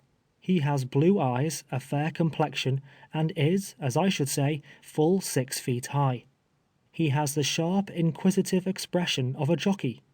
His manners are repulsive and coarse, and his language gives speedy and unequivocal evidence that he has never enjoyed the advantages of an education. He has the faculty of saying most provoking things, in that respect even excelling old Peter Tanner. At the time I came into his possession, Edwin Epps was fond of the bottle, his sprees sometimes extending over the space of 2 whole weeks. Latterly, however, he had reformed his habits, and when I left him, was as strict a specimen of temperance as could be found on Bayou Boeuf. When, in his cups, Master Epps was a roistering, blustering, noisy fellow, whose chief delight was in dancing with his "niggers," or lashing them about the yard with his long whip, just for the pleasure of hearing them screech and scream, as the great welts were planted on their backs. When sober, he was silent, reserved, and cunning, not beating us indiscriminately, as in his drunken moments, but sending the end of his rawhide to some tender spot of a lagging slave, with a sly dexterity peculiar to himself. He had been a driver and overseer in his younger years, but at this time was in possession of a plantation on Bayou Huff Power, 2½ miles from Holmesville, 18 from Marksville, and 12 from Cheneyville. It belonged to Joseph B. Roberts, his wife's uncle, and was leased by Epps. His principal business was raising cotton, and inasmuch as some may read this book who have never seen a cotton field, a description of the manner of its culture may not be out of place. The ground is prepared by throwing up beds or ridges with the plough. Back furrowing it is called. Oxen and mules, the latter almost exclusively, are used in ploughing. The women as frequently as the men perform this labor, feeding, currying, and taking care of their teams, and in all respects doing the field and stable work precisely as do the ploughboys of the North. The beds or ridges are 6 feet wide, that is from water furrow to water furrow. A plough drawn by one mule is then run along the top of the ridge or center of the bed, making the drill, into which a girl usually drops the seed, which she carries in a bag hung round her neck. Behind her comes a mule and harrow, covering up the seed, so that 2 mules, 3 slaves, a plough and harrow are employed in planting a row of cotton. This is done in the months of March and April. Corn is planted in February. When there are no cold rains, the cotton usually makes its appearance in a week. In the course of 8 or 10 days afterwards, the first hoeing is commenced. This is performed in part, also, by the aid of the plough and mule. The plough passes as near as possible to the cotton on both sides, throwing the furrow from it. Slaves follow with their hoes, cutting up the grass and cotton, leaving hills 2.5 feet apart. This is called scraping cotton. In 2 weeks more commences the second hoeing. This time the furrow is thrown towards the cotton. Only one stalk, the largest, is now left standing in each hill. In another fortnight it is hoed the third time, throwing the furrow towards the cotton in the same manner as before, and killing all the grass between the rows. About the 1st of July, when it is a foot high or thereabouts, it is hoed the fourth and last time. Now the whole space between the rows is ploughed, leaving a deep water furrow in the centre. During all these hoeings, the overseer or driver follows the slaves on horseback with a whip, such as has been described. The fastest hoer takes the lead row. He is usually about a rod in advance of his companions. If one of them passes him, he is whipped. If one falls behind or is a moment idle, he is whipped. In fact, the lash is flying from morning until night the whole day long. The hoeing season thus continues from April until July, a field having no sooner been finished once than it is commenced again. In the latter part of August begins the cotton picking season. At this time each slave is presented with a sack. A strap is fastened to it, which goes over the neck, holding the mouth of the sack breast high, while the bottom reaches nearly to the ground. Each one is also presented with a large basket that will hold about 2 barrels. This is to put the cotton in when the sack is filled. The baskets are carried to the field and placed at the beginning of the rows. When a new hand, one unaccustomed to the business, is sent for the first time into the field, he is whipped up smartly and made for that day to pick as fast as he can possibly. At night it is weighed, so that his capability in cotton picking is known. He must bring in the same weight each night following. If it falls short, it is considered evidence that he has been laggard, and a greater or less number of lashes is the penalty. An ordinary day's work is 200 pounds.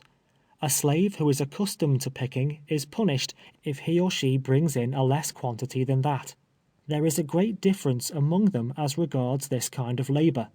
Some of them seem to have a natural knack, or quickness, which enables them to pick with great celerity, and with both hands, while others, with whatever practice or industry, are utterly unable to come up to the ordinary standard.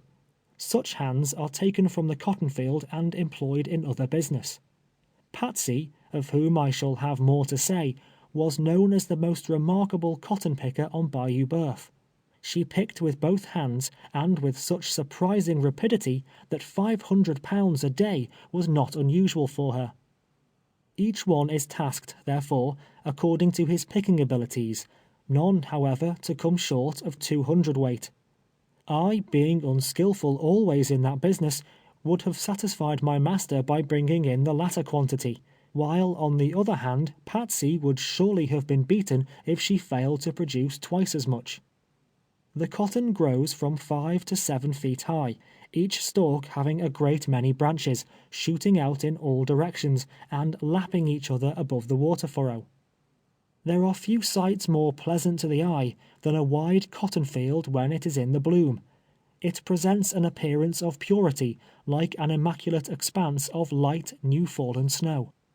Sometimes the slave picks down one side of a row, and back upon the other, but more usually there is one on either side, gathering all that has blossomed, leaving the unopened bolls for a succeeding picking. When the sack is filled, it is emptied into the basket and trodden down. It is necessary to be extremely careful the first time going through the field, in order not to break the branches off the stalks. The cotton will not bloom upon a broken branch.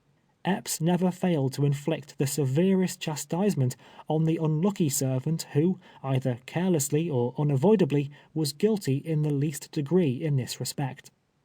The hands are required to be in the cotton field as soon as it is light in the morning, and with the exception of 10 or 15 minutes, which is given them at noon to swallow their allowance of cold bacon, they are not permitted to be a moment idle until it is too dark to see, and when the moon is full, they oftentimes labor till the middle of the night. They do not dare to stop even at dinner time, nor return to the quarters, however late it be, until the order to halt is given by the driver. The day's work over in the field, the baskets are toted, or in other words, carried to the gin house, where the cotton is weighed. No matter how fatigued and weary he may be, no matter how much he longs for sleep and rest, a slave never approaches the gin house with his basket of cotton but with fear. If it falls short in weight, if he has not performed the full task appointed him, he knows that he must suffer. And if he has exceeded it by 10 or 20 pounds, in all probability his master will measure the next day's task accordingly. So, whether he has too little or too much, his approach to the gin house is always with fear and trembling. Most frequently they have too little, and therefore it is they are not anxious to leave the field. After weighing, follow the whippings, and then the baskets are carried to the cotton house and their contents stored away like hay, all hands being sent in to tramp it down. If the cotton is not dry, instead of taking it to the gin house at once, it is laid upon platforms, 2 feet high and some 3 times as wide, covered with boards or plank, with narrow walks running between them. This done, the labor of the day is not yet ended by any means. Each one must then attend to his respective chores. One feeds the mules, another the swine, another cuts the wood, and so forth. Besides, the packing is all done by candlelight. Finally, at a late hour, they reach the quarters, sleepy and overcome with the long day's toil. Then a fire must be kindled in the cabin, the corn ground in the small hand mill, and supper and dinner for the next day in the field prepared. All that is allowed them is corn and bacon, which is given out at the corn crib and smokehouse every Sunday morning. Each one receives, as his weekly allowance, 3½ pounds of bacon, and corn enough to make a peck of meal. That is all. No tea, coffee, sugar, and, with the exception of a very scanty sprinkling now and then, no salt. I can say, from a 10 years' residence with Master Epps, that no slave of his is ever likely to suffer from the gout, superinduced by excessive high living. Master Epps' hogs were fed on shelled corn. It was thrown out to his "niggers" in the ear. The former he thought would fatten faster by shelling, and soaking it in the water. The latter, perhaps, if treated in the same manner, might grow too fat to labor. Master Epps was a shrewd calculator, and knew how to manage his own animals, drunk or sober. The corn mill stands in the yard beneath a shelter. It is like a common coffee mill, the hopper holding about 6 quarts. There was one privilege which Master Epps granted freely to every slave he had. They might grind their corn nightly, in such small quantities as their daily wants required, or they might grind the whole week's allowance at one time, on Sundays, just as they preferred. A very generous man was Master Epps. I kept my corn in a small wooden box, the meal in a gourd. And, by the way, the gourd is one of the most convenient and necessary utensils on a plantation. Besides supplying the place of all kinds of crockery in a slave cabin, it is used for carrying water to the fields. Another, also, contains the dinner. It dispenses with the necessity of pails, dippers, basins, and such tin and wooden superfluities altogether. When the corn is ground, and fire is made, the bacon is taken down from the nail on which it hangs, a slice cut off and thrown upon the coals to broil. The majority of slaves have no knife, much less a fork. They cut their bacon with the axe at the woodpile. The corn meal is mixed with a little water, placed in the fire, and baked. When it is "done brown," the ashes are scraped off, and being placed upon a chip, which answers for a table, the tenant of the slave hut is ready to sit down upon the ground to supper. By this time it is usually midnight. The same fear of punishment with which they approach the gin house possesses them again on lying down to get a snatch of rest. It is the fear of oversleeping in the morning. Such an offence would certainly be attended with not less than 20 lashes. With a prayer that he may be on his feet and wide awake at the first sound of the horn, he sinks to his slumbers nightly. The softest couches in the world are not to be found in the log mansion of the slave. The one whereon I reclined year after year was a plank 12 inches wide and 10 feet long. My pillow was a stick of wood. The bedding was a coarse blanket, and not a rag or shred beside. Moss might be used, were it not that it directly breeds a swarm of fleas.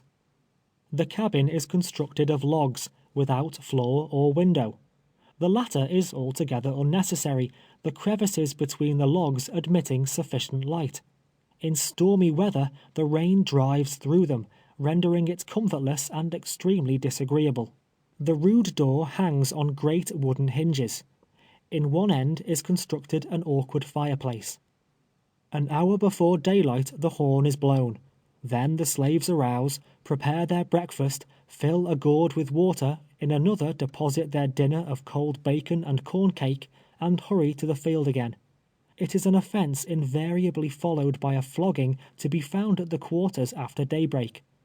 Then the fears and labors of another day begin, and until its close there is no such thing as rest. He fears he will be caught lagging through the day. He fears to approach the gin house with his basket load of cotton at night. He fears when he lies down that he will oversleep himself in the morning. Such is a true, faithful, unexaggerated picture and description of the slave's daily life during the time of cotton picking on the shores of Bayou Boeuf. In the month of January, generally, the fourth and last picking is completed. Then commences the harvesting of corn. This is considered a secondary crop, and receives far less attention than the cotton. It is planted, as already mentioned, in February. Corn is grown in that region for the purpose of fattening hogs and feeding slaves, very little, if any, being sent to market. It is the white variety, the ear of great size, and the stalk growing to the height of 8, and oftentimes 10 feet. In August the leaves are stripped off, dried in the sun, bound in small bundles, and stored away as provender for the mules and oxen. After this, the slaves go through the field, turning down the ear, for the purpose of keeping the rains from penetrating to the grain. It is left in this condition until after cotton picking is over, whether earlier or later. Then the ears are separated from the stalks, and deposited in the corn crib with the husks on.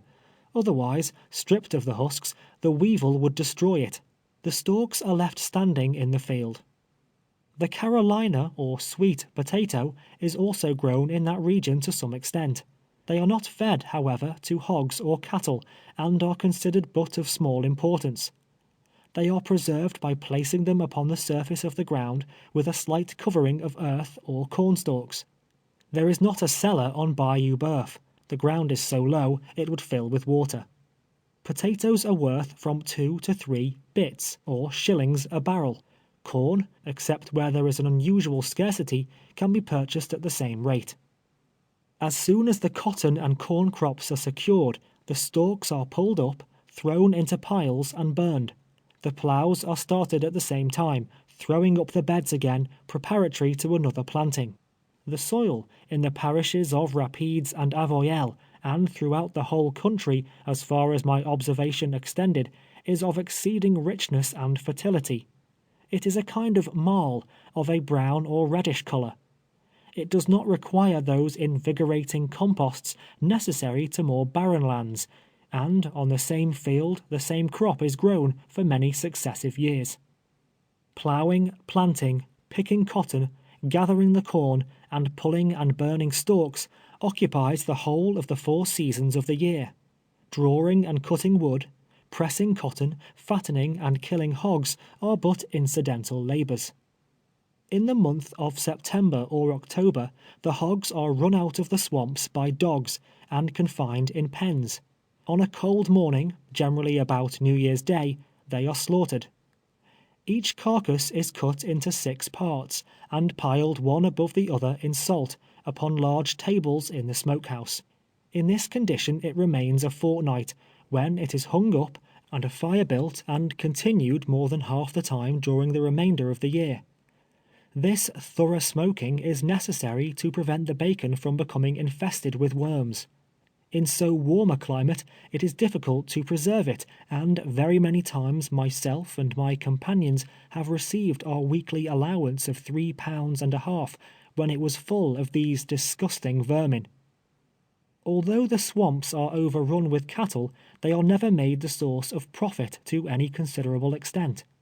The planter cuts his mark upon the ear, or brands his initials upon the side, and turns them into the swamps, to roam unrestricted within their almost limitless confines. They are the Spanish breed, small and spike-horned. I have known of droves being taken from Bayou Boeuf, but it is a very rare occurrence. The value of the best cows is about $5 each. 2 quarts at one milking would be considered an unusual large quantity. They furnish little tallow, and that of a soft inferior quality. Notwithstanding the great number of cows that throng the swamps, the planters are indebted to the North for their cheese and butter, which is purchased in the New Orleans market. Salted beef is not an article of food either in the great house or in the cabin. Master Epps was accustomed to attend shooting matches for the purpose of obtaining what fresh beef he required.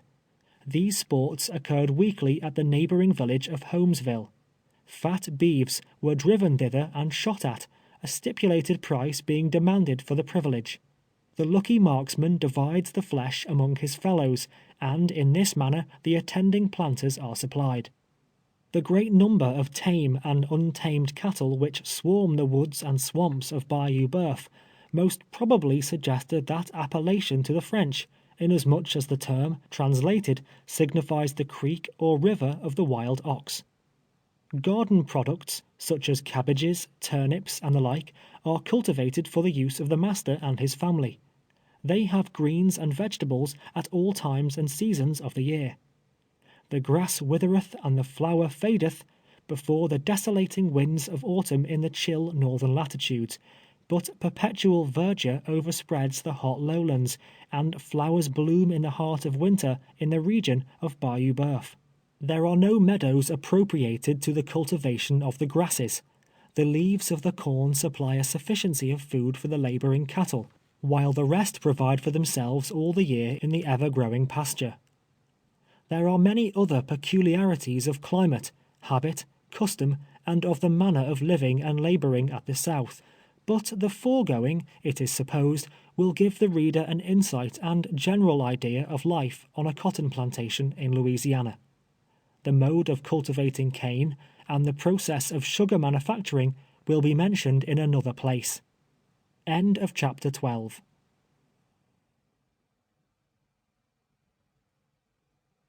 Chapter 13 of 12 Years a Slave by Solomon Northup. On my arrival at Master Epps, in obedience to his order, the first business upon which I entered was the making of an axe helve. The handles in use there are simply a round, straight stick. I made a crooked one, shaped like those to which I had been accustomed at the North. When finished and presented to Epps, he looked at it with astonishment, unable to determine exactly what it was. He had never before seen such a handle, and when I explained its conveniences, he was forcibly struck with the novelty of the idea. He kept it in the house a long time, and when his friends called, was wont to exhibit it as a curiosity. It was now the season of hoeing. I was first sent into the cornfield, and afterwards set to scraping cotton. In this employment I remained until hoeing time was nearly past, when I began to experience the symptoms of approaching illness. I was attacked with chills, which were succeeded by a burning fever. I became weak and emaciated, and frequently so dizzy that it caused me to reel and stagger like a drunken man. Nevertheless, I was compelled to keep up my row. When in health, I found little difficulty in keeping pace with my fellow laborers, but now it seemed an utter impossibility. Often I fell behind, when the driver's lash was sure to greet my back, infusing into my sick and drooping body a little temporary energy. I continued to decline until at length the whip became entirely ineffectual. The sharpest sting of the rawhide could not arouse me. Finally, in September, when the busy season of cotton picking was at hand, I was unable to leave my cabin. Up to this time I had received no medicine, nor any attention from my master or mistress. The old cook visited me occasionally, preparing me corn coffee and sometimes boiling a bit of bacon, when I had grown too feeble to accomplish it myself. When it was said that I would die, Master Epps, unwilling to bear the loss which the death of an animal worth $1,000 would bring upon him, concluded to incur the expense of sending to Holmesville for Dr. Wines. He announced to Epps that it was the effect of the climate, and there was a probability of his losing me. He directed me to eat no meat, and to partake of no more food than was absolutely necessary to sustain life. Several weeks elapsed, during which time, under the scanty diet to which I was subjected, I had partially recovered. One morning, long before I was in a proper condition to labor, Epps appeared at the cabin door, and, presenting me a sack, ordered me to the cotton field. At this time I had had no experience whatever in cotton picking. It was an awkward business indeed. While others used both hands, snatching the cotton and depositing it in the mouth of the sack with a precision and dexterity that was incomprehensible to me, I had to seize the boll with one hand, and deliberately draw out the white, gushing blossom with the other. Depositing the cotton in the sack, moreover, was a difficulty that demanded the exercise of both hands and eyes. I was compelled to pick it from the ground where it would fall, nearly as often as from the stalk where it had grown. I made havoc also with the branches, loaded with the yet unbroken bolls, the long, cumbersome sack swinging from side to side in a manner not allowable in the cotton field. After a most laborious day, I arrived at the gin house with my load. When the scale determined its weight to be only 95 pounds, not half the quantity required of the poorest picker, Epps threatened the severest flogging, but in consideration of my being a raw hand, concluded to pardon me on that occasion. The following day, and many days succeeding, I returned at night with no better success. I was evidently not designed for that kind of labor. I had not the gift, the dexterous fingers and quick motion of Patsy, who could fly along one side of a row of cotton, stripping it of its undefiled and fleecy whiteness, miraculously fast. Practice and whipping were alike unavailing, and Epps, satisfied of it at last, swore I was a disgrace, that I was not fit to associate with a cotton-picking nigger, that I did not pick enough in a day to pay the trouble of weighing it, and that I should go into the cotton field no more. I was now employed in cutting and hauling wood, drawing cotton from the field to the gin house, and performed whatever other service was required. Suffice to say, I was never permitted to be idle. It was rarely that a day passed by without one or more whippings. This occurred at the time the cotton was weighed. The delinquent whose weight had fallen short was taken out, stripped, made to lie upon the ground, face downwards, when he received a punishment proportioned to his offense. It is the literal, unvarnished truth that the crack of the lash and the shrieking of the slaves can be heard from dark till bedtime on Epps' plantation, any day almost during the entire period of the cotton-picking season. The number of lashes is graduated according to the nature of the case. 25 are deemed a mere brush, inflicted for instance when a dry leaf or piece of boll is found in the cotton, or when a branch is broken in the field. 50 is the ordinary penalty following all delinquencies of the next higher grade. 100 is called severe. It is the punishment inflicted for the serious offense of standing idle in the field.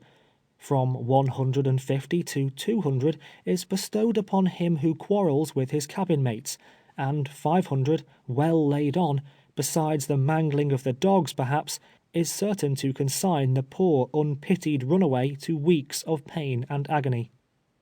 During the 2 years Epps remained on the plantation at Bayou Huff Power, he was in the habit, as often as once in a fortnight at least, of coming home intoxicated from Holmesville.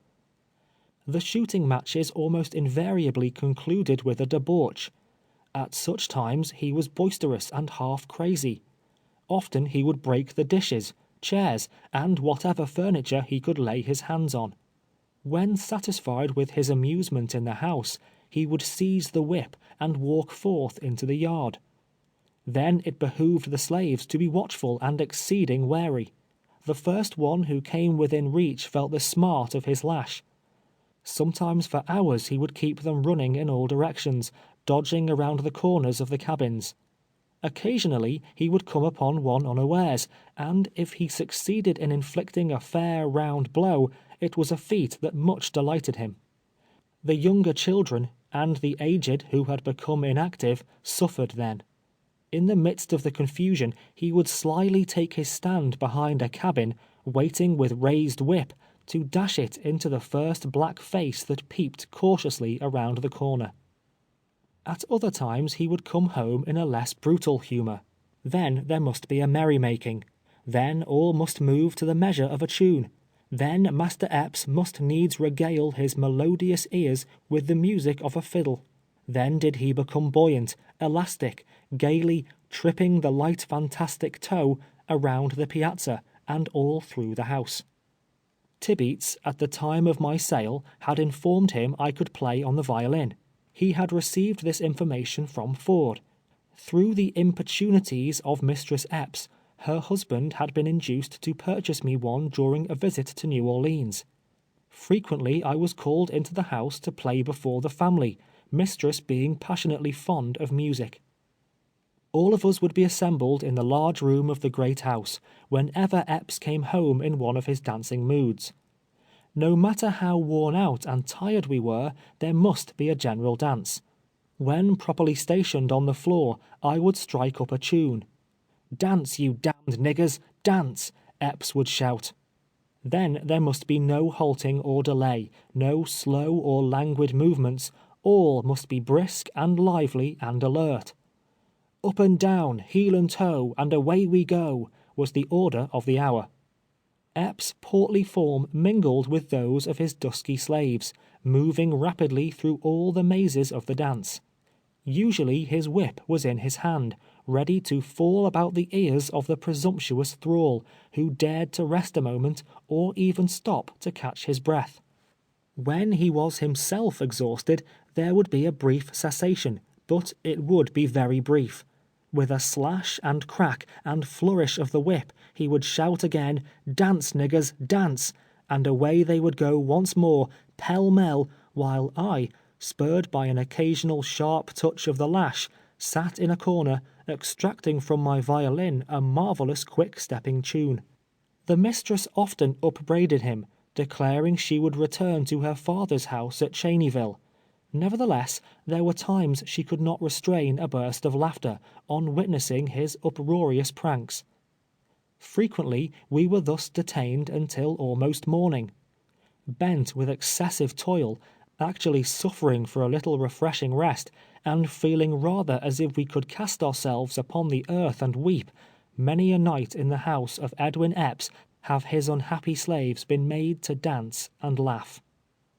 Notwithstanding these deprivations in order to gratify the whim of an unreasonable master, we had to be in the field as soon as it was light, and during the day perform the ordinary and accustomed task. Such deprivations could not be urged at the scales in extenuation of any lack of weight, or in the cornfield for not hoeing with the usual rapidity. The whippings were just as severe as if we had gone forth in the morning strengthened and invigorated by a night's repose. Indeed, after such frantic revels, he was always more sour and savage than before, punishing for slighter causes, and using the whip with increased and more vindictive energy.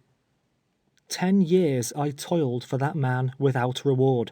10 years of my incessant labor has contributed to increase the bulk of his possessions. 10 years I was compelled to address him with downcast eyes and uncovered head, in the attitude and language of a slave.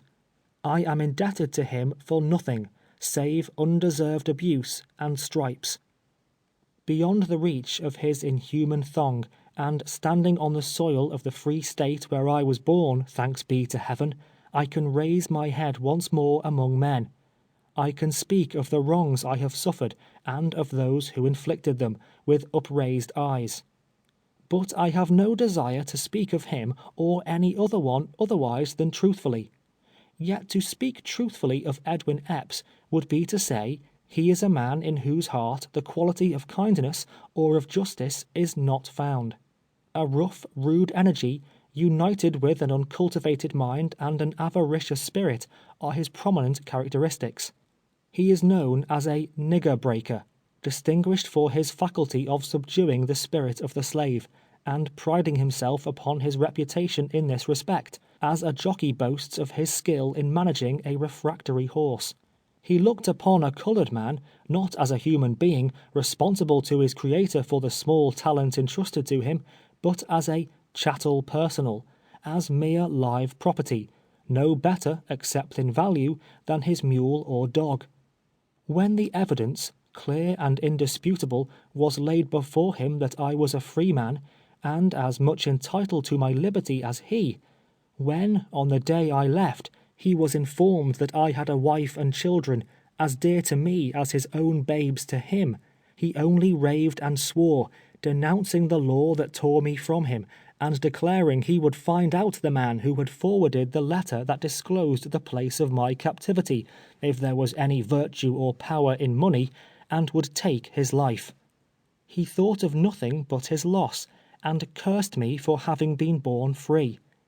He could have stood unmoved and seen the tongues of his poor slaves torn out by the roots. He could have seen them burned to ashes over a slow fire, or gnawed to death by dogs, if it only brought him profit. Such a hard, cruel, unjust man is Edwin Epps. There was but one greater savage on Bayou Boeuf than he.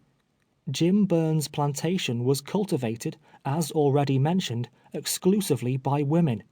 That barbarian kept their backs so sore and raw that they could not perform the customary labor demanded daily of the slave. He boasted of his cruelty, and through all the country round was accounted a more thoroughgoing, energetic man than even Epps. A brute himself, Jim Burns had not a particle of mercy for his subject brutes, and, like a fool, whipped and scourged away the very strength upon which depended his amount of gain. Epps remained on Huff Power 2 years, when, having accumulated a considerable sum of money, he expended it in the purchase of the plantation on the east bank of Bayou Boeuf, where he still continues to reside. He took possession of it in 1845, after the holidays were past. He carried thither with him 9 slaves, all of whom, except myself, and Susan, who has since died, remain there yet. He made no addition to this force, and for 8 years the following were my companions in his quarters, viz., Abram, Wiley, Phoebe, Bob, Henry, Edward, and Patsy. All these, except Edward, born since, were purchased out of a drove by Epps during the time he was overseer for Archie B. Williams, whose plantation is situated on the shore of Red River, not far from Alexandria. Abram was tall, standing a full head above any common man. He is 60 years of age, and was born in Tennessee. 20 years ago he was purchased by a trader, carried into South Carolina, and sold to James Buford, of Williamsburg County, in that state. In his youth he was renowned for his great strength, but age and unremitting toil have somewhat shattered his powerful frame and enfeebled his mental faculties. Wiley is 48. He was born on the estate of William Tassel, and for many years took charge of that gentleman's ferry over the Big Black River in South Carolina. Phoebe was a slave of Buford, Tassel's neighbor, and having married Wiley, he bought the latter at her instigation. Buford was a kind master, sheriff of the county, and in those days a man of wealth. Bob and Henry are Phoebe's children by a former husband, their father having been abandoned to give place to Wiley. That seductive youth had insinuated himself into Phoebe's affections, and therefore the faithless spouse had gently kicked her first husband out of her cabin door. Edward had been born to them on Bayou Huff Power. Patsy is 23, also from Buford's plantation. She is in no wise connected with the others, but glories in the fact that she is the offspring of a Guinea nigger, brought over to Cuba in a slave ship, and in the course of trade transferred to Buford, who was her mother's owner. This, as I learned from them, is a genealogical account of my master's slaves. For years they had been together. Often they recalled the memories of other days, and sighed to retrace their steps to the old home in Carolina. Troubles came upon their master Buford, which brought far greater troubles upon them. He became involved in debt, and unable to bear up against his failing fortunes, was compelled to sell these and others of his slaves. In a chain gang they had been driven from beyond the Mississippi to the plantation of Archie B. Williams. Edwin Epps, who for a long while had been his driver and overseer, was about establishing himself in business on his own account at the time of their arrival, and accepted them in payment of his wages. Old Abram was a kind-hearted being, a sort of patriarch among us, fond of entertaining his younger brethren with grave and serious discourse. He was deeply versed in such philosophy as is taught in the cabin of the slave. But the great absorbing hobby of Uncle Abram was General Jackson, whom his young master in Tennessee had followed to the wars. He loved to wander back, in imagination, to the place where he was born, and to recount the scenes of his youth during those stirring times when the nation was in arms. He had been athletic, and more keen and powerful than the generality of his race, but now his eye had become dim, and his natural force abated. Very often, indeed, while discussing the best method of baking the hoe cake, or expatiating at large upon the glory of Jackson, he would forget where he left his hat, or his hoe, or his basket, and then would the old man be laughed at, if Epps was absent, and whipped if he was present. So was he perplexed continually, and sighed to think that he was growing aged and going to decay. Philosophy and Jackson and forgetfulness had played the mischief with him, and it was evident that all of them combined were fast bringing down the gray hairs of Uncle Abram to the grave. Aunt Phoebe had been an excellent field hand, but latterly was put into the kitchen, where she remained, except occasionally in a time of uncommon hurry. She was a sly old creature, and when not in the presence of her mistress or her master, was garrulous in the extreme. Wiley, on the contrary, was silent. He performed his task without murmur or complaint, seldom indulging in the luxury of speech, except to utter a wish that he was away from Epps, and back once more in South Carolina. Bob and Henry had reached the ages of 20 and 23, and were distinguished for nothing extraordinary or unusual, while Edward, a lad of 13, not yet able to maintain his row in the corn or the cotton field, was kept in the great house, to wait on the little Eppses. Patsy was slim and straight. She stood erect as the human form is capable of standing. There was an air of loftiness in her movement that neither labor, nor weariness, nor punishment could destroy. Truly, Patsy was a splendid animal, and were it not that bondage had enshrouded her intellect in utter and everlasting darkness, would have been chief among 10,000 of her people. She could leap the highest fences, and a fleet hound it was indeed that could outstrip her in a race. No horse could fling her from his back. She was a skillful teamster. She turned as true a furrow as the best, and at splitting rails there was none who could excel her. When the order to halt was heard at night, she would have her mules at the crib, unharnessed, fed, and curried, before Uncle Abram had found his hat. Not, however, for all or any of these was she chiefly famous. Such lightning-like motion was in her fingers as no other fingers ever possessed, and therefore it was that in cotton-picking time, Patsy was queen of the field. She had a genial and pleasant temper, and was faithful and obedient. Naturally, she was a joyous creature, a laughing, light-hearted girl, rejoicing in the mere sense of existence. Yet Patsy wept oftener, and suffered more than any of her companions. She had been literally excoriated. Her back bore the scars of 1,000 stripes, not because she was backward in her work, nor because she was of an unmindful and rebellious spirit, but because it had fallen to her lot to be the slave of a licentious master and a jealous mistress. She shrank before the lustful eye of the one, and was in danger even of her life at the hands of the other, and between the two she was indeed accursed. In the great house, for days together, there were high and angry words, poutings and estrangement, whereof she was the innocent cause. Nothing delighted the mistress so much as to see her suffer, and more than once, when Epps had refused to sell her, has she tempted me with bribes to put her secretly to death, and bury her body in some lonely place in the margin of the swamp. Gladly would Patsy have appeased this unforgiving spirit if it had been in her power, but not like Joseph dared she escape from Master Epps, leaving her garment in his hand. Patsy walked under a cloud. If she uttered a word in opposition to her master's will, the lash was resorted to at once to bring her to subjection. If she was not watchful when about her cabin, or when walking in the yard, a billet of wood, or a broken bottle perhaps, hurled from her mistress's hand, would smite her unexpectedly in the face. The enslaved victim of lust and hate, Patsy had no comfort in her life. These were my companions and fellow slaves, with whom I was accustomed to be driven to the field, and with whom it has been my lot to dwell for 10 years in the log cabins of Edwin Epps. They, if living, are yet toiling on the banks of Bayou Boeuf, never destined to breathe, as I now do, the blessed air of liberty, nor to shake off the heavy shackles that enthrall them, until they shall lie down forever in the dust. End of chapter 13.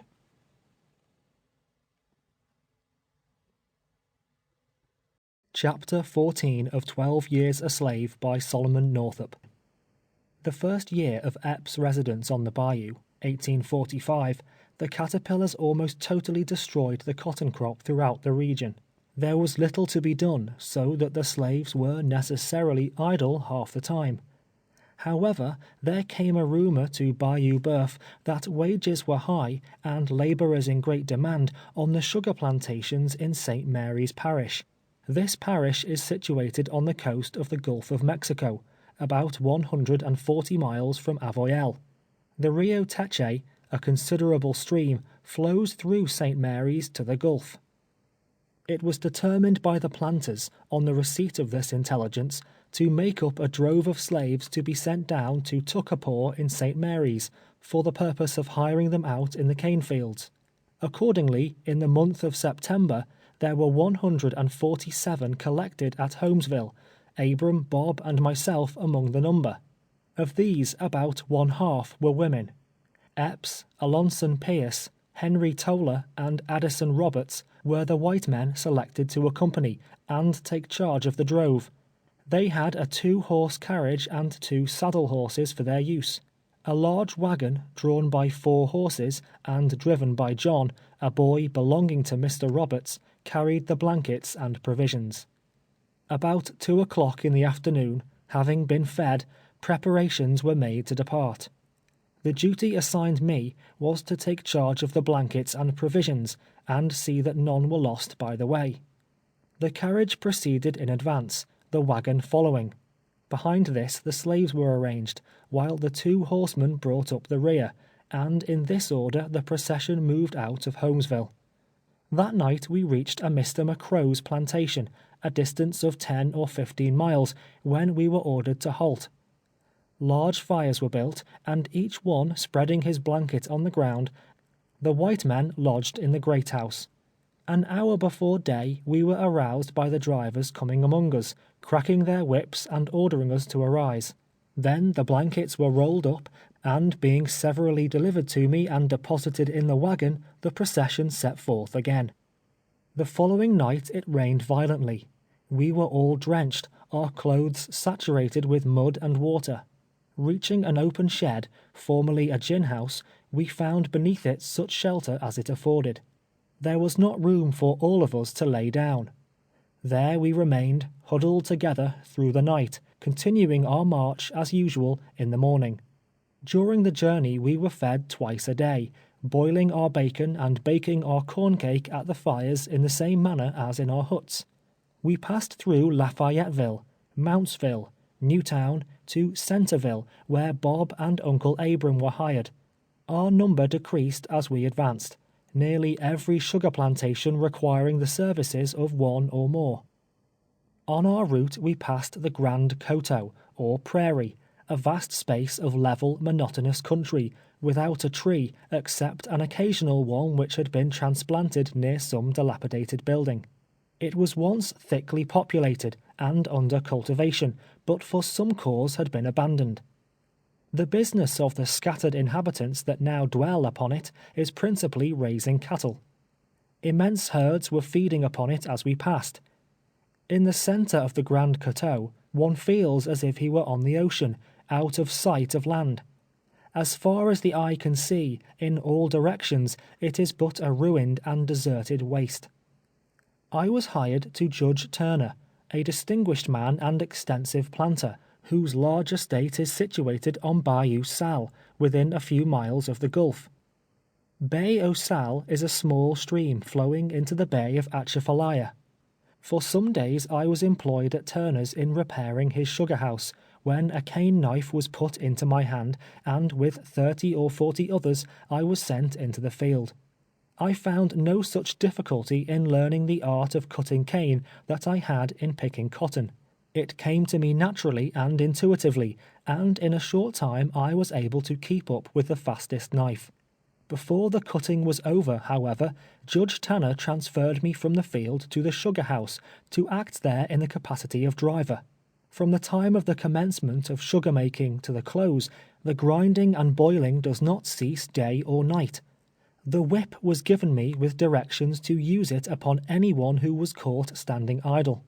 If I failed to obey them to the letter, there was another one for my own back. In addition to this, my duty was to call on and off the different gangs at the proper time. I had no regular periods of rest, and could never snatch but a few moments of sleep at a time. It is the custom in Louisiana, as I presume it is in other slave states, to allow the slave to retain whatever compensation he may obtain for services performed on Sundays. In this way only are they able to provide themselves with any luxury or convenience whatever. When a slave, purchased or kidnapped in the North, is transported to a cabin on Bayou Boeuf, he is furnished with neither knife, nor fork, nor dish, nor kettle, nor any other thing in the shape of crockery, or furniture of any nature or description. He is furnished with a blanket before he reaches there, and wrapping that around him, he can either stand up or lie down upon the ground, or on a board if his master has no use for it. He is at liberty to find a gourd in which to keep his meal, or he can eat his corn from the cob, just as he pleases. To ask the master for a knife, or skillet, or any small convenience of the kind, would be answered with a kick, or laughed at as a joke. Whatever necessary article of this nature is found in a cabin has been purchased with Sunday money. However injurious to the morals, it is certainly a blessing to the physical condition of the slave to be permitted to break the Sabbath. Otherwise there would be no way to provide himself with any utensils, which seem to be indispensable to him who is compelled to be his own cook. On cane plantations in sugar time, there is no distinction as to the days of the week. It is well understood that all hands must labor on the Sabbath, and it is equally well understood that those especially who are hired, as I was to Judge Turner, and others in succeeding years, shall receive remuneration for it. It is usual, also, in the most hurrying time of cotton picking, to require the same extra service. From this source, slaves generally are afforded an opportunity of earning sufficient to purchase a knife, a kettle, tobacco, and so forth. The females, discarding the latter luxury, are apt to expend their little revenue in the purchase of gaudy ribbons, wherewithal to deck their hair in the merry season of the holidays. I remained in St. Mary's until the 1st of January, during which time my Sunday money amounted to $10. I met with other good fortune, for which I was indebted to my violin, my constant companion, the source of profit and soother of my sorrows during years of servitude. There was a grand party of whites assembled at Mr. Yarney's, in Centerville, a hamlet in the vicinity of Turner's plantation. I was employed to play for them, and so well pleased were the merrymakers with my performance, that a contribution was taken for my benefit, which amounted to $17. With this sum in possession, I was looked upon by my fellows as a millionaire. It afforded me great pleasure to look at it, to count it over and over again, day after day. Visions of cabin furniture, of water pails, of pocket knives, new shoes and coats and hats floated through my fancy, and up through all rose the triumphant contemplation that I was the wealthiest "nigger" on Bayou Boeuf. Vessels run up the Rio Teche to Centerville. While there, I was bold enough one day to present myself before the captain of a steamer, and beg permission to hide myself among the freight. I was emboldened to risk the hazard of such a step from overhearing a conversation, in the course of which I ascertained he was a native of the North. I did not relate to him the particulars of my history, but only expressed an ardent desire to escape from slavery to a free state. He pitied me, but said it would be impossible to avoid the vigilant custom house officers in New Orleans, and that detection would subject him to punishment, and his vessel to confiscation. My earnest entreaties evidently excited his sympathies, and doubtless he would have yielded to them, could he have done so with any kind of safety.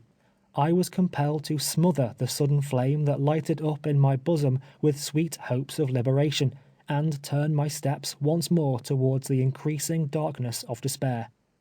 Immediately after this event the drove assembled at Centerville, and several of the owners having arrived and collected the monies due for our services, we were driven back to Bayou Boeuf.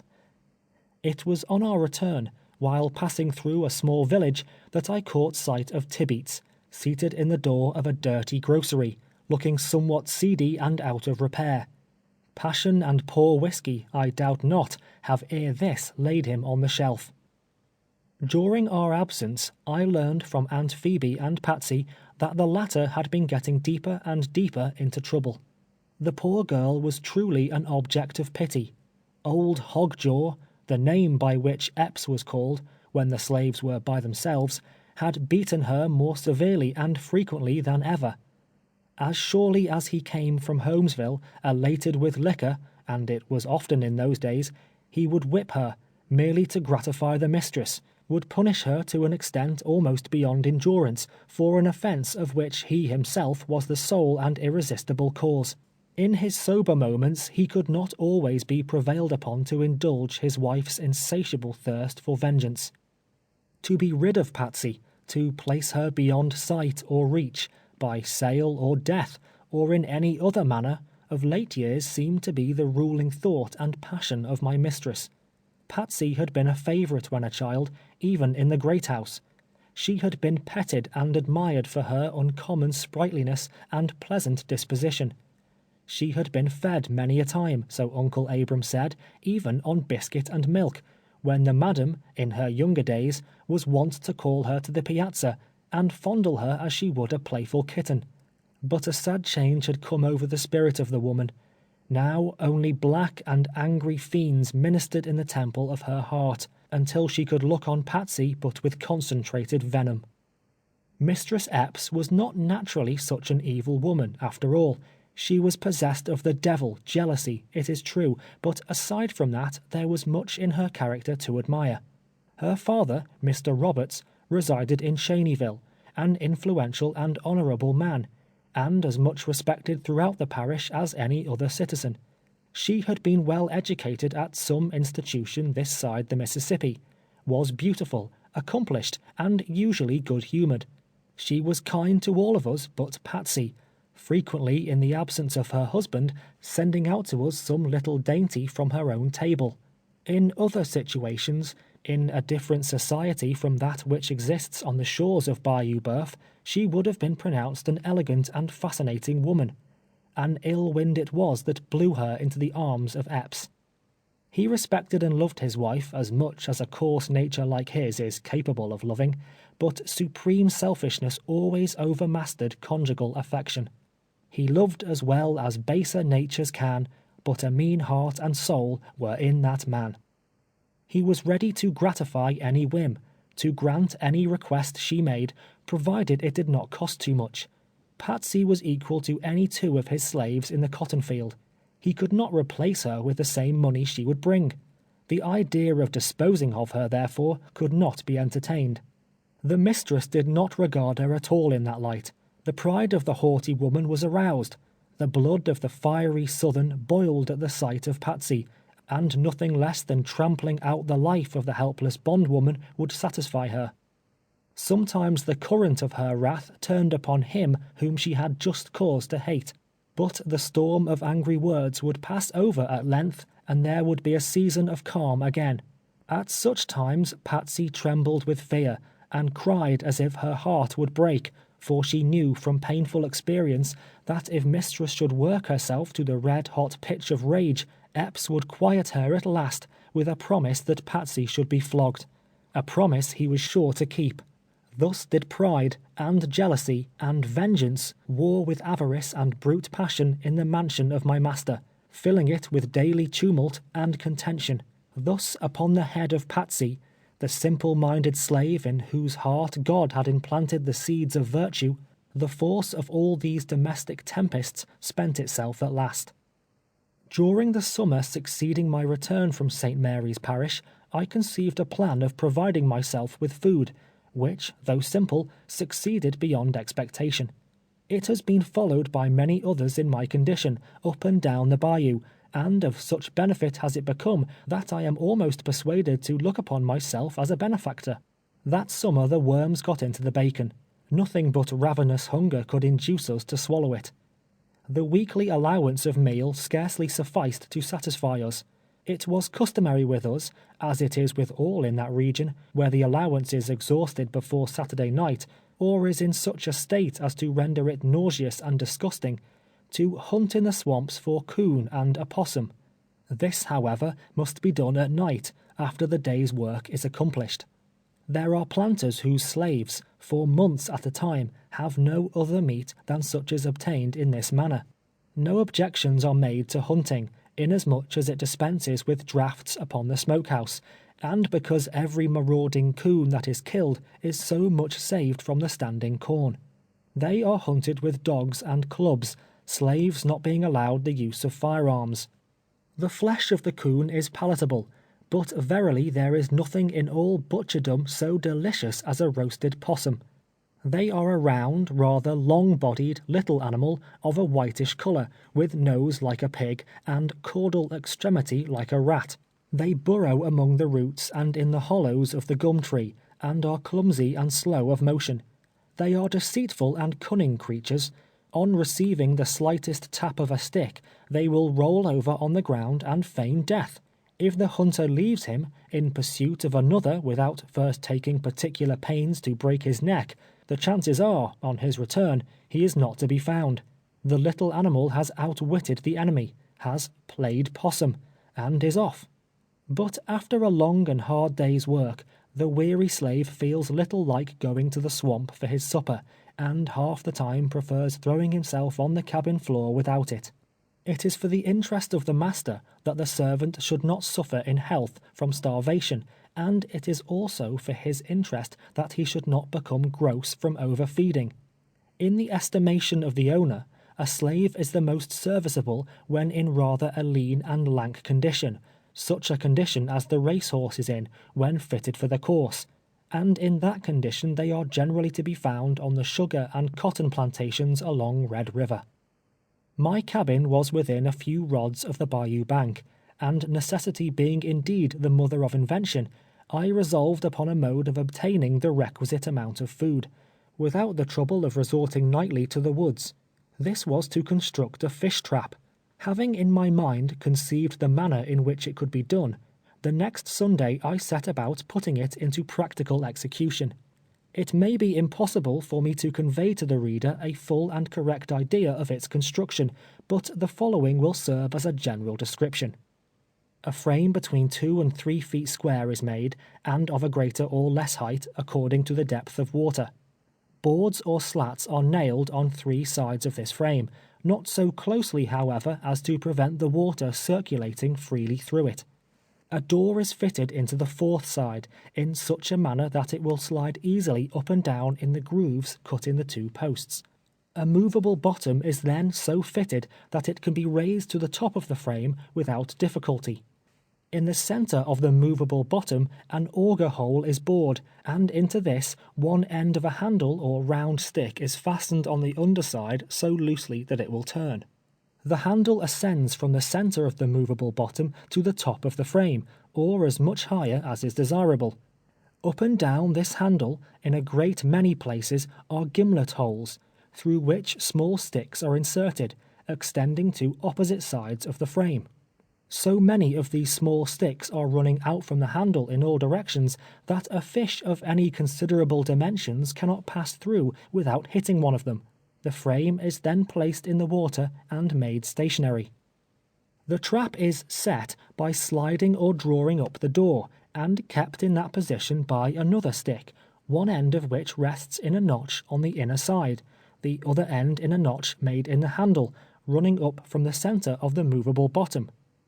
The trap is baited by rolling a handful of wet meal and cotton together until it becomes hard, and depositing it in the back part of the frame. A fish swimming through the upraised door towards the bait necessarily strikes one of the small sticks, turning the handle, which displacing the stick supporting the door, the latter falls, securing the fish within the frame. Taking hold of the top of the handle, the movable bottom is then drawn up to the surface of the water, and the fish taken out. There may have been other such traps in use before mine was constructed, but if there were, I had never happened to see one. Bayou Boeuf abounds in fish of large size and excellent quality, and after this time I was very rarely in want of one for myself, or for my comrades. Thus a mine was opened, a new resource was developed, hitherto unthought of by the enslaved children of Africa who toil and hunger along the shores of that sluggish but prolific stream. About the time of which I am now writing, an event occurred in our immediate neighborhood, which made a deep impression upon me, and which shows the state of society existing there, and the manner in which affronts are oftentimes avenged. Directly opposite our quarters, on the other side of the bayou, was situated the plantation of Mr. Marshall. He belonged to a family among the most wealthy and aristocratic in the country. A gentleman from the vicinity of Natchez had been negotiating with him for the purchase of the estate.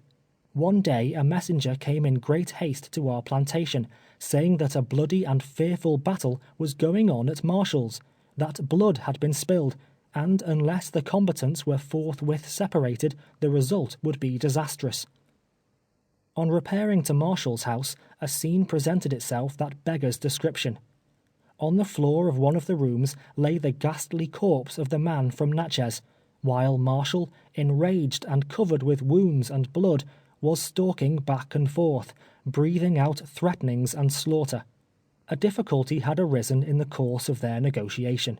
High words ensued, when drawing their weapons, the deadly strife began that ended so unfortunately. Marshall was never placed in confinement. A sort of trial or investigation was had at Marksville, when he was acquitted, and returned to his plantation, rather more respected, as I thought, than ever, from the fact that the blood of a fellow being was on his soul. Epps interested himself in his behalf, accompanying him to Marksville, and on all occasions loudly justifying him, but his services in this respect did not afterwards deter a kinsman of this same Marshall from seeking his life also. A brawl occurred between them over a gambling table, which terminated in a deadly feud. Riding up on horseback in front of the house one day, armed with pistols and bowie knife, Marshall challenged him to come forth and make a final settlement of the quarrel, or he would brand him a coward and shoot him like a dog the first opportunity. Not through cowardice, nor from any conscientious scruples in my opinion, but through the influence of his wife, he was restrained from accepting the challenge of his enemy. A reconciliation, however, was effected afterward, since which time they have been on terms of the closest intimacy. Such occurrences, which would bring upon the parties concerned in them merited and condign punishment in the northern states, are frequent on the bayou, and pass without notice, and almost without comment. Every man carries his bowie knife, and when two fall out, they set to work hacking and thrusting at each other, more like savages than civilized and enlightened beings. The existence of slavery in its most cruel form among them has a tendency to brutalize the humane and finer feelings of their nature. Daily witnesses of human suffering, listening to the agonizing screeches of the slave, beholding him writhing beneath the merciless lash, bitten and torn by dogs, dying without attention, and buried without shroud or coffin, it cannot otherwise be expected that they should become brutified and reckless of human life. It is true there are many kind-hearted and good men in the parish of Avoyelles, such men as William Ford, who can look with pity upon the sufferings of a slave, just as there are, all over the world, sensitive and sympathetic spirits, who cannot look with indifference upon the sufferings of any creature which the Almighty has endowed with life. It is not the fault of the slaveholder that he is cruel, so much as it is the fault of the system under which he lives. He cannot withstand the influence of habit and associations that surround him. Taught from earliest childhood, by all that he sees and hears, that the rod is for the slave's back, he will not be apt to change his opinions in maturer years. There may be humane masters, as there certainly are inhuman ones. There may be slaves well clothed, well fed, and happy, as there surely are those half-clad, half-starved, and miserable. Nevertheless, the institution that tolerates such wrong and inhumanity as I have witnessed, is a cruel, unjust, and barbarous one. Men may write fictions portraying lowly life as it is, or as it is not, may expatiate with owlish gravity upon the bliss of ignorance, discourse flippantly from armchairs of the pleasures of slave life, but let them toil with him in the field, sleep with him in the cabin, feed with him on husks, let him behold him scourged, hunted, trampled on, and they will come back with another story in their mouths. Let them know the heart of the poor slave, learn his secret thoughts he dare not utter in the hearing of the white man. Let them sit by him in the silent watches of the night, converse with him in trustful confidence of life, liberty, and the pursuit of happiness, and they will find that 99 out of every 100 are intelligent enough to understand their situation, and to cherish in their bosoms the love of freedom, as passionately as themselves. End of chapter 14.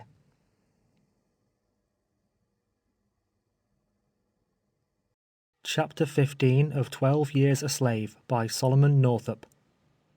In consequence of my inability in cotton picking, Epps was in the habit of hiring me out on sugar plantations during the season of cane cutting and sugar making. He received for my services $1 a day, with the money supplying my place on his cotton plantation. Cutting cane was an employment that suited me, and for 3 successive years I held the lead row at Hawkins, leading a gang of from 50 to 100 hands. In a previous chapter, the mode of cultivating cotton is described. This may be the proper place to speak of the manner of cultivating cane. The ground is prepared in beds, the same as it is prepared for the reception of the cotton seed, except it is plowed deeper. Drills are made in the same manner. Planting commences in January, and continues until April. It is necessary to plant a sugar field only once in 3 years. 3 crops are taken before the seed or plant is exhausted. 3 gangs are employed in the operation. 1 draws the cane from the rick, or stack, cutting the top and flags from the stalk, leaving only that part which is sound and healthy. Each joint of the cane has an eye, like the eye of a potato, which sends forth a sprout when buried in the soil. Another gang lays the cane in the drill, placing 2 stalks side by side in such manner that joints will occur once in 4 or 6 inches. The third gang follows with hoes, drawing earth upon the stalks and covering them to the depth of 3 inches. In 4 weeks, at the farthest, the sprouts appear above the ground, and from this time forward grow with great rapidity. A sugar field is hoed 3 times, the same as cotton, save that a greater quantity of earth is drawn to the roots. By the 1st of August, hoeing is usually over. About the middle of September, whatever is required for seed is cut and stacked in ricks, as they are termed. In October, it is ready for the mill or sugar house, and then the general cutting begins. The blade of a cane knife is 15 inches long, 3 inches wide in the middle, and tapering towards the point and handle. The blade is thin, and in order to be at all serviceable, must be kept very sharp. Every third hand takes the lead of 2 others, one of whom is on each side of him. The lead hand, in the first place, with a blow of his knife, shears the flags from the stalk. He next cuts off the top down as far as it's green. He must be careful to sever all the green from the ripe part, inasmuch as the juice of the former sours the molasses, and renders it unsaleable. Then he severs the stalk at the root and lays it directly behind him. His right and left hand companions lay their stalks, when cut in the same manner, upon his. To every 3 hands there's a cart, which follows, and the stalks are thrown into it by the younger slaves, when it's drawn to the sugar house and ground. If the planter apprehends a frost, the cane is windrowed. Windrowing is the cutting the stalks at an early period, and throwing them lengthwise in the water furrow, in such a manner that the tops will cover the butts of the stalks. They will remain in this condition 3 weeks or a month without souring, and secure from frost. When the proper time arrives, they are taken up, trimmed, and carted to the sugar house. In the month of January, the slaves enter the field again to prepare for another crop.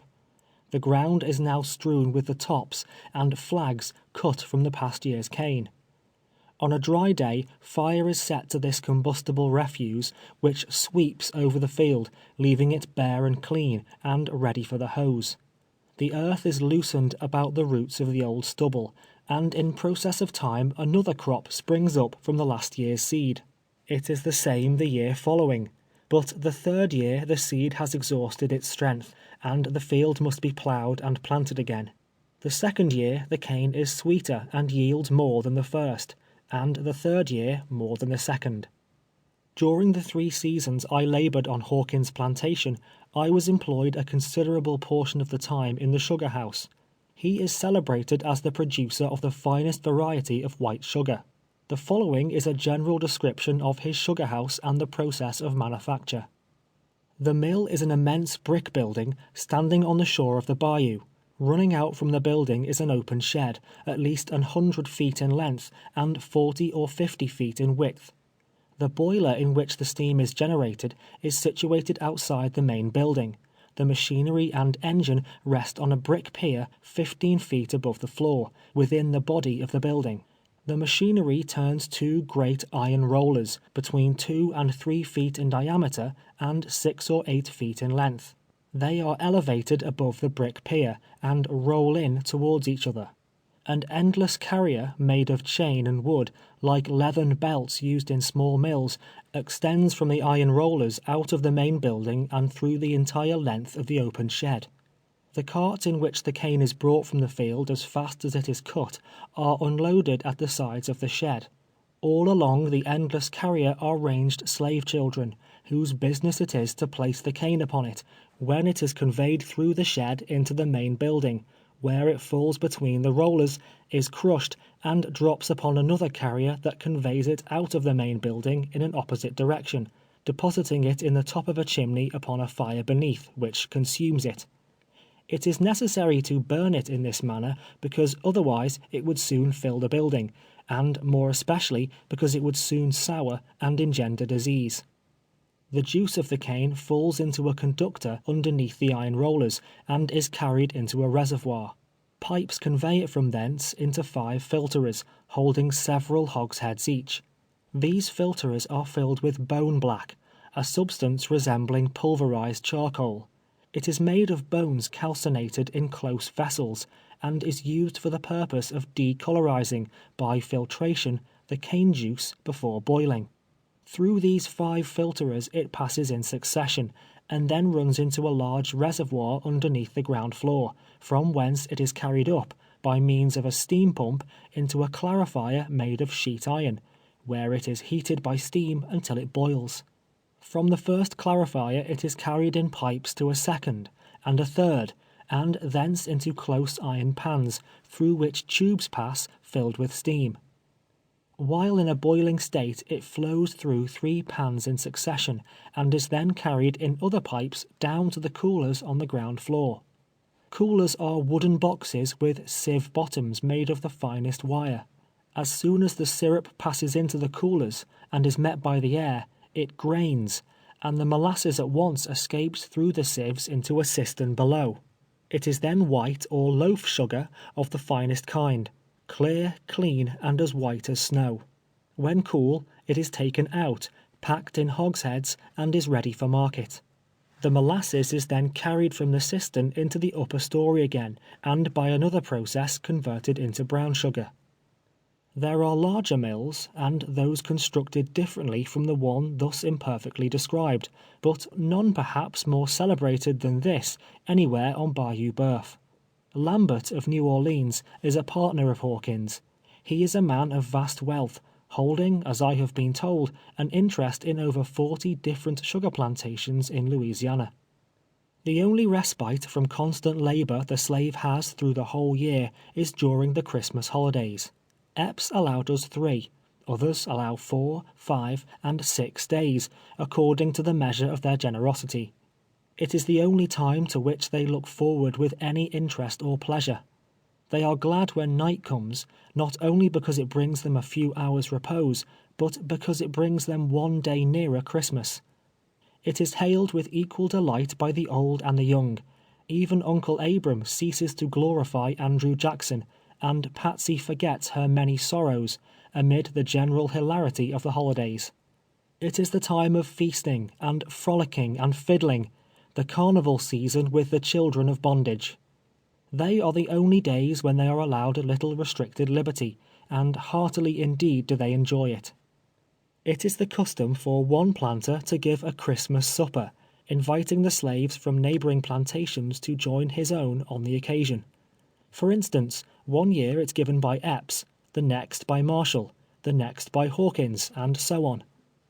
Usually from 300 to 500 are assembled, coming together on foot, in carts, on horseback, on mules, riding double and triple, sometimes a boy and girl, at others a girl and 2 boys, and at others again a boy, a girl, and an old woman. Uncle Abram astride a mule, with Aunt Phoebe and Patsy behind him, trotting towards a Christmas supper, would be no uncommon sight on Bayou Boeuf. Then, too, of all days in the year, they array themselves in their best attire.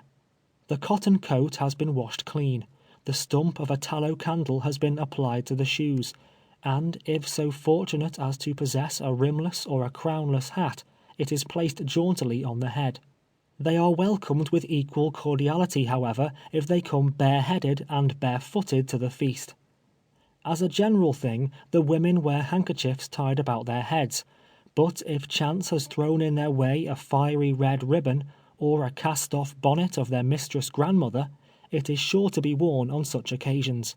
Red, the deep blood red, is decidedly the favorite color among the enslaved damsels of my acquaintance. If a red ribbon does not encircle the neck, you will be certain to find all the hair of their woolly heads tied up with red strings of some sort or another. The table is spread in the open air, and loaded with varieties of meat and piles of vegetables. Bacon and cornmeal at such times are dispensed with. Sometimes the cooking is performed in the kitchen on the plantation, at others in the shade of wide branching trees. In the latter case, a ditch is dug in the ground, and wood laid in and burned until it is filled with glowing coals, over which chickens, ducks, turkeys, pigs, and not infrequently the entire body of a wild ox are roasted. They are furnished also with flour, of which biscuits are made, and often with peach and other preserves, with tarts, and every manner and description of pies, except the mince, that being an article of pastry as yet unknown among them. Only the slave who has lived all the years on his scanty allowance of meal and bacon can appreciate such suppers. White people in great numbers assemble to witness the gastronomical enjoyments. They seat themselves at the rustic table, the males on one side, the females on the other. The two between whom there may have been an exchange of tenderness invariably manage to sit opposite, for the omnipresent Cupid disdains not to hurl his arrows into the simple hearts of slaves. Unalloyed and exulting happiness lights up the dark faces of them all. The ivory teeth, contrasting with their black complexions, exhibit two long white streaks the whole extent of the table. All round the bountiful board a multitude of eyes roll in ecstasy. Giggling and laughter and the clattering of cutlery and crockery succeed. Cuffy's elbow hunches his neighbor's side, impelled by an involuntary impulse of delight. Nellie shakes her finger at Sambo and laughs, she knows not why, and so the fun and merriment flows on. When the viands have disappeared, and the hungry maws of the children of toil are satisfied, then, next in the order of amusement, is the Christmas dance. My business on these gala days always was to play on the violin. The African race is a music-loving one, proverbially, and many there were among my fellow bondsmen whose organs of tune were strikingly developed, and who could thumb the banjo with dexterity. But at the expense of appearing egotistical, I must, nevertheless, declare that I was considered the Earl Boule of Bayou Boeuf. My master often received letters, sometimes from a distance of 10 miles, requesting him to send me to play at a ball or festival of the whites. He received his compensation, and usually I also returned with many picayunes jingling in my pockets, the extra contributions of those whose delight I had administered. In this manner I became more acquainted than I otherwise would, up and down the bayou. The young men and maidens of Holmesville always knew there was to be a jollification somewhere, whenever Platt Epps was seen passing through the town with his fiddle in his hand. "Where are you going now, Platt?" and "What is coming off to-night, Platt?" would be interrogatories issuing from every door and window, and many a time when there was no special hurry, yielding to pressing importunities, Platt would draw his bow, and, sitting astride his mule, perhaps, discourse musically to a crowd of delighted children, gathered around him in the street. Alas, had it not been for my beloved violin, I scarcely can conceive how I could have endured the long years of bondage. It introduced me to great houses, relieved me of many days' labor in the field, supplied me with conveniences for my cabin, with pipes and tobacco and extra pairs of shoes, and oftentimes led me away from the presence of a hard master, to witness scenes of jollity and mirth. It was my companion, the friend of my bosom, triumphing loudly when I was joyful, and uttering its soft, melodious consolations when I was sad. Often, at midnight, when sleep had fled affrighted from the cabin, and my soul was disturbed and troubled with the contemplation of my fate, it would sing me a song of peace. On holy Sabbath days, when an hour or two of leisure was allowed, it would accompany me to some quiet place on the bayou bank, and, lifting up its voice, discourse kindly and pleasantly indeed. It heralded my name round the country, made me friends who otherwise would not have noticed me, gave me an honored seat at the yearly feasts, and secured the loudest and heartiest welcome of them all at the Christmas dance. The Christmas dance! O ye pleasure-seeking sons and daughters of idleness, who move with measured step, listless and snail-like, through the slow-winding cotillon, if you wish to look upon the celerity, if not the poetry of motion, upon genuine happiness, rampant and unrestrained, go down to Louisiana and see the slaves dancing in the starlight of a Christmas night. On that particular Christmas I have now in my mind, a description whereof will serve as a description of the day generally, Miss Lively and Mr. Sam, the first belonging to Stewart, the latter to Roberts, started the ball. It was well known that Sam cherished an ardent passion for Lively, as also did one of Marshall's and another of Carey's boys. For Lively was lively indeed, and a heart-breaking coquette withal. It was a victory for Sam Roberts when, rising from the repast, she gave him her hand for the first " figure," in preference to either of his rivals. They were somewhat crestfallen, and, shaking their heads angrily, rather intimated they would like to pitch into Sam and hurt him badly. But not an emotion of wrath ruffled the placid bosom of Samuel as his legs flew like drumsticks down the outside and up the middle, by the side of his bewitching partner. The whole company cheered them vociferously, and, excited with the applause, they continued " tearing down," after all the others had become exhausted and halted a moment to recover breath. But Sam's superhuman exertions overcame him finally, leaving Lively alone, yet whirling like a top. Thereupon one of Sam's rivals, Pete Marshall, dashed in, and with might and main leaped and shuffled and threw himself into every conceivable shape, as if determined to show Miss Lively and all the world that Sam Roberts was of no account. Pete's affection, however, was greater than his discretion. Such violent exercise took the breath out of him directly, and he dropped like an empty bag. Then was the time for Harry Carey to try his hand, but Lively also soon outwinded him, amidst hurrahs and shouts, fully sustaining her well-earned reputation of being the " fastest gal " on the bayou. One " set " off, another takes its place, he or she remaining longest on the floor receiving the most uproarious commendation, and so the dancing continues until broad daylight. It does not cease with the sound of the fiddle, but in that case they set up a music peculiar to themselves. This is called patting, accompanied with one of those unmeaning songs, composed rather for its adaptation to a certain tune or measure, than for the purpose of expressing any distinct idea. The patting is performed by striking the hands on the knees, then striking the hands together, then striking the right shoulder with one hand, the left with the other, all the while keeping time with the feet, and singing, perhaps, this song: Harper's Creek and Roarin' Ribber, there, my dear, we'll live forever. Den we'll go to de Injin nation. All I want in dis creation is pretty little wife and big plantation. Chorus: Up dat oak and down dat ribber, 2 overseers and 1 little nigger. Or, if these words are not adapted to the tune called for, it may be that Old Hog Eye is a rather solemn and startling specimen of versification, not, however, to be appreciated unless heard at the South. It runneth as follows: Who's been here since I've been gone? Pretty little gal wid a Josie on. Hog Eye, old Hog Eye, and Hosey too. Never see de like since I was born. Here come a little gal wid a Josie on. Hog Eye, old Hog Eye, and Hosey too. Or maybe the following, perhaps equally nonsensical, but full of melody nevertheless, as it flows from the negro's mouth. Ebo Dick and Jurden's Joe, them 2 niggers stole my yo. Chorus: Hop Jim along, walk Jim along, talk Jim along, etc. Old Black Dan as black as tar, he damn glad he was not dar. Hop Jim along, etc.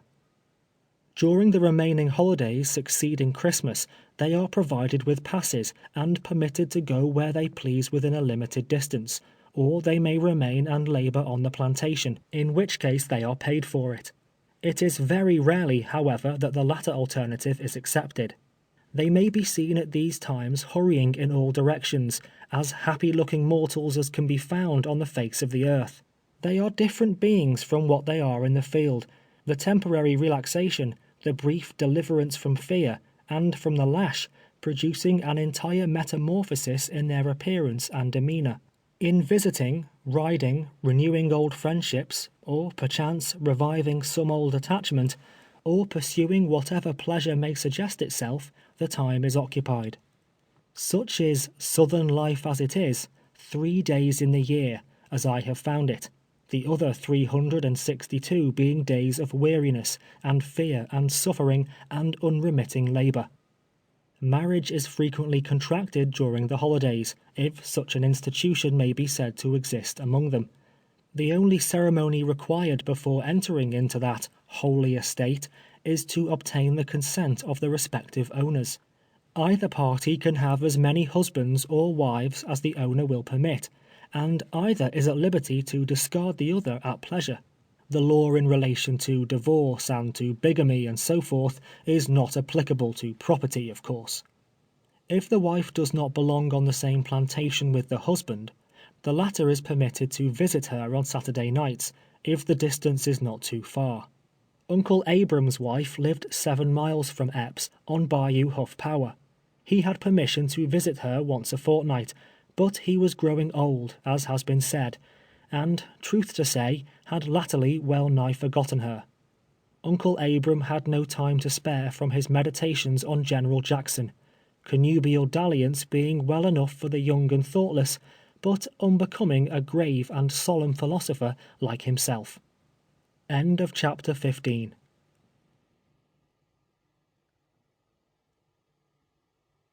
Chapter 16 of 12 Years a Slave by Solomon Northup.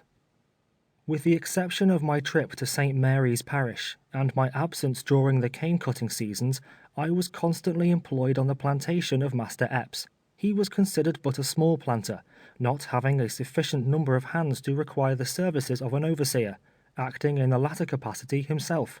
Not able to increase his force, it was his custom to hire during the hurry of cotton picking. On larger estates, employing 50 or 100, or perhaps 200 hands, an overseer is deemed indispensable. These gentlemen ride into the field on horseback, without an exception to my knowledge, armed with pistols, bowie knife, whip, and accompanied by several dogs. They follow, equipped in this fashion, in rear of the slaves, keeping a sharp lookout upon them all. The requisite qualifications in an overseer are utter heartlessness, brutality, and cruelty.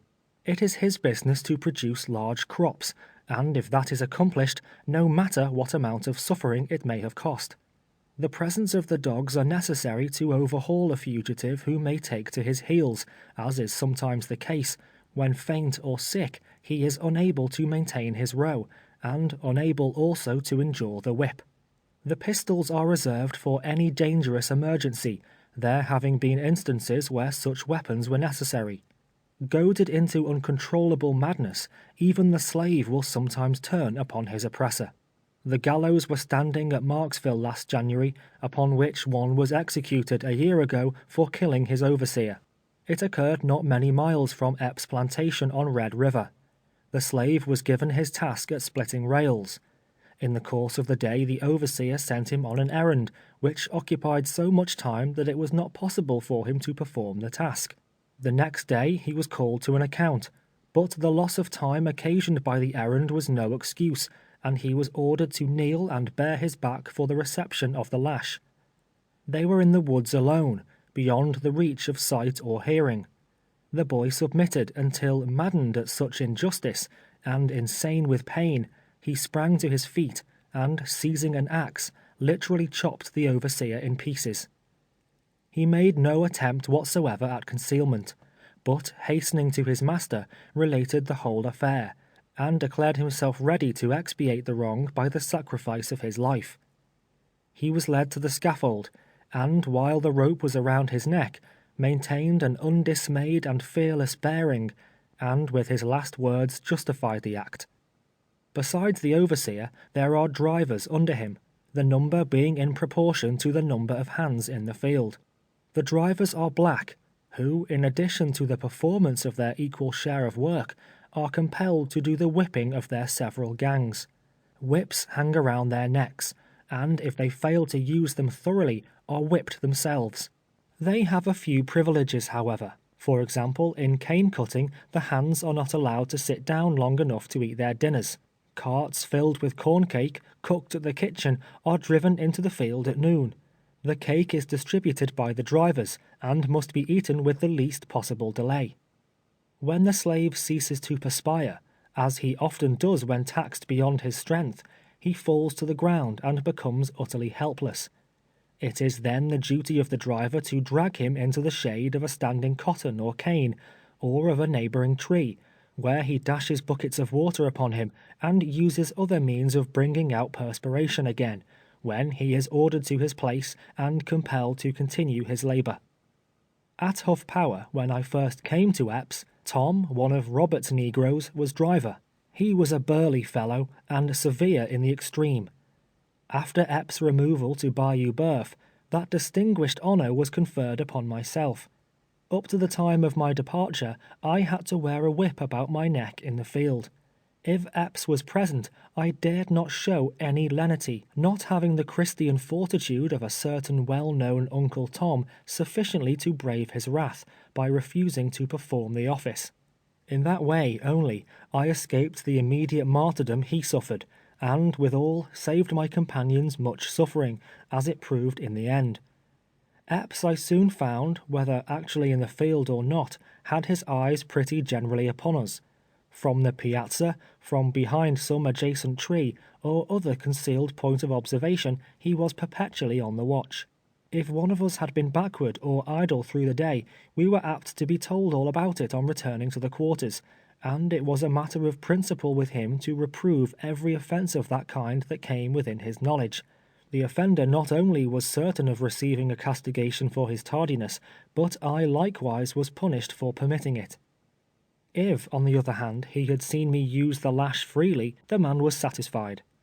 Practice makes perfect truly, and during my 8 years' experience as a driver, I learned to handle the whip with marvelous dexterity and precision, throwing the lash within a hair's breadth of the back, the ear, the nose, without, however, touching either of them. If Epps was observed at a distance, or we had reason to apprehend he was sneaking somewhere in the vicinity, I would commence plying the lash vigorously, when, according to arrangement, they would squirm and screech as if in agony, although not one of them had in fact been even grazed. Patsey would take occasion, if he had made his appearance presently, to mumble in his hearing some complaints that Platt was lashing them the whole time, and Uncle Abram, with an appearance of honesty peculiar to himself, would declare roundly I had just whipped them worse than General Jackson whipped the enemy at New Orleans. If Epps was not drunk, and in one of his beastly humours, this was, in general, satisfactory.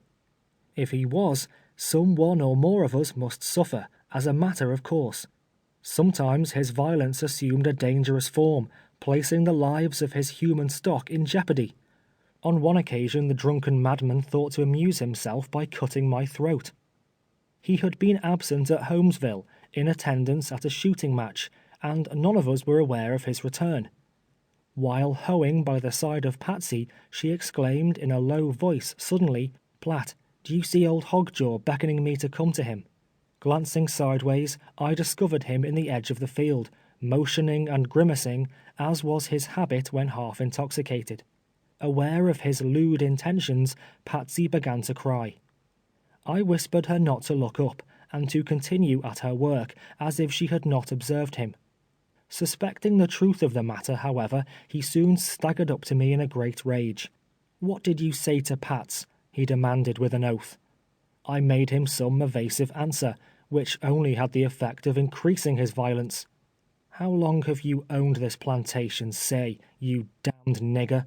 he inquired, with a malicious sneer, at the same time taking hold of my shirt collar with one hand and thrusting the other into his pocket. "Now I'll cut your black throat, that's what I'll do," drawing his knife as he said it. But with one hand he was unable to open it, until finally seizing the blade in his teeth, I saw he was about to succeed, and felt the necessity of escaping from him, for in his present reckless state it was evident he was not joking by any means. My shirt was open in front, and as I turned round quickly and sprang from him, while he still retained his grip, it was stripped entirely from my back. There was no difficulty now in eluding him. He would chase me until out of breath, then stop until it was recovered, swear, and renew the chase again. Now he would command me to come to him, now endeavor to coax me, but I was careful to keep at a respectful distance. In this manner we made the circuit of the field several times, he making desperate plunges, and I always dodging them, more amused than frightened, well knowing that when his sober senses returned, he would laugh at his own drunken folly. At length I observed the mistress standing by the yard fence, watching our half-serious, half-comical manoeuvres. Shooting past him, I ran directly to her. Epps, on discovering her, did not follow. He remained about the field an hour or more, during which time I stood by the mistress, having related the particulars of what had taken place. Now, she was aroused again, denouncing her husband and Patsy about equally. Finally, Epps came towards the house, by this time nearly sober, walking demurely with his hands behind his back, and attempting to look as innocent as a child. As he approached, nevertheless, Mistress Epps began to berate him roundly, heaping upon him many rather disrespectful epithets, and demanding for what reason he had attempted to cut my throat. Epps made wondrous strange of it all, and to my surprise swore by all the saints in the calendar he had not spoken to me that day. "Platt, you lying nigger, have I?" was his brazen appeal to me. It is not safe to contradict a master, even by the assertion of a truth, so I was silent, and when he entered the house I returned to the field, and the affair was never after alluded to. Shortly after this time a circumstance occurred that came nigh divulging the secret of my real name and history, which I had so long and carefully concealed, and upon which I was convinced depended my final escape. Soon after he purchased me, Epps asked me if I could write and read, and on being informed that I had received some instruction in those branches of education, he assured me, with emphasis, if he ever caught me with a book, or with pen and ink, he would give me 100 lashes. He said he wanted me to understand that he bought niggers to work and not to educate. He never inquired a word of my past life, or from whence I came. The mistress, however, cross-examined me frequently about Washington, which she supposed was my native city, and more than once remarked that I did not talk nor act like the other niggers, and she was sure I had seen more of the world than I admitted. My great object was always to invent means of getting a letter secretly into the post office, directed to some of my friends or family at the North. The difficulty of such an achievement cannot be comprehended by one unacquainted with the severe restrictions imposed upon me. In the first place, I was deprived of pen, ink, and paper. In the second place, a slave cannot leave his plantation without a pass, nor will a postmaster mail a letter for one without written instructions from his owner. I was in slavery 9 years, and always watchful and on the alert, before I met with the good fortune of obtaining a sheet of paper.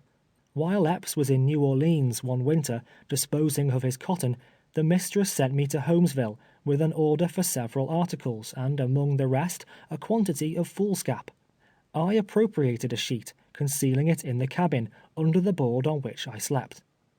After various experiments, I succeeded in making ink, by boiling white maple bark, and with a feather plucked from the wing of a duck, manufactured a pen. When all were asleep in the cabin, by the light of the coals lying upon my plank couch, I managed to complete a somewhat lengthy epistle. It was directed to an old acquaintance at Sandy Hill, stating my condition and urging him to take measures to restore me to liberty. This letter I kept a long time, contriving measures by which it could be safely deposited in the post office. At length, a low fellow by the name of Armsby, hitherto a stranger, came into the neighborhood, seeking a situation as overseer. He applied to Epps, and was about the plantation for several days. He next went over to Shaw's near by, and remained with him several weeks. Shaw was generally surrounded by such worthless characters, being himself noted as a gambler and unprincipled man. He had made a wife of his slave Charlotte, and a brood of young mulattoes were growing up in his house. Armsby became so much reduced at last that he was compelled to labor with the slaves. A white man working in a field is a rare and unusual spectacle on Bayou Boeuf. I improved every opportunity of cultivating his acquaintance privately, desiring to obtain his confidence so far as to be willing to entrust the letter to his keeping.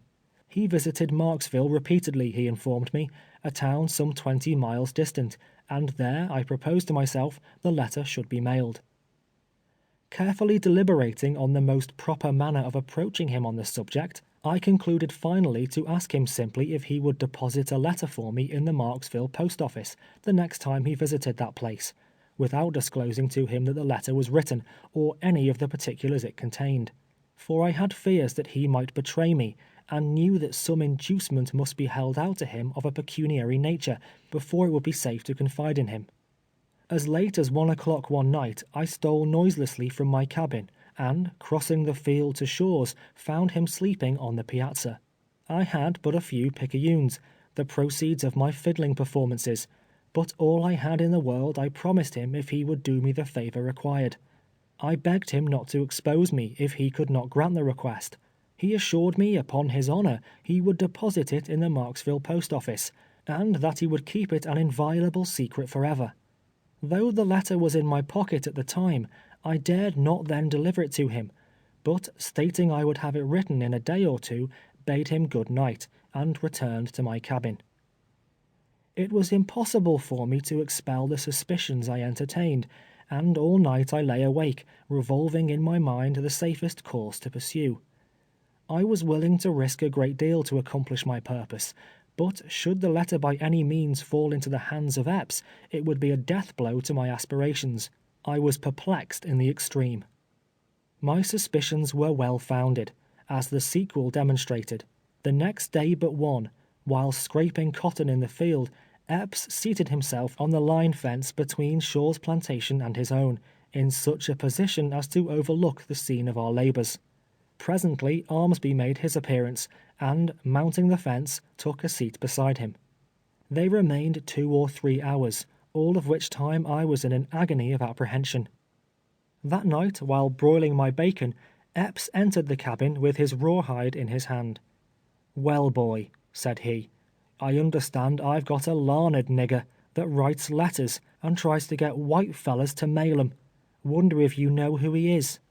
My worst fears were realized, and although it may not be considered entirely creditable, even under the circumstances, yet a resort to duplicity and downright falsehood was the only refuge that presented itself.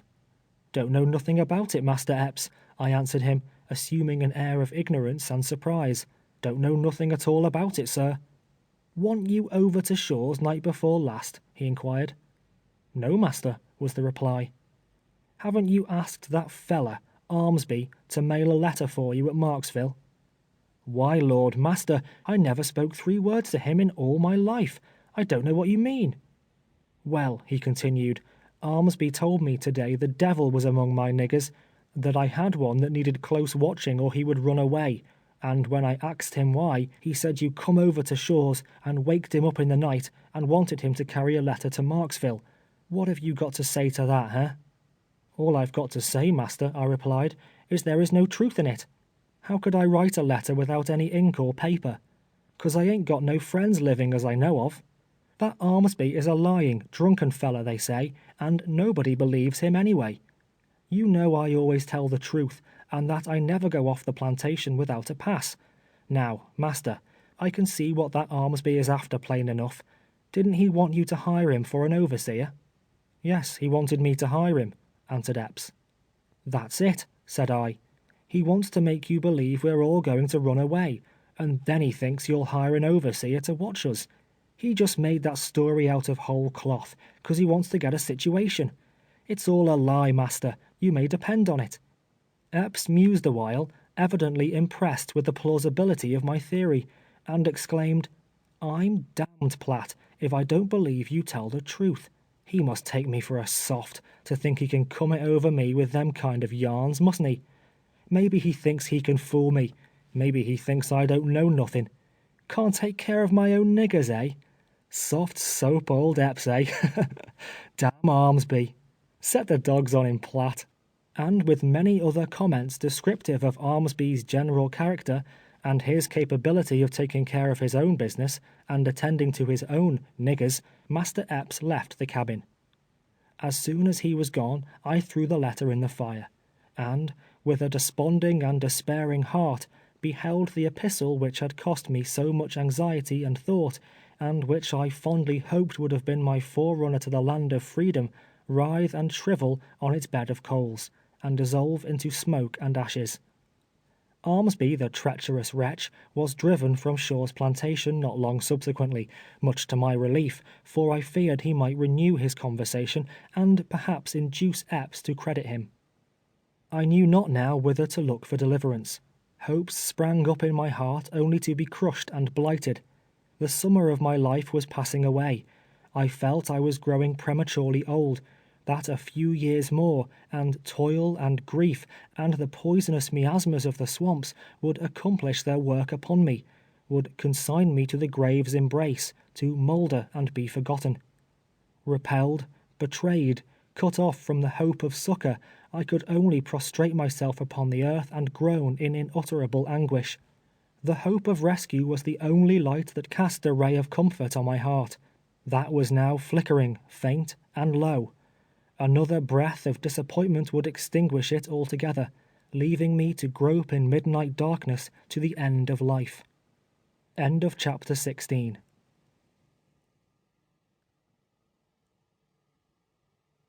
Chapter 17 of 12 Years a Slave by Solomon Northup. The year 1850, down to which I have now arrived, omitting many occurrences uninteresting to the reader, was an unlucky year for my companion Wiley, the husband of Phoebe, whose taciturn and retiring nature has thus far kept him in the background. Notwithstanding Wiley seldom opened his mouth, and revolved in his obscure and unpretending orbit without a grumble, nevertheless the warm elements of sociality were strong in the bosom of that silent nigger.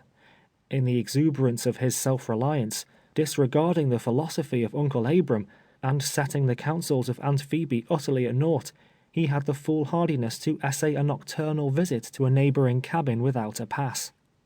So attractive was the society in which he found himself, that Wiley took little note of the passing hours, and the light began to break in the east before he was aware. Speeding homeward as fast as he could run, he hoped to reach the quarters before the horn would sound, but unhappily he was spied on the way by a company of patrollers. How it is in the other dark places of slavery, I do not know, but on Bayou Boeuf there is an organization of patrollers, as they are styled, whose business it is to seize and whip any slave they may find wandering from the plantation. They ride on horseback, headed by a captain, armed and accompanied by dogs. They have the right, either by law or by general consent, to inflict discretionary chastisement upon a black man caught beyond the boundaries of his master's estate without a pass, and even to shoot him if he attempts to escape. Each company has a certain distance to ride up and down the bayou. They are compensated by the planters, who contribute in proportion to the number of slaves they own. The clatter of their horses' hoofs dashing by can be heard at all hours of the night, and frequently they may be seen driving a slave before them, or leading him by a rope fastened around his neck to his owner's plantation.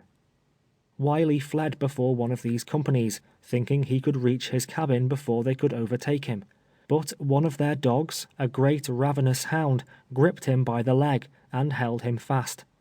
The patrollers whipped him severely, and brought him, a prisoner, to Epps. From him he received another flagellation still more severe, so that the cuts of the lash and the bites of the dog rendered him sore, stiff, and miserable, insomuch he was scarcely able to move. It was impossible in such a state to keep up his row, and consequently there was not an hour in the day but Wiley felt the sting of his master's rawhide on his raw and bleeding back.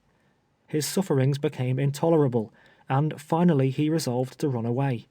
Without disclosing his intentions to run away, even to his wife Phoebe, he proceeded to make arrangements for carrying his plan into execution.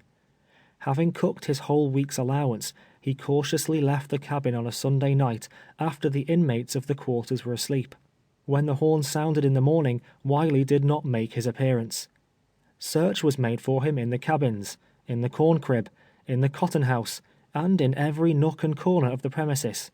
Each of us was examined, touching any knowledge we might have that could throw light upon his sudden disappearance or present whereabouts. Epps raved and stormed, and mounting his horse, galloped to neighboring plantations, making inquiries in all directions. The search was fruitless. Nothing whatever was elicited, going to show what had become of the missing man. The dogs were led to the swamp, but were unable to strike his trail. They would circle away through the forest, their noses to the ground, but invariably returned in a short time to the spot from whence they started. Wiley had escaped, and so secretly and cautiously as to elude and baffle all pursuit. Days and even weeks passed away, and nothing could be heard of him. Epps did nothing but curse and swear. It was the only topic of conversation among us when alone. We indulged in a great deal of speculation in regard to him, one suggesting he might have drowned in some bayou, inasmuch as he was a poor swimmer. Another, that perhaps he might have been devoured by alligators, or stung by the venomous moccasin, whose bite is certain and sudden death. The warm and hearty sympathies of us all, however, were with poor Wiley, wherever he might be. Many an earnest prayer ascended from the lips of Uncle Abram, beseeching safety for the wanderer. In about 3 weeks, when all hope of ever seeing him again was dismissed, to our surprise, he one day appeared among us. On leaving the plantation, he informed us, it was his intention to make his way back to South Carolina, to the old quarters of Master Buford. During the day he remained secreted, sometimes in the branches of a tree, and at night pressed forward through the swamps. Finally, one morning, just at dawn, he reached the shore of Red River. While standing on the bank, considering how he could cross it, a white man accosted him and demanded a pass. Without one, and evidently a runaway, he was taken to Alexandria, the shire town of the parish of Rapides, and confined in prison. It happened several days after that Joseph B. Roberts, uncle of Mistress Epps, was in Alexandria, and going into the jail, recognized him. Wiley had worked on his plantation when Epps resided at Huff Power.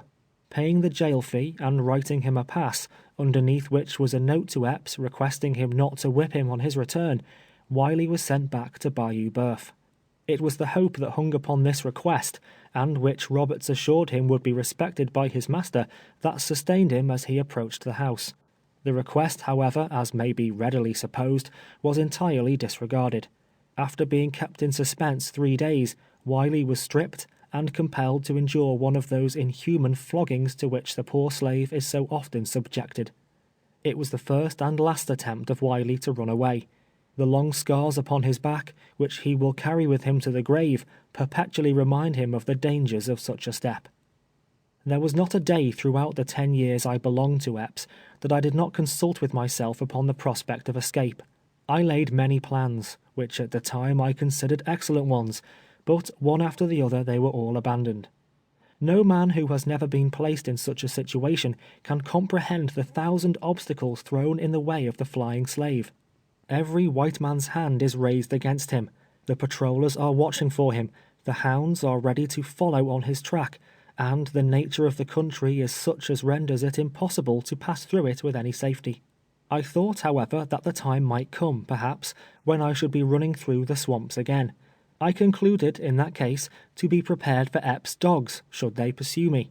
He possessed several, one of which was a notorious slave hunter, and the most fierce and savage of his breed. While out hunting the coon or the opossum, I never allowed an opportunity to escape, when alone, of whipping them severely. In this manner I succeeded at length in subduing them completely.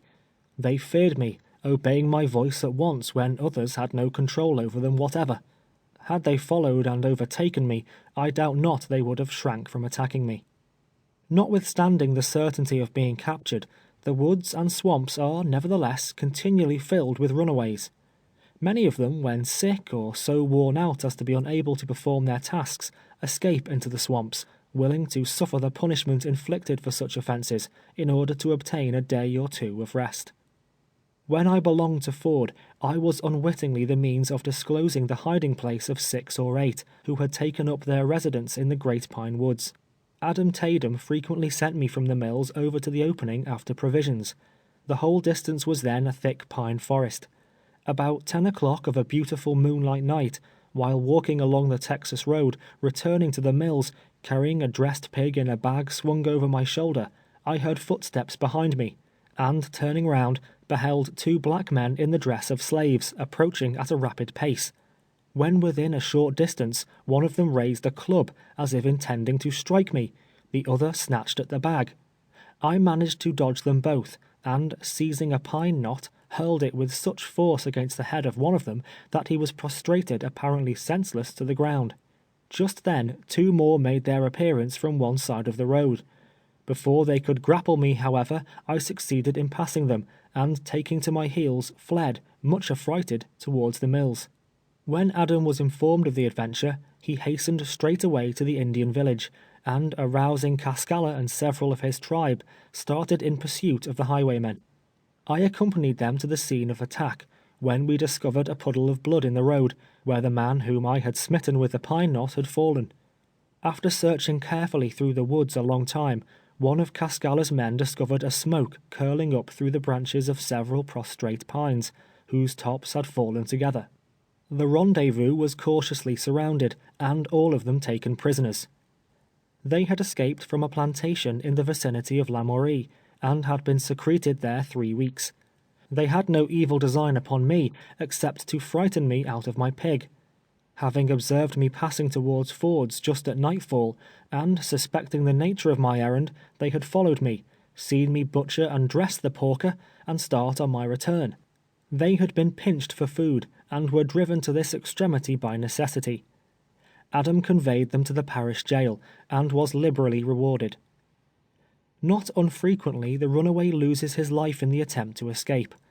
Epps' premises were bounded on one side by Carey's, a very extensive sugar plantation. He cultivates annually at least 1,500 acres of cane, manufacturing 2,200 or 2,300 hogsheads of sugar, an hogshead and a half being the usual yield of an acre. Besides this, he also cultivates 500 or 600 acres of corn and cotton. He owned last year 153 field hands, besides nearly as many children, and yearly hires a drove during the busy season from this side the Mississippi. One of his negro drivers, a pleasant, intelligent boy, was named Augustus. During the holidays, and occasionally while at work in adjoining fields, I had an opportunity of making his acquaintance, which eventually ripened into a warm and mutual attachment. Summer before last, he was so unfortunate as to incur the displeasure of the overseer, a coarse, heartless brute, who whipped him most cruelly. Augustus ran away. Reaching a cane rick on Hawkins' plantation, he secreted himself in the top of it. All Carey's dogs were put upon his track, some 15 of them, and soon scented his footsteps to the hiding place. They surrounded the rick, baying and scratching, but could not reach him. Presently, guided by the clamor of the hounds, the pursuers rode up, when the overseer, mounting onto the rick, drew him forth. As he rolled down to the ground, the whole pack plunged upon him, and before they could be beaten off, had gnawed and mutilated his body in the most shocking manner, their teeth having penetrated to the bone in 100 places.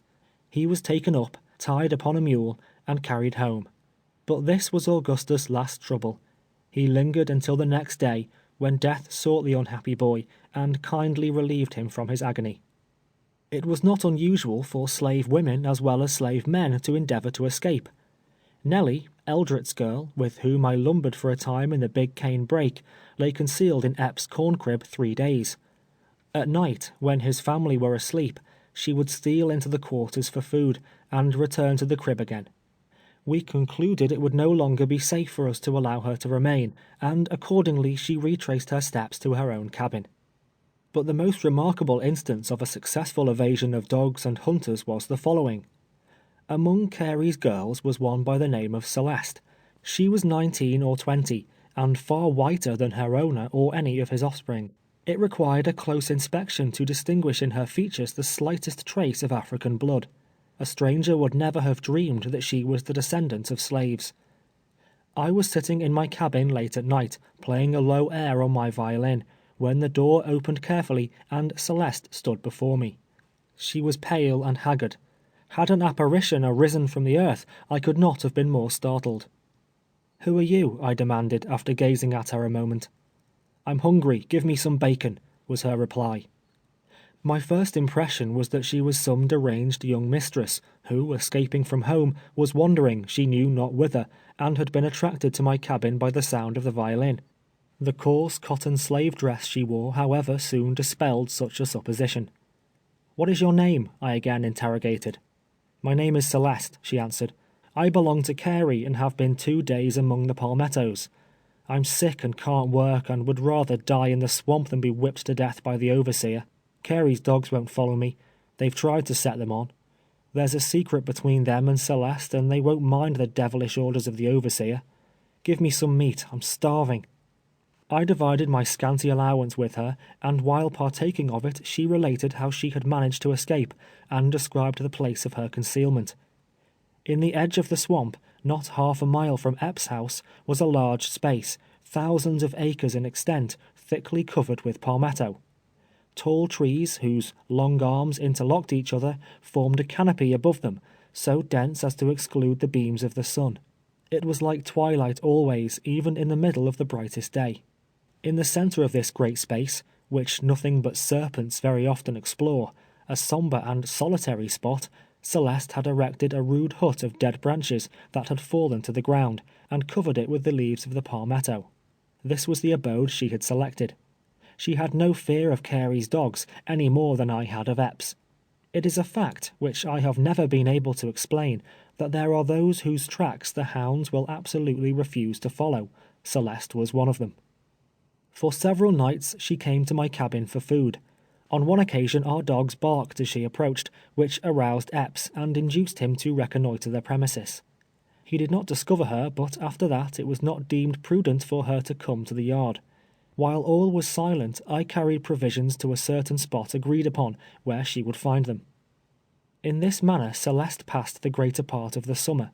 She regained her health, and became strong and hearty. At all seasons of the year the howlings of wild animals can be heard at night along the borders of the swamps. Several times they had made her a midnight call, awakening her from slumber with a growl. Terrified by such unpleasant salutations, she finally concluded to abandon her lonely dwelling, and accordingly, returning to her master, was scourged, her neck meanwhile being fastened in the stocks, and sent into the field again. The year before my arrival in the country, there was a concerted movement among a number of slaves on Bayou Boeuf, that terminated tragically indeed. It was, I presume, a matter of newspaper notoriety at the time, but all the knowledge I have of it has been derived from the relation of those living at that period in the immediate vicinity of the excitement. It has become a subject of general and unfailing interest in every slave hut on the bayou, and will doubtless go down to succeeding generations as their chief tradition. Lew Cheney, with whom I became acquainted, a shrewd, cunning negro, more intelligent than the generality of his race, but unscrupulous and full of treachery, conceived the project of organizing a company sufficiently strong to fight their way against all opposition to the neighboring territory of Mexico. A remote spot, far within the depths of the swamp, back of Hawkins' plantation, was selected as the rallying point. Lew flitted from one plantation to another in the dead of night, preaching a crusade to Mexico, and, like Peter the Hermit, creating a furore of excitement wherever he appeared. At length, a large number of runaways were assembled, stolen mules and corn gathered from the fields and bacon filched from smokehouses had been conveyed into the woods.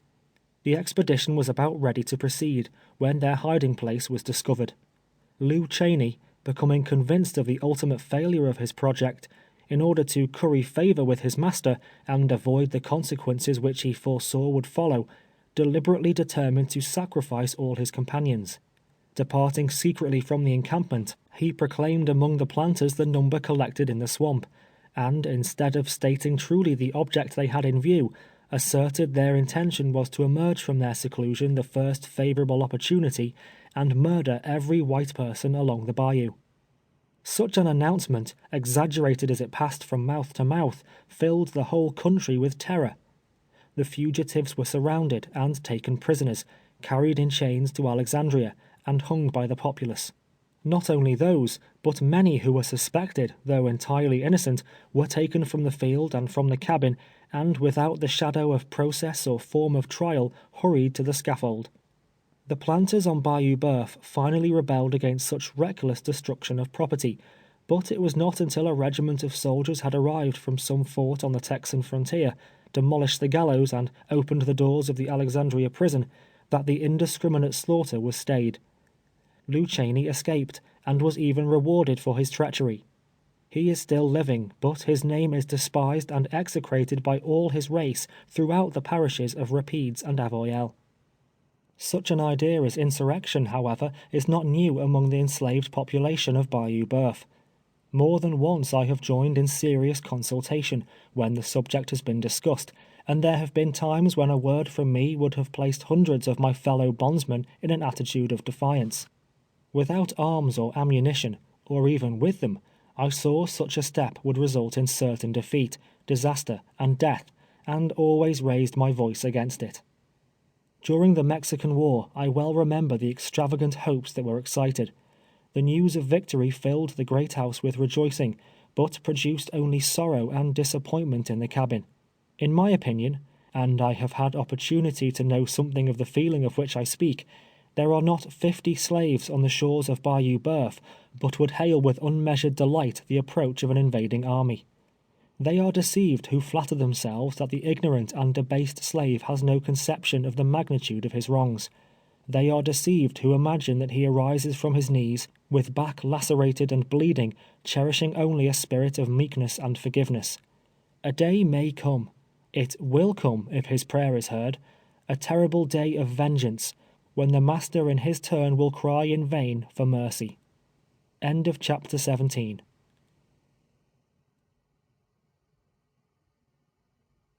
Chapter 18 of 12 Years a Slave by Solomon Northup.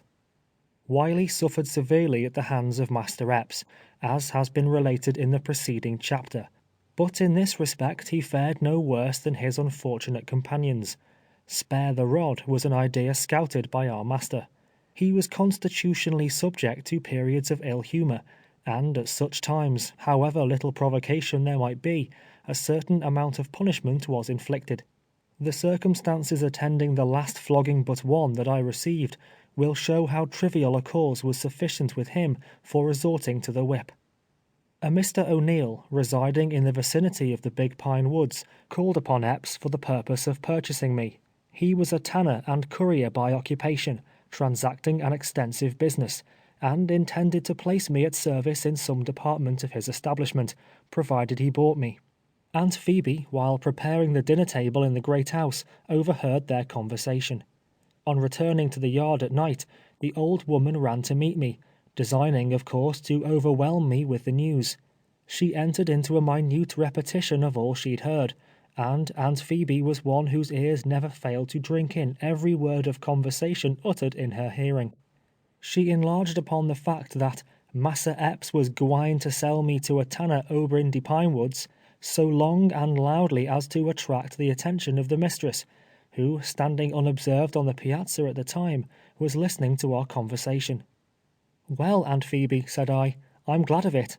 I'm tired of scraping cotton, and would rather be a tanner. I hope he'll buy me." O'Neill did not effect a purchase, however, the parties differing as to price, and the morning following his arrival departed homewards. He had been gone but a short time when Epps made his appearance in the field. Now nothing will more violently enrage a master, especially Epps, than the intimation of one of his servants that he would like to leave him. Mistress Epps had repeated to him my expressions to Aunt Phoebe the evening previous, as I learned from the latter afterwards, having mentioned to her that she had overheard us. On entering the field, Epps walked directly to me. "So, Platt, you're tired of scraping cotton, are you? You'd like to change your master, eh? You're fond of moving around? Traveler, ain't you?" "Ah, yes. Like to travel for your health, maybe. Feel above cotton scraping, I suppose. So, you're going into the tanning business. Good business. Devilish fine business. Enterprising nigger. Believe I'll go into that business myself. Down on your knees and strip that rag off your back. I'll try my hand at tanning." I begged earnestly, and endeavored to soften him with excuses, but in vain. There was no other alternative. So, kneeling down, I presented my bare back for the application of the lash. "How do you like tanning?" he exclaimed, as the rawhide descended upon my flesh. "How do you like tanning?" he repeated at every blow. In this manner he gave me 20 or 30 lashes, incessantly giving utterance to the word tanning in one form of expression or another. When sufficiently tanned, he allowed me to arise, and with a half malicious laugh assured me, if I still fancied the business, he would give me further instruction in it whenever I desired. This time, he remarked, he had only given me a short lesson in tanning. The next time he would curry me down. Uncle Abram also was frequently treated with great brutality, although he was one of the kindest and most faithful creatures in the world. He was my cabin mate for years. There was a benevolent expression in the old man's face, pleasant to behold. He regarded us with a kind of parental feeling, always counseling us with remarkable gravity and deliberation. Returning from Marshall's plantation one afternoon, whither I had been sent on some errand of the mistress, I found him lying on the cabin floor, his clothes saturated with blood. He informed me that he had been stabbed. While spreading cotton on the scaffold, Epps came home intoxicated from Holmesville. He found fault with everything, giving many orders so directly contrary that it was impossible to execute any of them. Uncle Abram, whose faculties were growing dull, became confused, and committed some blunder of no particular consequence. Epps was so enraged thereat, that with drunken recklessness he flew upon the old man and stabbed him in the back. It was a long, ugly wound, but did not happen to penetrate far enough to result fatally. It was sewed up by the mistress, who censured her husband with extreme severity, not only denouncing his inhumanity, but declaring that she expected nothing else than that he would bring the family to poverty, that he would kill all the slaves on the plantation in some of his drunken fits. It was no uncommon thing with him to prostrate Aunt Phebe with a chair or stick of wood, but the most cruel whipping that ever I was doomed to witness, one I can never recall with any other emotion than that of horror, was inflicted on the unfortunate Patsy. It has been seen that the jealousy and hatred of Mistress Epps made the daily life of her young and agile slave completely miserable. I am happy in the belief that on numerous occasions I was the means of averting punishment from the inoffensive girl. In Epps' absence the mistress often ordered me to whip her without the remotest provocation. I would refuse, saying that I feared my master's displeasure, and several times ventured to remonstrate with her against the treatment Patsy received. I endeavored to impress her with the truth that the latter was not responsible for the acts of which she complained, but that she, being a slave, and subject entirely to her master's will, he alone was answerable. At length, the green-eyed monster crept into the soul of Epps also, and then it was that he joined with his wrathful wife in an infernal jubilee over the girl's miseries. On a Sabbath day in hoeing time, not long ago, we were on the bayou bank, washing our clothes, as was our usual custom. Presently, Patsy was missing. Epps called aloud, but there was no answer. No one had observed her leaving the yard, and it was a wonder with us whither she had gone. In the course of a couple of hours, she was seen approaching from the direction of Shaw's. This man, as has been intimated, was a notorious profligate, and withal not on the most friendly terms with Epps. Harriet, his black wife, knowing Patsy's troubles, was kind to her, in consequence of which the latter was in the habit of going over to see her every opportunity. Her visits were prompted by friendship merely, but the suspicion gradually entered the brain of Epps that another and a baser passion led her thither, that it was not Harriet she desired to meet, but rather the unblushing libertine, his neighbor. Patsy found her master in a fearful rage on her return. His violence so alarmed her that at first she attempted to evade direct answers to his questions, which only served to increase his suspicions. She finally, however, drew herself up proudly, and in a spirit of indignation boldly denied his charges. "Missus don't give me soap to wash with, as she does the rest," said Patsy, "and you know why. I went over to Harriet's to get a piece," and saying this, she drew it forth from a pocket in her dress, and exhibited it to him. "That's what I went to Shaw's for, Massa Epps," continued she. "The Lord knows that was all." "You lie, you black wench," shouted Epps. "I don't lie, massa. If you kill me, I'll stick to that." "Oh, I'll fetch you down. I'll learn you to go to Shaw's. I'll take the starch out of you," he muttered fiercely through his shut teeth. Then turning to me, he ordered 4 stakes to be driven into the ground, pointing with the toe of his boot to the places where he wanted them. When the stakes were driven down, he ordered her to be stripped of every article of dress. Ropes were then brought, and the naked girl was laid upon her face, her wrists and feet each tied firmly to the stake. Stepping to the piazza, he took down a heavy whip, and placing it in my hands, commanded me to lash her. Unpleasant as it was, I was compelled to obey him. Nowhere that day, on the face of the whole earth, I venture to say, was there such a demoniac exhibition witnessed as then ensued. Mistress Epps stood on the piazza among her children, gazing on the scene with an air of heartless satisfaction. The slaves were huddled together at a little distance, their countenances indicating the sorrow of their hearts. Poor Patsy prayed piteously for mercy, but her prayers were vain. Epps ground his teeth, and stamped upon the ground, screaming at me like a mad fiend to strike harder. "Strike harder, or your turn will come next, you scoundrel," he yelled. "Oh, mercy, massa! Oh, have mercy, do! Oh, God, pity me!" Patsy exclaimed continually, struggling fruitlessly, and the flesh quivering at every stroke. When I had struck her as many as 30 times, I stopped, and turned round toward Epps, hoping he was satisfied, but with bitter oaths and threats, he ordered me to continue. I inflicted 10 or 15 blows more.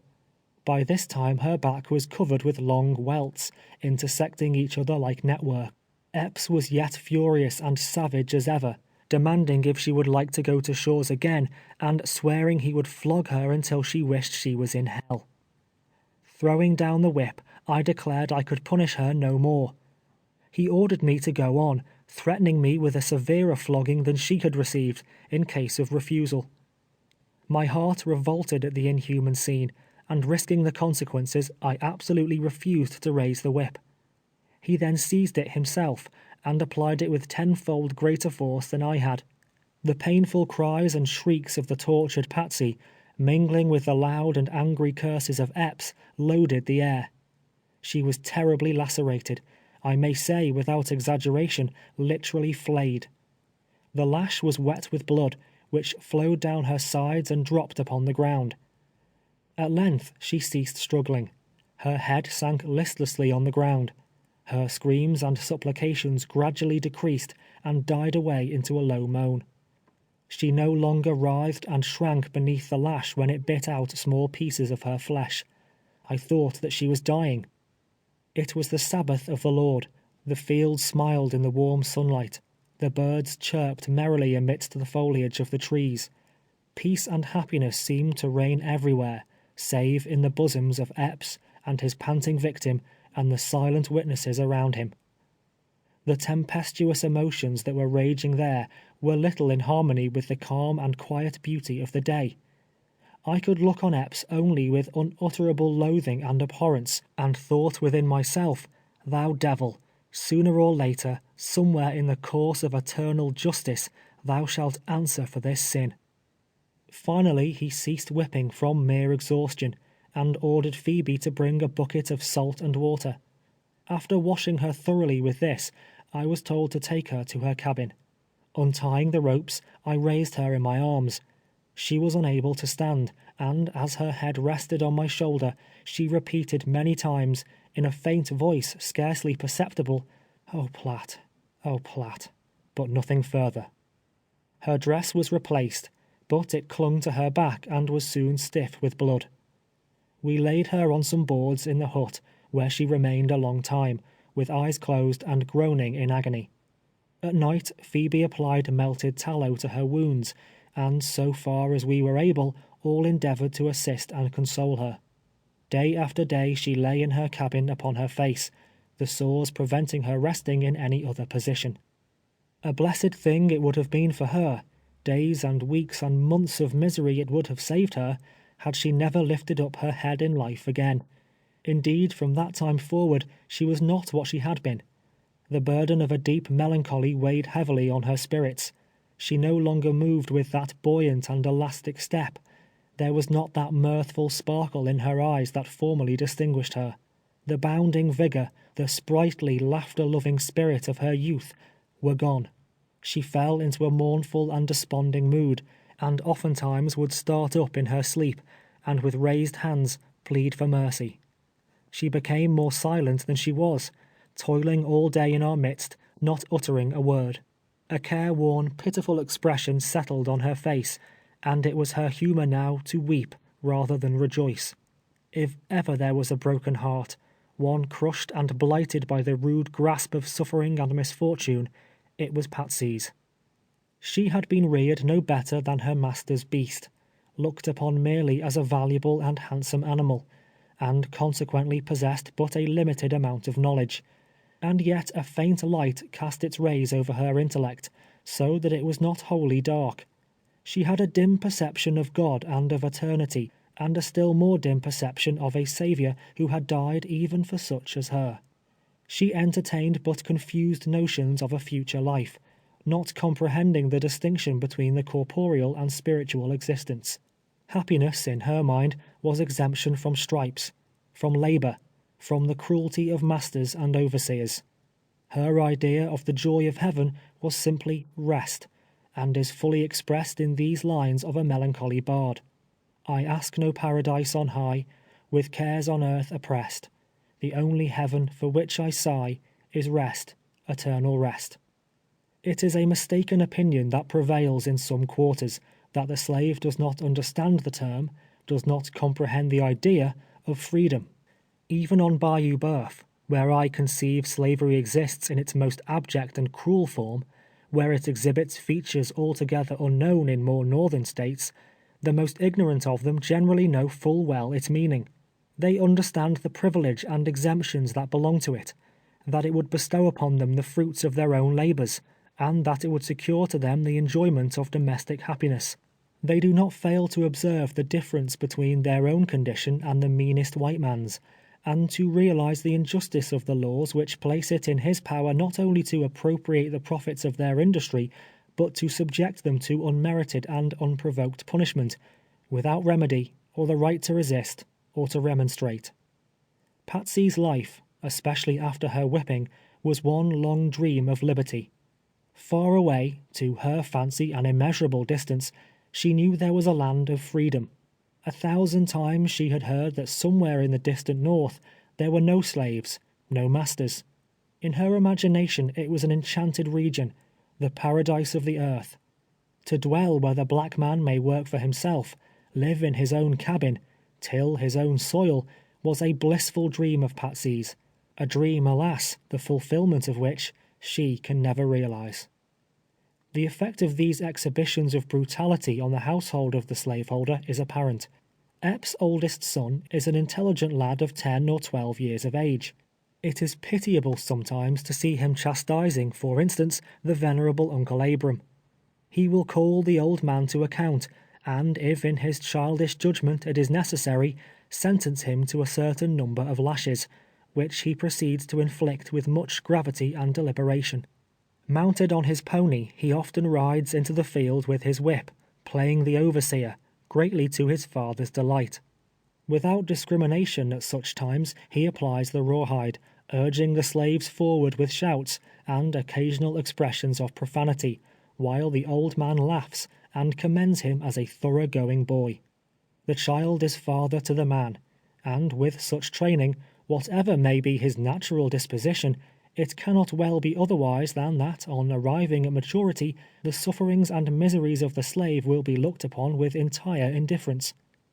The influence of the iniquitous system necessarily fosters an unfeeling and cruel spirit, even in the bosoms of those who, among their equals, are regarded as humane and generous.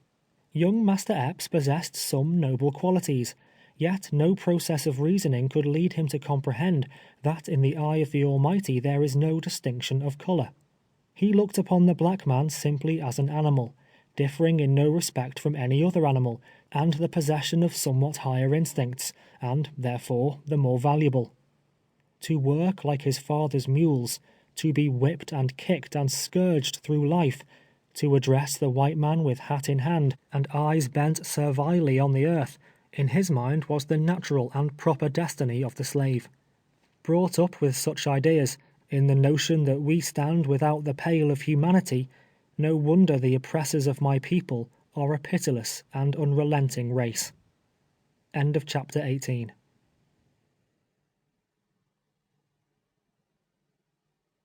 Chapter 19 of 12 Years a Slave, by Solomon Northup. In the month of June 1852, in pursuance of a previous contract, Mr. Avery, a carpenter of Bayou Rouge, commenced the erection of a house for Master Epps. It has previously been stated that there are no cellars on Bayou Boeuf. On the other hand, such is the low and swampy nature of the ground, the great houses are usually built upon spiles. Another peculiarity is, the rooms are not plastered, but the ceiling and sides are covered with matched cypress boards, painted such colour as most pleases the owner's taste. Generally the plank and boards are sawed by slaves with whip saws, there being no water power upon which mills might be built within many miles. When the planter erects for himself a dwelling, therefore, there is plenty of extra work for his slaves. Having had some experience under Tibeats as a carpenter, I was taken from the field altogether, on the arrival of Avery and his hands. Among them was one to whom I owe an immeasurable debt of gratitude. Only for him, in all probability, I should have ended my days in slavery. He was my deliverer, a man whose true heart overflowed with noble and generous emotions. To the last moment of my existence I shall remember him with feelings of thankfulness. His name was Bass, and at that time he resided in Marksville. It will be difficult to convey a correct impression of his appearance or character. He was a large man, between 40 and 50 years old, of light complexion and light hair. He was very cool and self-possessed, fond of argument, but always speaking with extreme deliberation. He was that kind of person whose peculiarity of manner was such that nothing he uttered ever gave offence. What would be intolerable coming from the lips of another could be said by him with impunity. There was not a man on Red River, perhaps, that agreed with him on the subject of politics or religion, and not a man, I venture to say, who discussed either of those subjects half as much. It seemed to be taken for granted that he would espouse the unpopular side of every local question, and it always created amusement rather than displeasure among his auditors, to listen to the ingenious and original manner in which he maintained the controversy. He was a bachelor, an old bachelor, according to the true acceptation of the term, having no kindred living, as he knew of, in the world. Neither had he any permanent abiding place, wandering from one state to another as his fancy dictated. He had lived in Marksville 3 or 4 years, and in the prosecution of his business as a carpenter, and in consequence likewise of his peculiarities, was quite extensively known throughout the parish of Avoyelles. He was liberal to a fault, and his many acts of kindness and transparent goodness of heart rendered him popular in the community, the sentiment of which he unceasingly combated. He was a native of Canada, from whence he had wandered in early life, and after visiting all the principal localities in the northern and western states, in the course of his peregrinations arrived in the unhealthy region of the Red River. His last removal was from Illinois. Whither he has gone now, I regret to be obliged to say is unknown to me. He gathered up his effects and departed quietly from Marksville the day before I did, the suspicions of his instrumentality in procuring my liberation rendering such a step necessary. For the commission of a just and righteous act, he would undoubtedly have suffered death, had he remained within reach of the slave-whipping tribe on Bayou Boeuf. One day, while working on the new house, Bass and Epps became engaged in a controversy, to which, as will be readily supposed, I listened with absorbing interest. They were discussing the subject of slavery. "I tell you what it is, Epps," said Bass. "It's all wrong, sir. There's no justice nor righteousness in it. I wouldn't own a slave if I was as rich as Croesus, which I'm not, as is perfectly well understood, more particularly among my creditors. There's another humbug, the credit system. Humbug, sir. No credit, no debt. Credit leaves a man into temptation. Cash down is the only thing that will deliver him from evil. But this question of slavery, what right have you to your niggers when you come down to the point?" "What right?" said Epps, laughing. "Why, I bought 'em and paid for 'em." "Of course you did. The law says you have the right to hold a nigger, but, begging the law's pardon, it lies." "Yes, Epps, when the law says that, it's a liar, and the truth is not in it. Is everything right because the law allows it? Suppose they'd pass a law taking away your liberty and making you a slave." "Oh, that ain't a supposable case," said Epps, still laughing. "Hope you don't compare me to a nigger, Bass." "Well," Bass answered gravely, "no, not exactly. But I have seen niggers before now as good as I am, and I have no acquaintance with any white man in these parts that I consider a whit better than myself. Now, in the sight of God, what is the difference, Epps, between a white man and a black one?" "All the difference in the world," replied Epps. "You might as well ask what the difference is between a white man and a baboon. Now, I've seen one of them critters in Orleans that know just as much as any nigger I've got. You call them fellow citizens, I suppose?" And Epps indulged in a loud laugh at his own wit. "Look here, Epps," continued his companion, "you can't laugh me down in that way. Some men are witty, and some ain't so witty as they think they are. Now, let me ask you a question. Are all men created free and equal as the Declaration of Independence holds they are? Yes, responded Epps, but all men, niggers, and monkeys ain't. And hereupon he broke forth into a more boisterous laugh than before. There are monkeys among white people as well as black, when you come to that, coolly remarked Bass. I know some white men that use arguments no sensible monkey would. But let that pass. These niggers are human beings. If they don't know as much as their masters, whose fault is it? They're not allowed to know anything. You have books and papers and can go where you please, and gather intelligence in 1,000 ways. But your slaves have no privileges. You'd whip one of them if you caught them reading a book. They're held in bondage, generation after generation, deprived of mental improvement, and who can expect them to possess much knowledge? If they're not brought down to a level with the brute creation, you slaveholders will never be blamed for it. If they are baboons, or stand no higher in the scale of intelligence than such animals, you and men like you will have to answer for it. There's a sin, a fearful sin resting on this nation, that will not go unpunished forever. There will be a reckoning yet. Yes, Epps, there's a day coming that will burn as an oven. It may be sooner or it may be later, but it's a-coming as sure as the Lord is just. If you lived up among the Yankees in New England, said Epps, I expect you'd be one of them cursed fanatics that know more than the Constitution and go about peddling clocks and coaxing niggers to run away.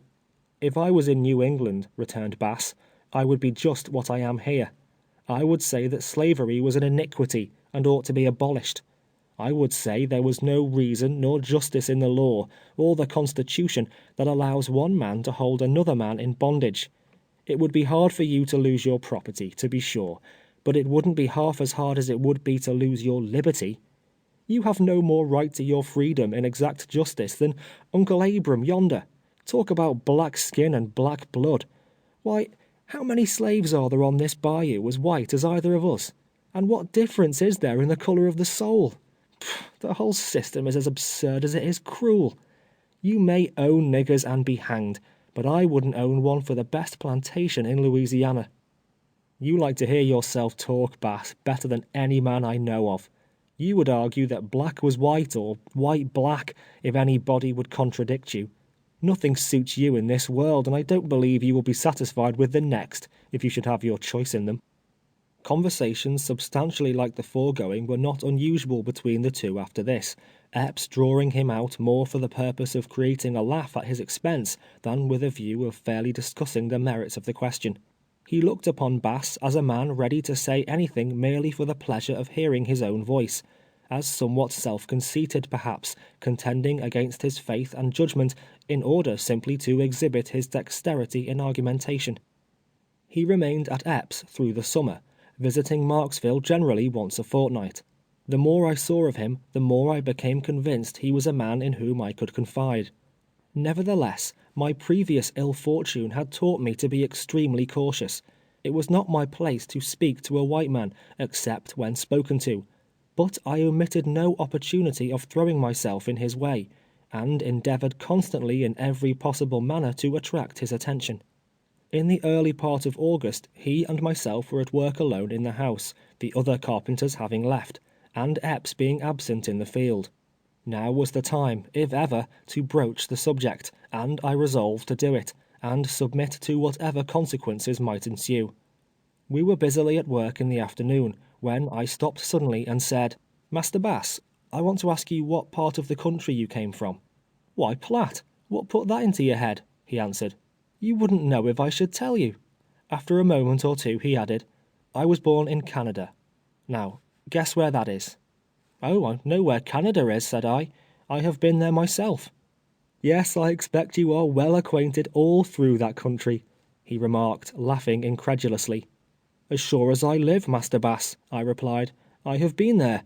I've been in Montreal, and Kingston, and Queenston, and I have been in New York State too, in Buffalo, and Rochester, and Albany, and can tell you the names of the villages on the Erie Canal and the Champlain Canal." Bass turned round and gazed at me a long time without uttering a syllable. "How came you here?" he inquired at length. "Master Bass," I answered, "if justice had been done, I never would have been here." "Well, how's this?" said he. "Who are you? You've been in Canada, sure enough. I know all the places you mention. How did you happen to get here? Come, tell me all about it." "I have no friends here," was my reply, "that I can put confidence in. I am afraid to tell you, though I don't believe you would tell Master Epps if I should." He assured me earnestly he would keep every word I might speak to him a profound secret, and his curiosity was evidently strongly excited. It was a long story, I informed him, and would take some time to relate it. Master Epps would be back soon, but if he would see me that night after all were asleep, I would repeat it to him. He consented readily to the arrangement, and directed me to come into the building where we were then at work, and I would find him there. About midnight, when all was still and quiet, I crept cautiously from my cabin, and silently entering the unfinished building, found him awaiting me. After further assurances on his part that I should not be betrayed, I began a relation of the history of my life and misfortunes. He was deeply interested, asking numerous questions in relation to localities and events. Having ended my story, I besought him to write to some of my friends at the North, acquainting them with my situation, and begging them to forward free papers, or take such steps as they might consider proper to secure my release. He promised to do so, but dwelt upon the danger of such an act in case of detection, and now impressed upon me the great necessity of strict silence and secrecy. Before we parted, our plan of cooperation was arranged. We agreed to meet the next night at a specified place among the high weeds on the banks of the bayou, some distance from Master's dwelling. There he was to write down on paper the names and address of several persons, old friends in the North, to whom he would direct letters during his next visit to Marksville. It was not deemed prudent to meet in the new house, inasmuch as the light it would be necessary to use might possibly be discovered. In the course of the day, I managed to obtain a few matches and a piece of candle, unperceived, from the kitchen, during a temporary absence of Aunt Phoebe. Bass had pencil and paper in his tool chest. At the appointed hour we met on the bayou bank, and creeping among the high weeds, I lighted the candle, while he drew forth pencil and paper and prepared for business. I gave him the names of William Perry, Cephas Parker, and Judge Marvin, all of Saratoga Springs, Saratoga County, New York. I had been employed by the latter in the United States Hotel, and had transacted business with the former to a considerable extent, and trusted that at least one of them would be still living at that place. He carefully wrote the names, and then remarked, thoughtfully, "It is so many years since you left Saratoga. All these men may be dead, or may have removed. You say you obtained papers at the Custom House in New York. Probably there is a record of them there, and I think it would be well to write and ascertain."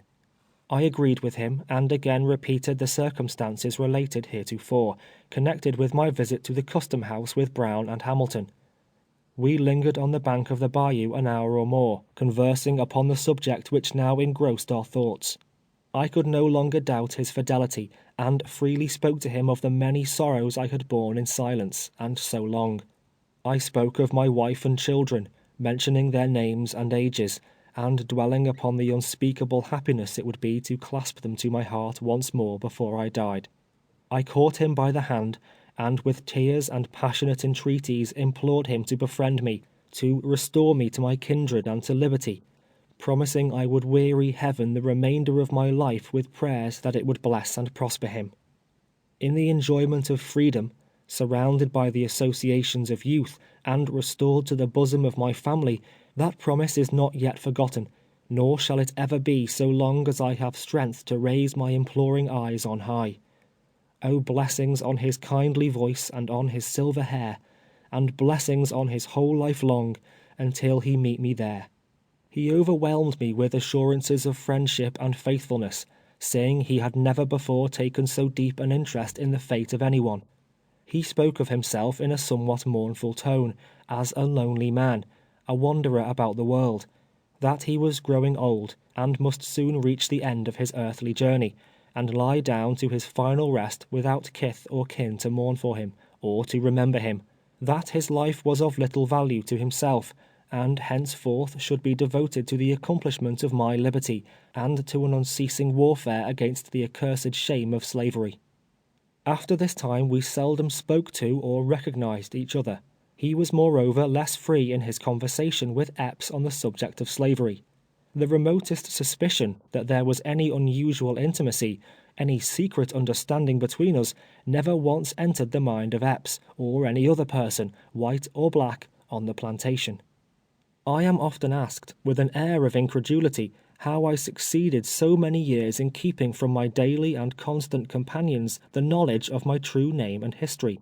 The terrible lesson Birch taught me impressed indelibly upon my mind the danger and uselessness of asserting I was a freeman. There was no possibility of any slave being able to assist me, while, on the other hand, there was a possibility of his exposing me. When it is recollected the whole current of my thoughts for 12 years turned to the contemplation of escape, it will not be wondered at that I was always cautious and on my guard. It would have been an act of folly to have proclaimed my right to freedom. It would only have subjected me to severer scrutiny, probably have consigned me to some more distant and inaccessible region than even Bayou Boeuf. Edwin Epps was a person utterly regardless of a black man's rights or wrongs, utterly destitute of any natural sense of justice, as I well knew. It was important, therefore, not only as regarded my hope of deliverance, but also as regarded the few personal privileges I was permitted to enjoy, to keep from him the history of my life. The Saturday night subsequent to our interview at the water's edge, Bass went home to Marksville. The next day, being Sunday, he employed himself in his own room writing letters. One he directed to the Collector of Customs at New York, another to Judge Marvin, and another to Messrs. Parker and Perry jointly. The latter was the one which led to my recovery. He subscribed my true name, but in the postscript intimated I was not the writer. The letter itself shows that he considered himself engaged in a dangerous undertaking, no less than running the risk of his life if detected. I did not see the letter before it was mailed, but have since obtained a copy, which is here inserted. Bayou Boeuf, August 15, 1852. Mr. William Perry or Mr. Cephas Parker. Gentlemen, it having been a long time since I have seen or heard from you, and not knowing that you are living, it is with uncertainty that I write to you, but the necessity of the case must be my excuse. Having been born free, just across the river from you, I am certain you must know me, and I am here now a slave. I wish you to obtain free papers for me, and forward them to me at Marksville, Louisiana, parish of Avoyelles, and oblige. Yours, Solomon Northup. The way I came to be a slave, I was taken sick in Washington City, and was insensible for a time. When I recovered my reason, I was robbed of my free papers, and in irons on my way to this state, and have never been able to get anyone to write for me until now, and he that is writing for me runs the risk of his life if detected. The allusion to myself in the work recently issued, entitled A Key to Uncle Tom's Cabin, contains the first part of this letter, omitting the postscript. Neither are the full names of the gentlemen to whom it is directed correctly stated, there being a slight discrepancy, probably a typographical error. To the postscript more than to the body of the communication am I indebted for my liberation, as will presently be seen. When Bass returned from Marksville, he informed me of what he had done. We continued our midnight consultations, never speaking to each other through the day, excepting as it was necessary about the work. As nearly as he was able to ascertain, it would require 2 weeks for the letter to reach Saratoga in due course of mail, and the same length of time for an answer to return. Within 6 weeks, at the farthest, we concluded, an answer would arrive, if it arrived at all. A great many suggestions were now made, and a great deal of conversation took place between us as to the most safe and proper course to pursue on receipt of the free papers. They would stand between him and harm, in case we were overtaken and arrested leaving the country altogether. It would be no infringement of law, however much it might provoke individual hostility, to assist a freeman to regain his freedom. At the end of 4 weeks he was again at Marksville, but no answer had arrived. I was sorely disappointed, but still reconciled myself with the reflection that sufficient length of time had not yet elapsed, that there might have been delays, and that I could not reasonably expect one so soon. 6, 7, 8, and 10 weeks passed by, however, and nothing came. I was in a fever of suspense whenever Bass visited Marksville, and could scarcely close my eyes until his return. Finally, my master's house was finished, and the time came when Bass must leave me. The night before his departure, I was wholly given up to despair. I had clung to him as a drowning man clings to the floating spar, knowing if it slips from his grasp, he must forever sink beneath the waves. The all-glorious hope, upon which I had laid such eager hold, was crumbling to ashes in my hands. I felt as if sinking down amidst the bitter waters of slavery, from the unfathomable depths of which I should never rise again. The generous heart of my friend and benefactor was touched with pity at the sight of my distress. He endeavored to cheer me up, promising to return the day before Christmas, and if no intelligence was received in the meantime, some further step would be undertaken to effect our design. He exhorted me to keep up my spirits, to rely upon his continued efforts in my behalf, assuring me in most earnest and impressive language that my liberation should, from thenceforth, be the chief object of his thoughts. In his absence the time passed slowly indeed. I looked forward to Christmas with intense anxiety and impatience. I had about given up the expectation of receiving any answer to the letters. They might have miscarried or might have been misdirected. Perhaps those at Saratoga, to whom they had been addressed, were all dead. Perhaps, engaged in their pursuits, they did not consider the fate of an obscure, unhappy black man of sufficient importance to be noticed. My whole reliance was in Bass. The faith I had in him was continually reassuring me, and enabling me to stand up against the tide of disappointment that had overwhelmed me. So wholly was I absorbed in reflecting upon my situation and prospects, that the hands with whom I labored in the field often observed it. Patsy would ask me if I was sick, and Uncle Abram and Bob and Wiley frequently expressed a curiosity to know what I could be thinking about so steadily. But I evaded their inquiries with some light remark, and kept my thoughts locked closely in my breast. End of chapter 19.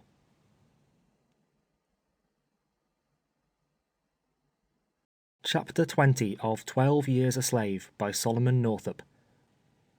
Faithful to his word, the day before Christmas, just at nightfall, Bass came riding into the yard. "How are you?" said Epps, shaking him by the hand. "Glad to see you." He would not have been very glad had he known the object of his errand. Quite well," answered Bass. "Had some business out on the bayou, and concluded to call and see you, and stay overnight." Epps ordered one of the slaves to take charge of his horse, and with much talk and laughter they passed into the house together, not, however, until Bass had looked at me significantly, as much to say, "Keep dark, we understand each other." It was 10 o'clock at night before the labors of the day were performed, when I entered the cabin. At that time Uncle Abram and Bob occupied it with me. I laid down upon my board and feigned I was asleep. When my companions had fallen into a profound slumber, I moved stealthily out of the door, and watched and listened attentively for some sign or sound from Bass. There I stood until long after midnight, but nothing could be seen or heard. As I suspected, he dared not leave the house, through fear of exciting the suspicion of some of the family. I judged, correctly, he would rise earlier than was his custom, and take the opportunity of seeing me before Epps was up. Accordingly, I aroused Uncle Abram an hour sooner than usual, and sent him into the house to build a fire, which at that season of the year is a part of Uncle Abram's duties. I also gave Bob a violent shake, and asked him if he intended to sleep till noon, saying master would be up before the mules were fed. He knew right well the consequence that would follow such an event, and, jumping to his feet, was at the horse pasture in a twinkling. Presently, when both were gone, Bass slipped into the cabin. "No letter yet, Platt," said he.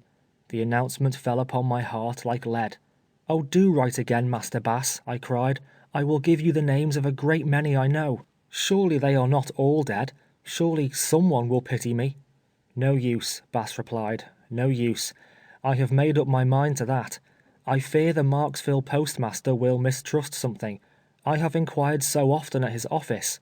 Too uncertain, too dangerous." "Then it is all over," I exclaimed. "Oh, my God, how can I end my days here?" "You're not going to end them here," he said, "unless you die very soon.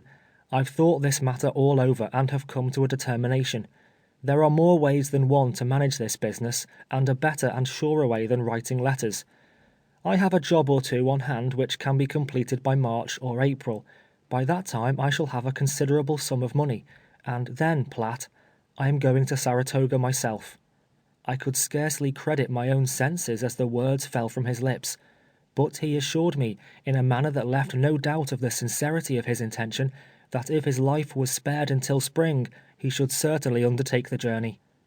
"I have lived in this region long enough," he continued. "I may as well be in one place as another. For a long time I have been thinking of going back once more to the place where I was born. I'm tired of slavery as well as you. If I can succeed in getting you away from here, it will be a good act that I shall like to think of all my life. And I shall succeed, Platt. I'm bound to do it. Now, let me tell you what I want. Epps will be up soon, and it won't do to be caught here. Think of a great many men at Saratoga and Sandy Hill, and in that neighborhood, who once knew you. I shall make excuse to come here again in the course of the winter, when I will write down their names. I will then know who to call on when I go north. Think of all you can. Cheer up, don't be discouraged. I'm with you, life or death. Goodbye, God bless you." And saying this, he left the cabin quickly and entered the great house. It was Christmas morning, the happiest day in the whole year for the slave. That morning he need not hurry to the field, with his gourd and cotton bag. Happiness sparkled in the eyes and overspread the countenances of all. The time of feasting and dancing had come. The cane and cotton fields were deserted. That day the clean dress was to be donned, the red ribbon displayed. There were to be reunions and joy and laughter and hurrying to and fro. It was to be a day of liberty among the children of slavery, wherefore they were happy and rejoiced. After breakfast, Epps and Bass sauntered about the yard, conversing upon the price of cotton and various other topics. "Where do your niggers hold Christmas?" Bass inquired. "Platt's going to Tanner's today. His fiddle's in great demand. They want him at Marshall's Monday, and Miss Mary McCoy on the old Norwood plantation writes me a note that she wants him to play for her niggers Tuesday." "He is rather a smart boy, ain't he?" said Bass. "Come here, Platt," he added, looking at me as I walked up to them, as if he had never thought before to take any special notice of me. "Yes," replied Epps, taking hold of my arm and feeling it. "There isn't a bad joint in him. There ain't a boy on the bayou worth more than he is. Perfectly sound and no bad tricks. Damn him, he isn't like other niggers. Doesn't look like 'em. Don't act like 'em. I was offered $1,700 for him last week." "And didn't take it?" Bass inquired with an air of surprise. "Take it? No. Devilish clear of it. Why, he's a reg'lar genius. Can make a plow beam, wagon tongue, anything as well as you can. Marshall wanted to put up one of his niggers agin him and raffle for them, but I told him I'd see the devil have him first." "I don't see anything remarkable about him," Bass observed. "Why, just feel of him now," Epps rejoined. "You don't see a boy very often put together any closer than he is. He's a thin-skinned cuss, and won't bear as much whipping as some, but he's got the muscle in him and no mistake." Bass felt of me, turned me round, and made a thorough examination, Epps all the while dwelling on my good points. But his visitor seemed to take but little interest finally in the subject, and consequently it was dropped. Bass soon departed, giving me another sly look of recognition and significance as he trotted out of the yard. When he was gone, I obtained a pass, and started for Tanner's, not Peter Tanner's, of whom mention has previously been made, but a relative of his. I played during the day and most of the night, spending the next day, Sunday, in my cabin. Monday I crossed the bayou to Douglas Marshall's, all Epps' slaves accompanying me, and on Tuesday went to the old Norwood place, which is the third plantation above Marshall's, on the same side of the water. The estate is now owned by Miss Mary McCoy, a lovely girl some 20 years of age. She is the beauty and the glory of Bayou Boeuf. She owns about 100 working hands, besides a great many house servants, yard boys, and young children. Her brother-in-law, who resides on the adjoining estate, is her general agent. She is beloved by all her slaves, and good reason indeed have they to be thankful that they have fallen into such gentle hands. Nowhere on the bayou are there such feasts, such merrymaking, as at young Madam McCoy's. Thither, more than to any other place, do the old and the young for miles around love to repair in the time of the Christmas holidays, for nowhere else can they find such delicious repasts, nowhere else can they hear a voice speaking to them so pleasantly. No one is so well beloved, no one fills so large a space in the hearts of 1,000 slaves as young Madam McCoy, the orphan mistress of the old Norwood estate. On my arrival at her place, I found 200 or 300 had assembled. The table was prepared in a long building, which she had erected expressly for her slaves to dance in. It was covered with every variety of food the country afforded, and was pronounced by general acclamation to be the rarest of dinners. Roast turkey, pig, chicken, duck, and all kinds of meat, baked, boiled, and broiled, formed a line the whole length of the extended table, while the vacant spaces were filled with tarts, jellies, and frosted cake, and pastry of many kinds. The young mistress walked around the table, smiling and saying a kind word to each one, and seemed to enjoy the scene exceedingly. When the dinner was over, the tables were removed to make room for the dancers. I tuned my violin and struck up a lively air. While some joined in a nimble reel, others patted and sang their simple but melodious songs, filling the great room with music mingled with the sound of human voices and the clatter of many feet. In the evening the mistress returned, and stood in the door a long time, looking at us. She was magnificently arrayed. Her dark hair and eyes contrasted strongly with her clear and delicate complexion. Her form was slender but commanding, and her movement was a combination of unaffected dignity and grace. As she stood there, clad in her rich apparel, her face animated with pleasure, I thought I had never looked upon a human being half so beautiful. I dwell with delight upon the description of this fair and gentle lady, not only because she inspired me with emotions of gratitude and admiration, but because I would have the reader understand that all slave owners on Bayou Boeuf are not like Epps, or Tibeats, or Jim Burns. Occasionally can be found, rarely it may be, indeed, a good man like William Ford, or an angel of kindness like young Mistress McCoy. Tuesday concluded the 3 holidays Epps yearly allowed us. On my way home, Wednesday morning, while passing the plantation of William Pierce, that gentleman hailed me, saying he had received a line from Epps, brought down by William Varnell, permitting him to detain me for the purpose of playing for his slaves that night. It was the last time I was destined to witness a slave dance on the shores of Bayou Boeuf. The party at Pierce's continued their jollification until broad daylight, when I returned to my master's house, somewhat wearied with the loss of rest, but rejoicing in the possession of numerous bits and picayunes, which the whites, who were pleased with my musical performances, had contributed. On Saturday morning, for the first time in years, I overslept myself.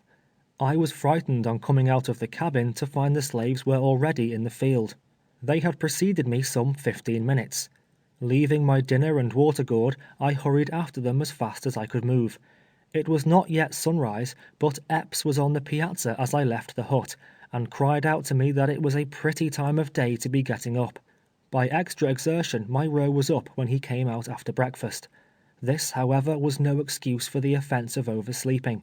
Bidding me strip and lie down, he gave me 10 or 15 lashes, at the conclusion of which he inquired if I thought, after that, I could get up sometime in the morning. I expressed myself quite positively that I could, and with back stinging with pain, went about my work. The following day, Sunday, my thoughts were upon Bass, and the probabilities and hopes which hung upon his action and determination. I considered the uncertainty of life, that if it should be the will of God that he should die, my prospect of deliverance, and all expectation of happiness in this world, would be wholly ended and destroyed. My sore back, perhaps, did not have a tendency to render me unusually cheerful. I felt downhearted and unhappy all day long, and when I laid down upon the hard board at night, my heart was oppressed with such a load of grief, it seemed that it must break. Monday morning, the 3rd of January, 1853, we were in the field betimes. It was a raw, cold morning, such as is unusual in that region. I was in advance, Uncle Abram next to me, behind him Bob, Patsy, and Wiley, with our cotton bags about our necks. Epps happened, a rare thing indeed, to come out that morning without his whip.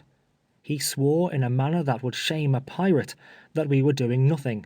Bob ventured to say that his fingers were so numb with cold he couldn't pick fast. Epps cursed himself for not having brought his rawhide, and declared that when he came out again he would warm us well. Yes, he would make us all hotter than that fiery realm in which I am sometimes compelled to believe he will himself eventually reside. With these fervent expressions he left us. When out of hearing, we commenced talking to each other, saying how hard it was to be compelled to keep up our tasks with numb fingers, how unreasonable master was, and speaking of him generally in no flattering terms. Our conversation was interrupted by a carriage passing rapidly towards the house. Looking up, we saw two men approaching us through the cotton field.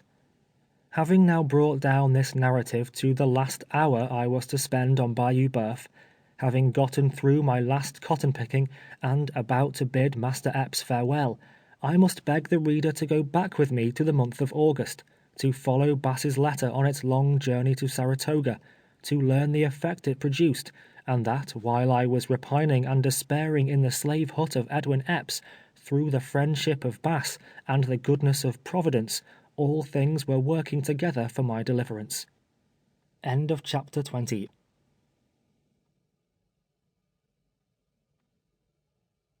Chapter 21 of 12 Years a Slave by Solomon Northup. I am indebted to Mr. Henry B. Northup and others for many of the particulars contained in this chapter. The letter written by Bass, directed to Parker and Perry, and which was deposited in the post office in Marksville on the 15th day of August 1852, arrived at Saratoga in the early part of September. Some time previous to this, Anne had removed to Glens Falls, Warren County, where she had charge of the kitchen in Carpenter's Hotel.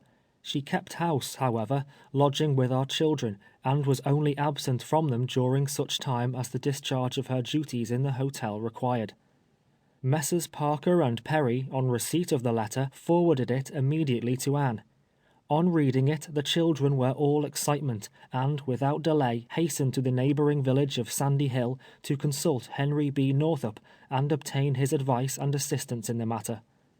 Upon examination, that gentleman found among the statutes of the state an act providing for the recovery of free citizens from slavery. It was passed May 14th, 1840, and is entitled, "An Act more effectually to protect the free citizens of this state from being kidnapped or reduced to slavery." It provides that it shall be the duty of the governor, upon the receipt of satisfactory information that any free citizen or inhabitant of this state is wrongfully held in another state or territory of the United States, upon the allegation or pretense that such person is a slave, or by color of any usage or rule of law is deemed or taken to be a slave, to take such measures to procure the restoration of such person to liberty as he shall deem necessary. And to that end he is authorized to appoint and employ an agent, and directed to furnish him with such credentials and instructions as will be likely to accomplish the object of his appointment. It requires the agent so appointed to proceed to collect the proper proof to establish the right of such person to his freedom, to perform such journeys, take such measures, institute such legal proceedings, etc., as may be necessary to return such person to this state, and charges all expenses incurred in carrying the act into effect upon moneys not otherwise appropriated in the Treasury. See Appendix A. It was necessary to establish two facts to the satisfaction of the governor. First, that I was a free citizen of New York, and secondly, that I was wrongfully held in bondage. As to the first point, there was no difficulty, all the older inhabitants in the vicinity being ready to testify to it. The second point rested entirely upon the letter to Parker and Perry, written in an unknown hand, and upon the letter penned on board the brig Orleans, which, unfortunately, had been mislaid or lost. A memorial was prepared, directed to His Excellency Governor Hunt, setting forth her marriage, my departure to Washington City, the receipt of the letters, that I was a free citizen, and such other facts as were deemed important, and was signed and verified by Anne. Accompanying this memorial were several affidavits of prominent citizens of Sandy Hill and Fort Edward, corroborating fully the statements it contained, and also a request of several well-known gentlemen to the governor that Henry B. Northup be appointed agent under the Legislative Act.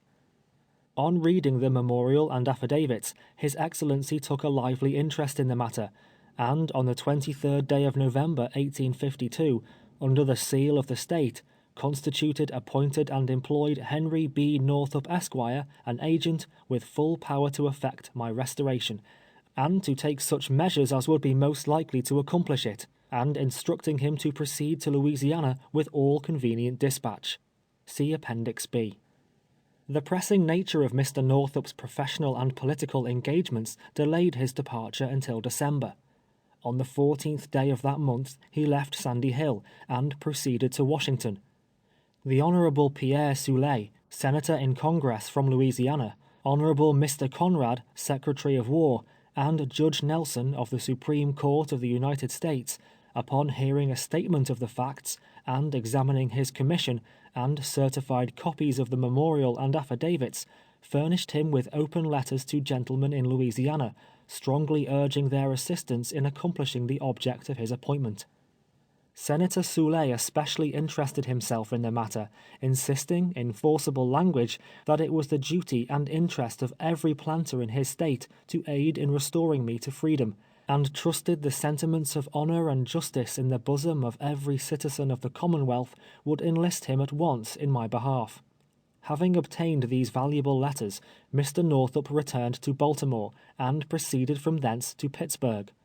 It was his original intention, under advice of friends at Washington, to go directly to New Orleans, and consult the authorities of that city. Providentially, however, on arriving at the mouth of Red River, he changed his mind. Had he continued on, he would not have met with Bass, in which case the search for me would probably have been fruitless. Taking passage on the first steamer that arrived, he pursued his journey up Red River, a sluggish, winding stream, flowing through a vast region of primitive forests and impenetrable swamps, almost wholly destitute of inhabitants. About 9 o'clock in the forenoon, January the 1st, 1853, he left the steamboat at Marksville, and proceeded directly to Marksville Courthouse, a small village 4 miles in the interior. From the fact that the letter to Messrs. Parker and Perry was postmarked at Marksville, it was supposed by him that I was in that place or its immediate vicinity.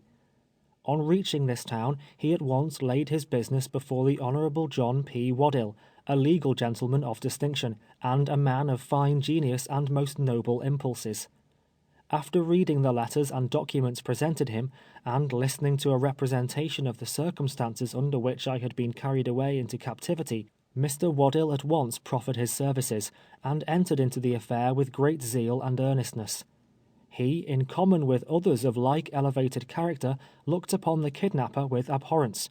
The title of his fellow parishioners and clients to the property which constituted the larger proportion of their wealth not only depended upon the good faith in which slave sales were transacted, but he was a man in whose honorable heart emotions of indignation were aroused by such an instance of injustice. Marksville, although occupying a prominent position and standing out in impressive italics on the map of Louisiana, is, in fact, but a small and insignificant hamlet. Aside from the tavern, kept by a jolly and generous Boniface, the courthouse, inhabited by lawless cows and swine in the seasons of vacation, and a high gallows with its dissevered rope dangling in the air, there is little to attract the attention of the stranger. Solomon Northup was a name Mr. Waddill had never heard, but he was confident that if there was a slave bearing that appellation in Marksville or vicinity, his black boy Tom would know him. Tom was accordingly called, but in all his extensive circle of acquaintances there was no such personage. The letter to Parker and Perry was dated at Bayou Boeuf. At this place, therefore, the conclusion was, I must be sought. But here a difficulty suggested itself, of a very grave character indeed. Bayou Boeuf, at its nearest point, was 23 miles distant, and was the name applied to the section of country extending between 50 and 100 miles, on both sides of that stream. Thousands and thousands of slaves resided upon its shores, the remarkable richness and fertility of the soil having attracted thither a great number of planters. The information in the letter was so vague and indefinite as to render it difficult to conclude upon any specific course of proceeding. It was finally determined, however, as the only plan that presented any prospect of success, that Northup and the brother of Waddell, a student in the office of the latter, would repair to the bayou, and traveling up one side and down the other its whole length, inquire at each plantation for me. Mr. Waddell tendered the use of his carriage, and it was definitely arranged that they should start upon the excursion early Monday morning. It will be seen at once that this course, in all probability, would have resulted unsuccessfully. It would have been impossible for them to have gone into the fields and examine all the gangs at work. They were not aware that I was known only as Platt, and had they inquired of Epps himself, he would have stated truly that he knew nothing of Solomon Northup.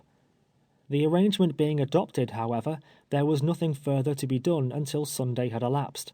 The conversation between Messrs. Northup and Waddell, in the course of the afternoon, turned upon New York politics. "I can scarcely comprehend the nice distinctions and shades of political parties in your state," observed Mr. Waddell. "I read of soft shells and hard shells, hunkers and barn burners, woolly heads and silver greys, and am unable to understand the precise difference between them. Pray, what is it?" Mr. Northup, refilling his pipe, entered into quite an elaborate narrative of the origin of the various sections of parties, and concluded by saying there was another party in New York, known as Free Soilers or Abolitionists. "You have seen none of those in this part of the country, I presume," Mr. Northup remarked. "Never, but one," answered Waddell laughingly. "We have one here in Marksville, an eccentric creature, who preaches abolitionism as vehemently as any fanatic at the North. He is a generous, inoffensive man, but always maintaining the wrong side of an argument. It affords us a great deal of amusement. He is an excellent mechanic, and almost indispensable in this community. He's a carpenter. His name is Bass." Some further good-natured conversation was had at the expense of Bass's peculiarities, when Waddell all at once fell into a reflective mood, and asked for the mysterious letter again. Let me see," he repeated thoughtfully to himself, running his eyes over the letter once more. "Bayou Birth, August 15, postmarked here. He that is writing for me. Where did Bass work last summer?" he inquired, turning suddenly to his brother. His brother was unable to inform him, but rising, left the office, and soon returned with the intelligence that Bass worked last summer somewhere on Bayou Birth. "He is the man," bringing down his hand emphatically on the table, "who can tell us all about Solomon Northup," exclaimed Waddell. Bass was immediately searched for, but could not be found. After some inquiry, it was ascertained he was at the landing on Red River. Procuring a conveyance, young Waddell and Northup were not long in traversing the few miles to the latter place. On their arrival, Bass was found, just on the point of leaving, to be absent a fortnight or more. After an introduction, Northup begged the privilege of speaking to him privately a moment. They walked together towards the river, when the following conversation ensued. "Mr. Bass," said Northup, "allow me to ask you if you were on Bayou Birth last August." "Yes, sir, I was there in August," was the reply. "Did you write a letter for a colored man at that place to some gentleman in Saratoga Springs?" "Excuse me, sir, if I say that is none of your business," answered Bass, stopping and looking his interrogator searchingly in the face. "Perhaps I am rather hasty, Mr. Bass. I beg your pardon. But I have come from the state of New York to accomplish the purpose the writer of a letter dated the 15th of August, postmarked at Marksville, had in view. Circumstances have led me to think that you are perhaps the man who wrote it. I am in search of Solomon Northup. If you know him, I beg you to inform me frankly where he is, and I assure you the source of any information you may give me shall not be divulged, if you desire it not to be." A long time Bass looked his new acquaintance steadily in the eyes, without opening his lips. He seemed to be doubting in his own mind if there was not an attempt to practice some deception upon him. Finally he said, deliberately, "I have done nothing to be ashamed of. I am the man who wrote the letter. If you have come to rescue Solomon Northup, I am glad to see you." "When did you last see him, and where is he?" Northup inquired. "I last saw him Christmas, a week ago to-day. He is the slave of Edwin Epps, a planter on Bayou Boeuf, near Holmesville. He is not known as Solomon Northup. He is called Platt." The secret was out.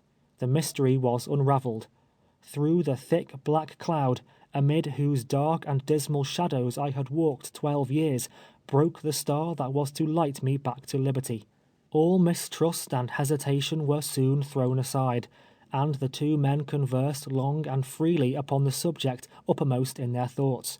Bass expressed the interest he had taken in my behalf, his intention of going North in the spring, and declaring that he had resolved to accomplish my emancipation if it were in his power.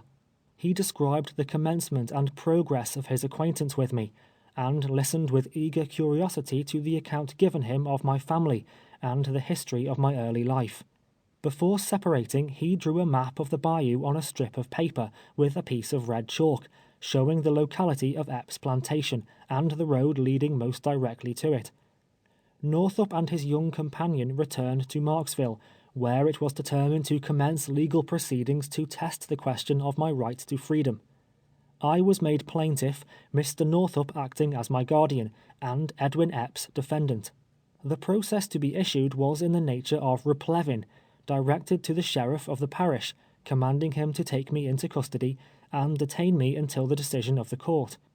By the time the papers were duly drawn up, it was 12 o'clock at night, too late to obtain the necessary signature of the judge, who resided some distance out of town.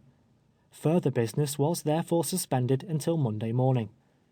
Everything, apparently, was moving along swimmingly, until Sunday afternoon, when Waddill called at Northup's room to express his apprehension of difficulties they had not expected to encounter. Bass had become alarmed, and had placed his affairs in the hands of a person at the landing, communicating to him his intention of leaving the state. This person had betrayed the confidence reposed in him to a certain extent, and a rumor began to float about the town that the stranger at the hotel, who had been observed in the company of lawyer Waddill, was after one of old Epps's slaves, over on the bayou. Epps was known at Marksville, having frequent occasion to visit that place during the session of the courts, and the fear entertained by Mr. Northup's adviser was that intelligence would be conveyed to him in the night, giving him an opportunity of secreting me before the arrival of the sheriff. This apprehension had the effect of expediting matters considerably. The sheriff, who lived in one direction from the village, was requested to hold himself in readiness immediately after midnight, while the judge was informed he would be called upon at the same time. It is but justice to say that the authorities at Marksville cheerfully rendered all the assistance in their power. As soon after midnight as bail could be perfected, and the judge's signature obtained, a carriage containing Mr. Northup and the sheriff, driven by the landlord's son, rolled rapidly out of the village of Marksville on the road towards Bayou Boeuf.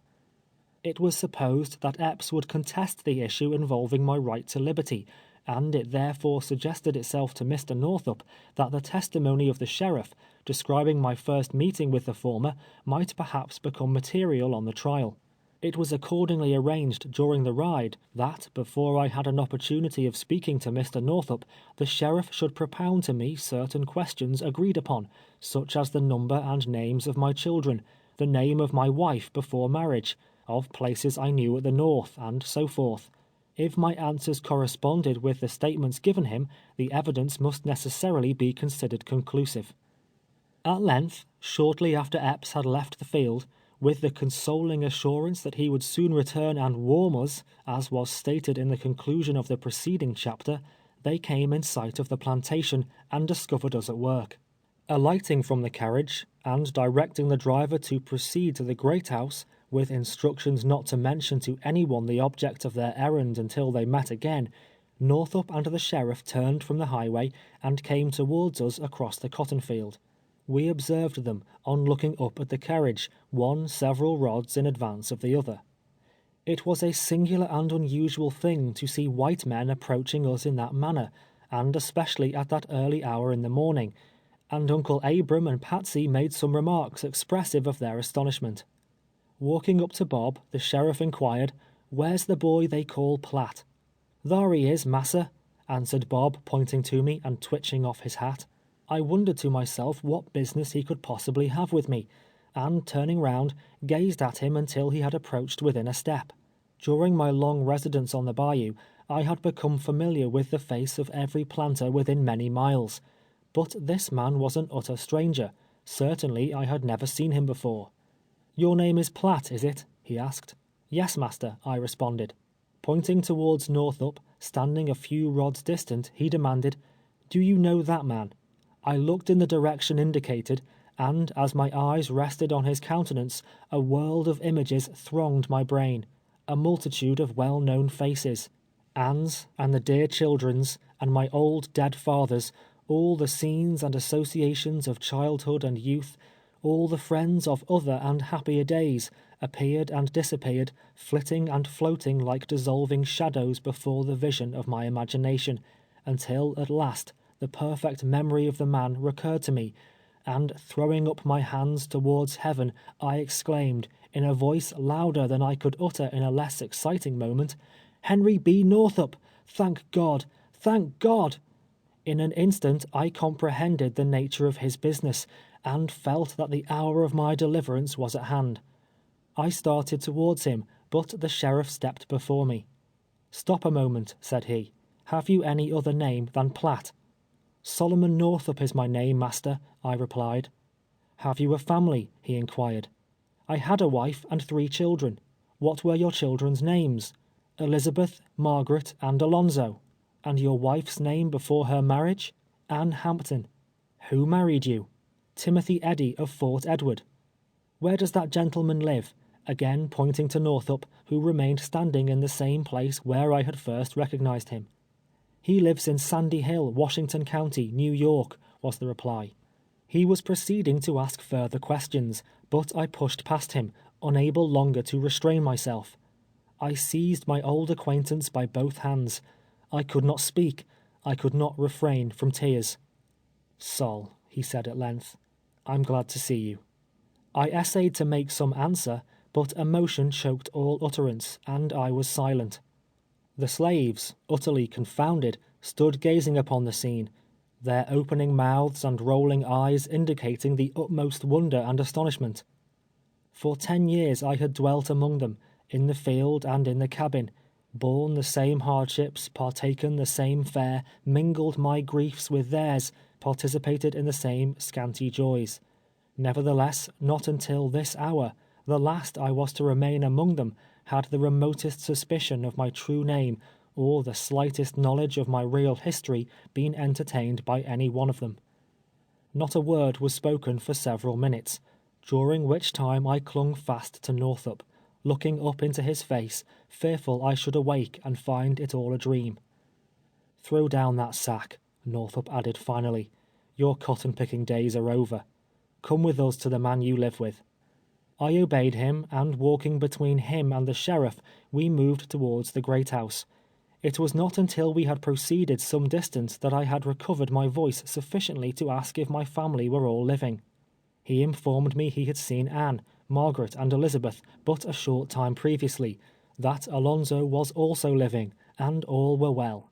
My mother, however, I could never see again. As I began to recover in some measure from the sudden and great excitement which so overwhelmed me, I grew faint and weak, insomuch it was with difficulty I could walk. The sheriff took hold of my arm and assisted me, or I think I should have fallen. As we entered the yard, Epps stood by the gate, conversing with the driver. That young man, faithful to his instructions, was entirely unable to give him the least information in answer to his repeated inquiries of what was going on. By the time we reached him he was almost as much amazed and puzzled as Bob or Uncle Abram. Shaking hands with the sheriff, and receiving an introduction to Mr. Northup, he invited them into the house, ordering me, at the same time, to bring in some wood. It was some time before I succeeded in cutting an armful, having, somehow, unaccountably lost the power of wielding the axe with any manner of precision. When I entered with it at last, the table was strewn with papers, from one of which Northup was reading. I was probably longer than necessity required in placing the sticks upon the fire, being particular as to the exact position of each individual one of them. I heard the words, "the said Solomon Northup," and "the deponent further says," and "free citizen of New York," repeated frequently, and from these expressions understood that the secret I had so long retained from Master and Mistress Epps was finally developing. I lingered as long as prudence permitted, and was about leaving the room, when Epps inquired, "Platt, do you know this gentleman?" "Yes, master," I replied. "I have known him as long as I can remember." "Where does he live?" "He lives in New York." "Did you ever live there?" "Yes, master, born and bred there." "You was free then? Now, you damned nigger," he exclaimed, "why did you not tell me that when I bought you?" "Master Epps," I answered in a somewhat different tone than the one in which I had been accustomed to address him. "Master Epps, you did not take the trouble to ask me. Besides, I told one of my owners, the man that kidnapped me, that I was free, and was whipped almost to death for it." "It seems there's been a letter written for you by somebody. Now, who is it?" he demanded authoritatively. I made no reply. "I say, who wrote that letter?" he demanded again. "Perhaps I wrote it myself," I said. "You haven't been to Marksville post office and back before light, I know." He insisted upon my informing him, and I insisted I would not. He made many vehement threats against the man, whoever he might be, and intimated the bloody and savage vengeance he would wreak upon him, when he found him out. His whole manner and language exhibited a feeling of anger towards the unknown person who had written for me, and of fretfulness at the idea of losing so much property. Addressing Mr. Northup, he swore if he had only had an hour's notice of his coming, he would have saved him the trouble of taking me back to New York; that he would have run me into the swamp, or some other place out of the way, where all the sheriffs on earth couldn't have found me.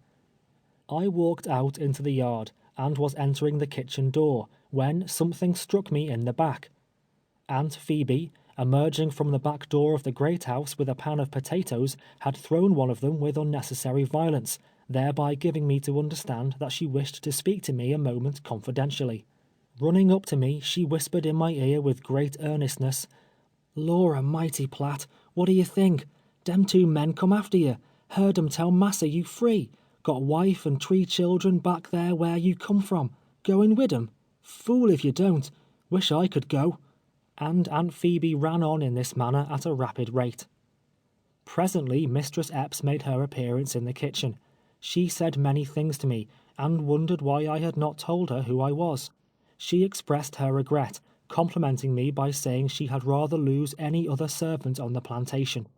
Had Patsy that day stood in my place, the measure of my mistress' joy would have overflowed. Now there was no one left who could mend a chair or a piece of furniture, no one who was of any use about the house, no one who could play for her on the violin, and Mistress Epps was actually affected to tears. Epps had called to Bob to bring up his saddle horse. The other slaves also, overcoming their fear of the penalty, had left their work and come to the yard. They were standing behind the cabins, out of sight of Epps. They beckoned me to come to them, and with all the eagerness of curiosity, excited to the highest pitch, conversed with and questioned me. If I could repeat the exact words they uttered, with the same emphasis, if I could paint their several attitudes and the expression of their countenances, it would be indeed an interesting picture. In their estimation, I had suddenly arisen to an immeasurable height, had become a being of immense importance. The legal papers having been served, and arrangements made with Epps to meet them the next day at Marksville, Northup and the sheriff entered the carriage to return to the latter place. As I was about mounting to the driver's seat, the sheriff said I ought to bid Mr. and Mrs. Epps good-bye. I ran back to the piazza where they were standing, and taking off my hat, said, "Good-bye, missus." "Good-bye, Platt," said Mrs. Epps kindly. "Good-bye, master." "Ugh, you damned nigger," muttered Epps in a surly, malicious tone of voice. "You needn't feel so cussed tickled. You ain't gone yet. I'll see about this business at Marksville tomorrow." I was only a "nigger," and knew my place, but felt as strongly as if I had been a white man that it would have been an inward comfort had I dared to have given him a parting kick. On my way back to the carriage, Patsy ran from behind a cabin and threw her arms about my neck. "Oh, Platt," she cried, tears streaming down her face, "you're going to be free. You're going way off yonder where we'll never see you any more. You saved me a good many whippings, Platt. I'm glad you're going to be free. But, oh, dear Lord, what'll become of me?" I disengaged myself from her and entered the carriage. The driver cracked his whip and away we rolled. I looked back and saw Patsy, with drooping head, half reclining on the ground. Mrs. Epps was on the piazza. Uncle Abram and Bob and Wiley and Aunt Phoebe stood by the gate, gazing after me. I waved my hand, but the carriage turned a bend of the bayou, hiding them from my eyes forever. We stopped a moment at Carey's sugar house, where a great number of slaves were at work, such an establishment being a curiosity to a northern man. Epps dashed by us on horseback at full speed, on the way, as we learned next day, to the Pine Woods, to see William Ford, who had brought me into the country. Tuesday, the 4th of January, Epps and his counsel, the Honorable H. Taylor, Northup, Waddell, the Judge and Sheriff of Avoyelles, and myself, met in a room in the village of Marksville. Mr. Northup stated the facts in regard to me, and presented his commission, and the affidavits accompanying it. The sheriff described the scene in the cotton field. I was also interrogated at great length.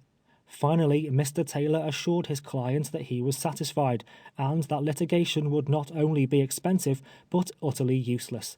In accordance with his advice, a paper was drawn up and signed by the proper parties, wherein Epps acknowledged he was satisfied of my right to freedom, and formally surrendered me to the authorities of New York.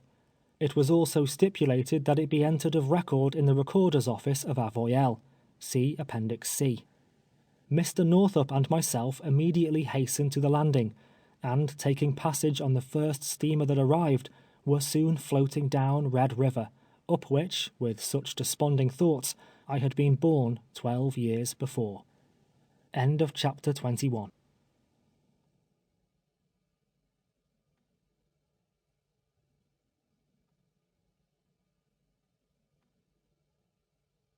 Chapter 22 of 12 Years a Slave, by Solomon Northup.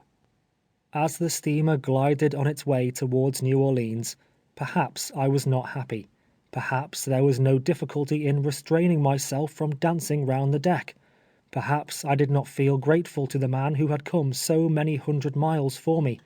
Perhaps I did not light his pipe, and wait and watch his word, and run at his slightest bidding. If I didn't, well, no matter. We tarried at New Orleans 2 days. During that time I pointed out the locality of Freeman's slave pen, and the room in which Ford purchased me. We happened to meet Theophilus in the street, but I did not think it worth while to renew acquaintance with him. From respectable citizens we ascertained he had become a low, miserable rowdy, a broken-down, disreputable man. We also visited the recorder, Mr. Genois, to whom Senator Soulet's letter was directed, and found him a man well deserving the wide and honorable reputation that he bears. He very generously furnished us with a sort of legal pass, over his signature and seal of office, and as it contains the recorder's description of my personal appearance, it may not be amiss to insert it here. The following is a copy. State of Louisiana, City of New Orleans, Recorder's Office, 2nd District. To all to whom these presents shall come. This is to certify that Henry B. Northup, Esquire, of the County of Washington, New York, has produced before me due evidence of the freedom of Solomon, a mulatto man, aged about 42 years, 5 feet 7 inches and 6 lines, woolly hair and chestnut eyes, who is a native born of the state of New York. That the said Northup, being about bringing the said Solomon to his native place through the southern routes, the civil authorities are requested to let the aforesaid colored man Solomon pass unmolested, he demeaning well and properly. Given under my hand and the seal of the city of New Orleans, this 7th January, 1853. T. H. Genois, Recorder. On the 8th we came to Lake Pontchartrain by railroad, and in due time, following the usual route, reached Charleston. After going on board the steamboat, and paying our passage at this city, Mr. Northup was called upon by a custom house officer to explain why he had not registered his servant. He replied that he had no servant, that, as the agent of New York, he was accompanying a free citizen of that state from slavery to freedom, and did not desire nor intend to make any registry whatever. I conceived from his conversation and manner, though I may perhaps be entirely mistaken, that no great pains would be taken to avoid whatever difficulty the Charleston officials might deem proper to create. At length, however, we were permitted to proceed, and passing through Richmond, where I caught a glimpse of Goodin's pen, arrived in Washington January 17th, 1853. We ascertained that both Burch and Radburn were still residing in that city. Immediately a complaint was entered with a police magistrate of Washington against James H. Burch for kidnapping and selling me into slavery. He was arrested upon a warrant issued by Justice Goddard, and returned before Justice Mansell, and held to bail in the sum of $3,000. When first arrested, Burch was much excited, exhibiting the utmost fear and alarm, and before reaching the Justice's office on Louisiana Avenue, and before knowing the precise nature of the complaint, begged the police to permit him to consult Benjamin O. Shekels, a slave trader of 17 years' standing, and his former partner. The latter became his bail. At 10 o'clock, the 18th of January, both parties appeared before the magistrate. Senator Chase of Ohio, Hon. Orville Clark of Sandy Hill, and Mr. Northup acted as counsel for the prosecution, and Joseph H. Bradley for the defense. General Orville Clark was called and sworn as a witness, and testified that he had known me from childhood, and that I was a free man, as was my father before me. Mr. Northup then testified to the same, and proved the facts connected with his mission to Avoyelles. Ebenezer Radburn was then sworn for the prosecution, and testified he was 48 years old, that he was a resident of Washington, and had known Burch 14 years, that in 1841 he was keeper of William's slave pen, that he remembered the fact of my confinement in the pen that year. At this point it was admitted by the defendant's counsel that I had been placed in the pen by Burch in the spring of 1841, and hereupon the prosecution rested. Benjamin O. Shekels was then offered as a witness by the prisoner. Benjamin is a large, coarse-featured man, and the reader may perhaps get a somewhat correct conception of him by reading the exact language he used in answer to the first question of defendant's lawyer. He was asked the place of his nativity, and his reply, uttered in a sort of rowdyish way, was in these very words: "I was born in Ontario County, New York, and weighed 14 pounds." Benjamin was a prodigious baby. He further testified that he kept the Steamboat Hotel in Washington in 1841, and saw me there in the spring of that year. He was proceeding to state what he had heard two men say, when Senator Chase raised a legal objection, to wit, that the sayings of third persons, being hearsay, was improper evidence. The objection was overruled by the justice, and Shekels continued, stating that two men came to his hotel and represented they had a colored man for sale, that they had an interview with Burch, that they stated they came from Georgia, but he did not remember the county, that they gave a full history of the boy, saying he was a bricklayer and played on the violin, that Burch remarked he would purchase if they could agree, that they went out and brought the boy in, and that I was the same person. He further testified, with as much unconcern as if it was the truth, that I represented I was born and bred in Georgia, that one of the young men with me was my master, that I exhibited a great deal of regret at parting with him, and he believed got into tears. Nevertheless, that I insisted my master had a right to sell me, that he ought to sell me, and the remarkable reason I gave was, according to Shekels, that he, my master, had been gambling and on a spree. He continued, in these words copied from the minutes taken on the examination: Burch interrogated the boy in the usual manner, told him if he purchased him he should send him south, The boy said he had no objection, that in fact he would like to go south. Birch paid $650 for him, to my knowledge. I don't know what name was given him, but think it was not Solomon. Did not know the name of either of the two men. They were in my tavern 2 or 3 hours, during which time the boy played on the violin. The bill of sale was signed in my bar room. It was a printed blank filled up by Birch. Before 1838, Birch was my partner. Our business was buying and selling slaves. After that time, he was a partner of Theophilus Freeman of New Orleans. Birch bought here, Freeman sold there. Shekels, before testifying, had heard my relation of the circumstances connected with the visit to Washington with Brown and Hamilton, and therefore, it was, undoubtedly, he spoke of 2 men, and of my playing on the violin. Such was his fabrication, utterly untrue, and yet there was found in Washington a man who endeavored to corroborate him. Benjamin A. Thorne testified he was at Shekels in 1841, and saw a colored boy playing on a fiddle. Shekels said he was for sale, heard his master tell him he should sell him. The boy acknowledged to me he was a slave. I was not present when the money was paid, will not swear positively this is the boy. The master came near shedding tears. I think the boy did. I have been engaged in the business of taking slaves south, off and on, for 20 years. When I can't do that, I do something else. I was then offered as a witness, but objection being made, the court decided my evidence inadmissible. It was rejected solely on the grounds that I was a colored man, the fact of my being a free citizen of New York not being disputed. Shekels having testified there was a bill of sale executed, Birch was called upon by the prosecution to produce it, inasmuch as such a paper would corroborate the testimony of Thorne and Shekels. The prisoner's counsel saw the necessity of exhibiting it, or giving some reasonable explanation for its non-production. To effect the latter, Birch himself was offered as a witness in his own behalf. It was contended by counsel for the people that such testimony should not be allowed, that it was in contravention of every rule of evidence, and, if permitted, would defeat the ends of justice. His testimony, however, was received by the court.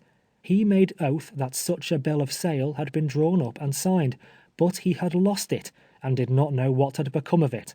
Thereupon the magistrate was requested to dispatch a police officer to Birch's residence, with directions to bring his books, containing his bills of sales for the year 1841.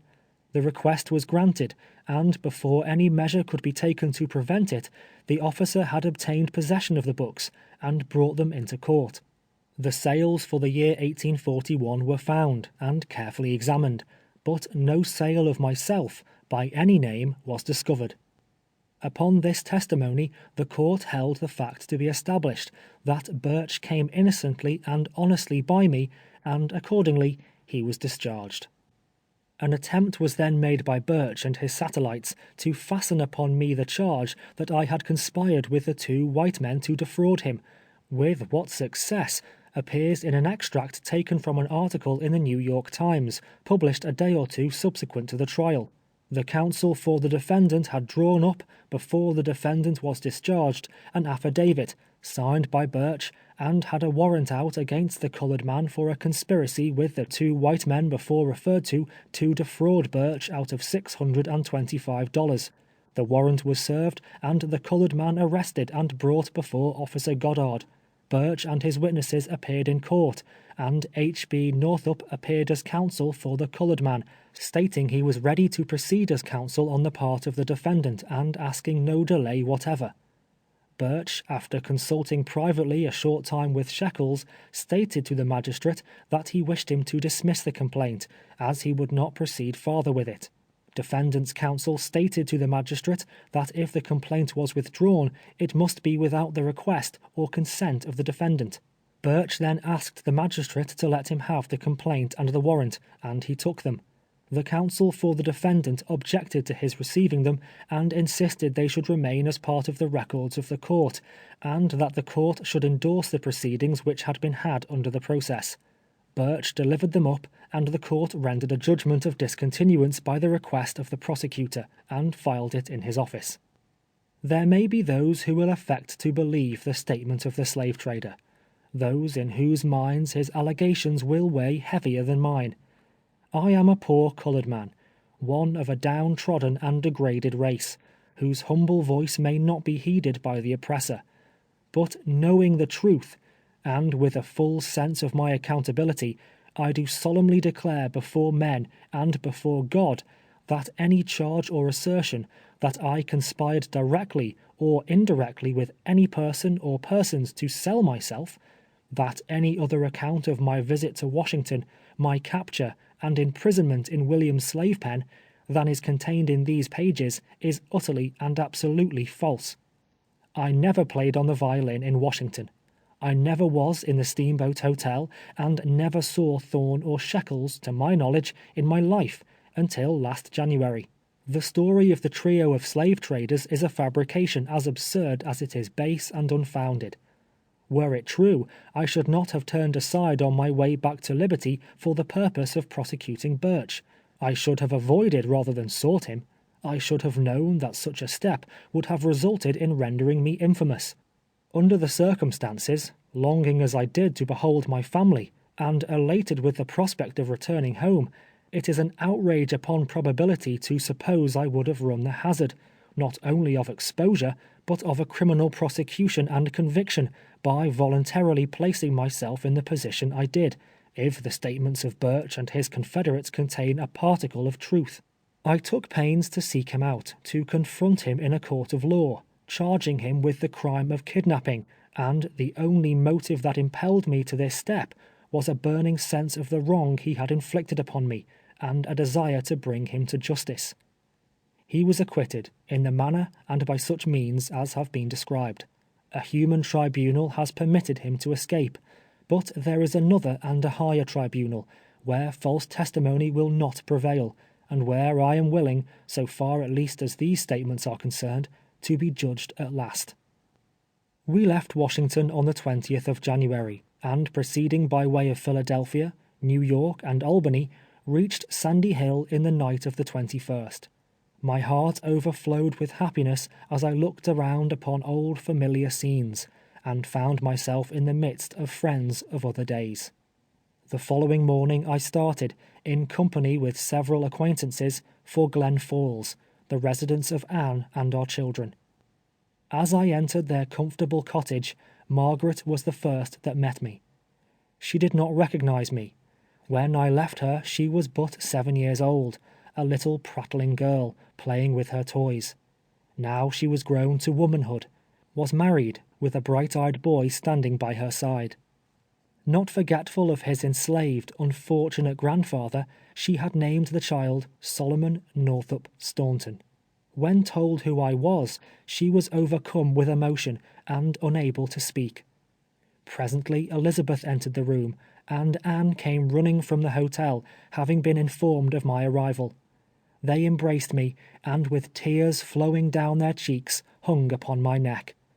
But I draw a veil over a scene which can better be imagined than described.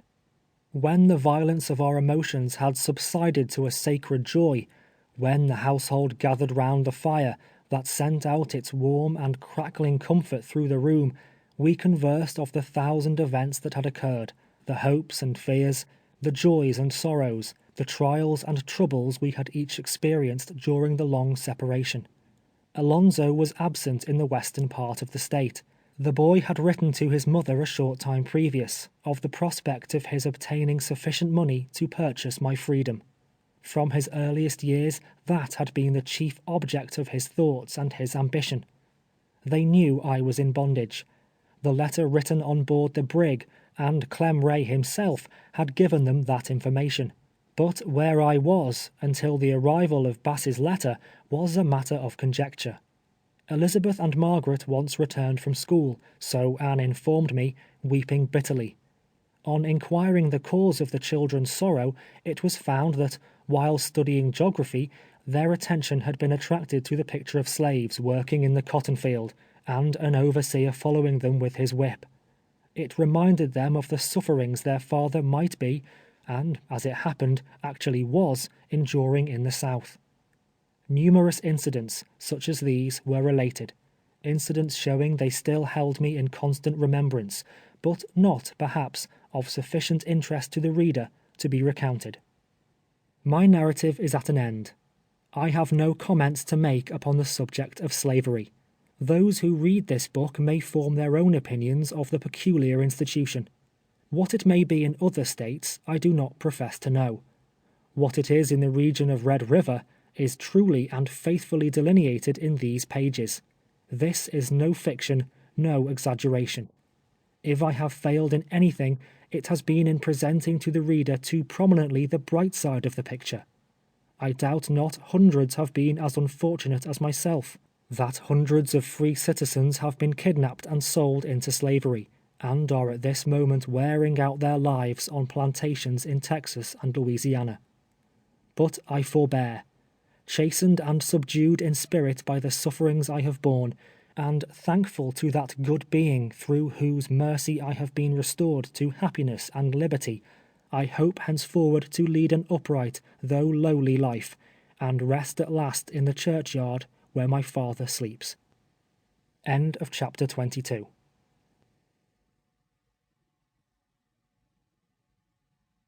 Appendix of 12 Years a Slave by Solomon Northup. Appendix A, page 291. Chapter 375. An act more effectually to protect the free citizens of this state from being kidnapped or reduced to slavery.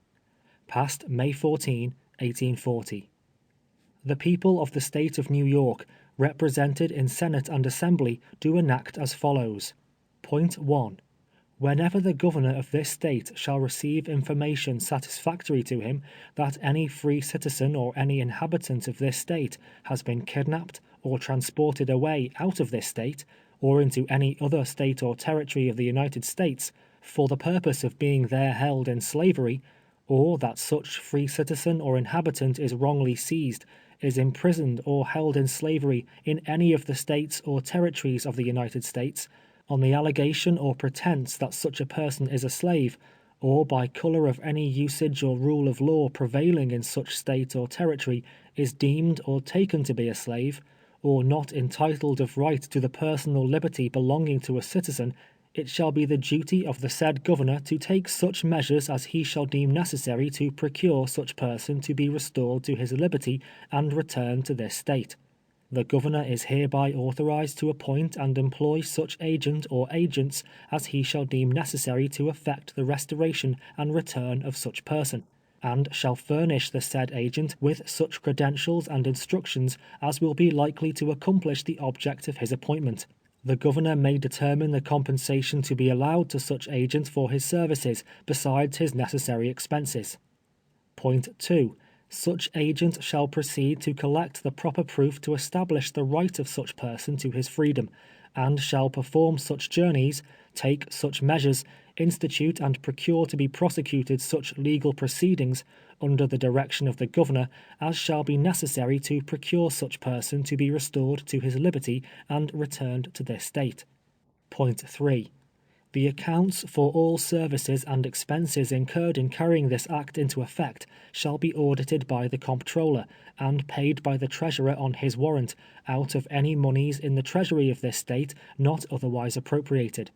The treasurer may advance, on the warrant of the comptroller, to such agent such sum or sums as the governor shall certify to be reasonable advances to enable him to accomplish the purposes of his appointment, for which advance such agent shall account on the final audit of his warrant.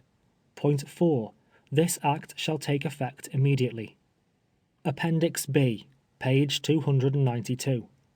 Memorial of Anne. To His Excellency the Governor of the State of New York. The memorial of Anne Northup, of the village of Glens Falls in the county of Warren, state aforesaid, respectfully sets forth, that your memorialist, whose maiden name was Anne Hampton, was 44 years old on the 14th day of March last, and was married to Solomon Northup, then of Fort Edward, in the county of Washington and state aforesaid, on the 25th day of December, A.D. 1828, by Timothy Eddy, then a justice of the peace. That the said Solomon, after such marriage, lived and kept house with your memorialist in said town until 1830, when he removed with his said family to the town of Kingsbury in said county, and remained there about 3 years, and then removed to Saratoga Springs in the state aforesaid, and continued to reside in said Saratoga Springs and the adjoining town until about the year 1841, as near as the time can be recollected, when the said Solomon started to go to the city of Washington, in the District of Columbia, since which time your memorialist has never seen her said husband.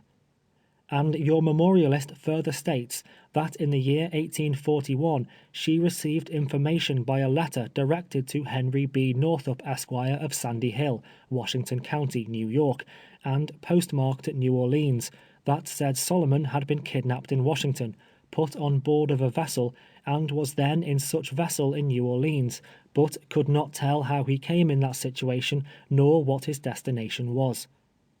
That your memorialist ever since the last mentioned period has been wholly unable to obtain any information of where the said Solomon was, until the month of September last, when another letter was received from the said Solomon, postmarked at Marksville, in the parish of Avoyelles, in the state of Louisiana, stating that he was held there as a slave, which statement your memorialist believes to be true.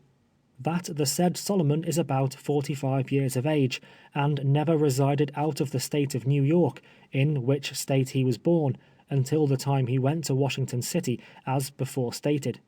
That the said Solomon Northup is a free citizen of the state of New York, and is now wrongfully held in slavery, in or near Marksville, in the parish of Avoyelles, in the state of Louisiana, one of the United States of America, on the allegation or pretense that the said Solomon is a slave. And your memorialist further states that Mintus Northup was the reputed father of said Solomon, and was a negro, and died at Fort Edward on the 22nd day of November, 1829. That the mother of said Solomon was a mulatto, or 3/4 white, and died in the county of Oswego, New York, some 5 or 6 years ago, as your memorialist was informed and believes, and never was a slave. That your memorialist and her family are poor and wholly unable to pay or sustain any portion of the expenses of restoring the said Solomon to his freedom.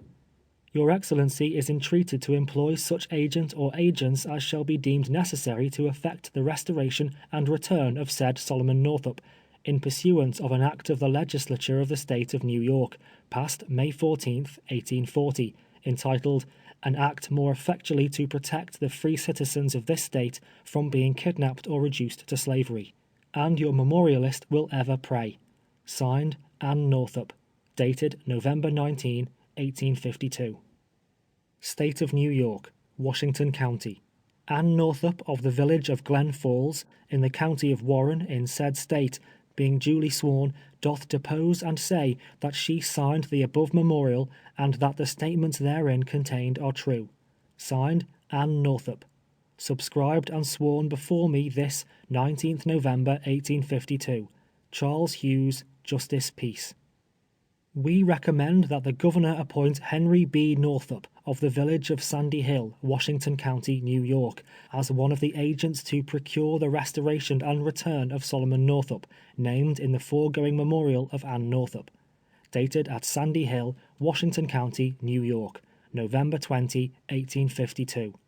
Signed, Peter Holbrook, Daniel Sweet, B. F. Hogue, Alman Clark, Charles Hughes, Benjamin Ferris, E. D. Baker, Josiah H. Brown, Orville Clark.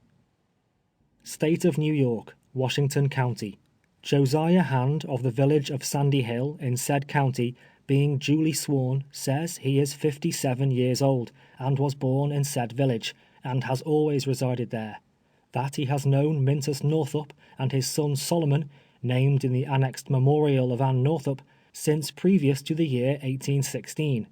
That Mintus Northup then, and until the time of his death, cultivated a farm in the towns of Kingsbury and Fort Edward, from the time deponent first knew him until he died. That said Mintus and his wife, the mother of said Solomon Northup, were reported to be free citizens of New York, and deponent believes they were so free.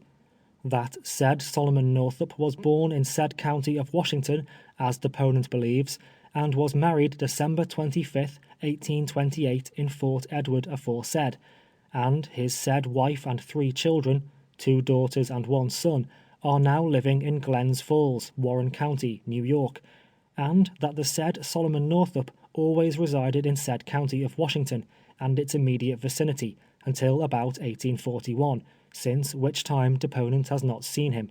But deponent has been credibly informed, and as he verily believes truly, the said Solomon is now wrongly held as a slave in the state of Louisiana. And deponent further says that Ann Northup, named in the said memorial, is entitled to credit, and deponent believes the statements contained in her said memorial are true. Signed, Josiah Hand. Subscribed and sworn before me this 19th day of November, 1852. Charles Hughes, Justice Peace. State of New York, Washington County. Timothy Eddy of Fort Edward in said county, being duly sworn, says he is now over years old, and has been a resident of said town more than years last past, and that he was well acquainted with Solomon Northup, named in the annexed memorial of Ann Northup, and with his father, Mintus Northup, who was a negro. The wife of said Mintus was a mulatto woman.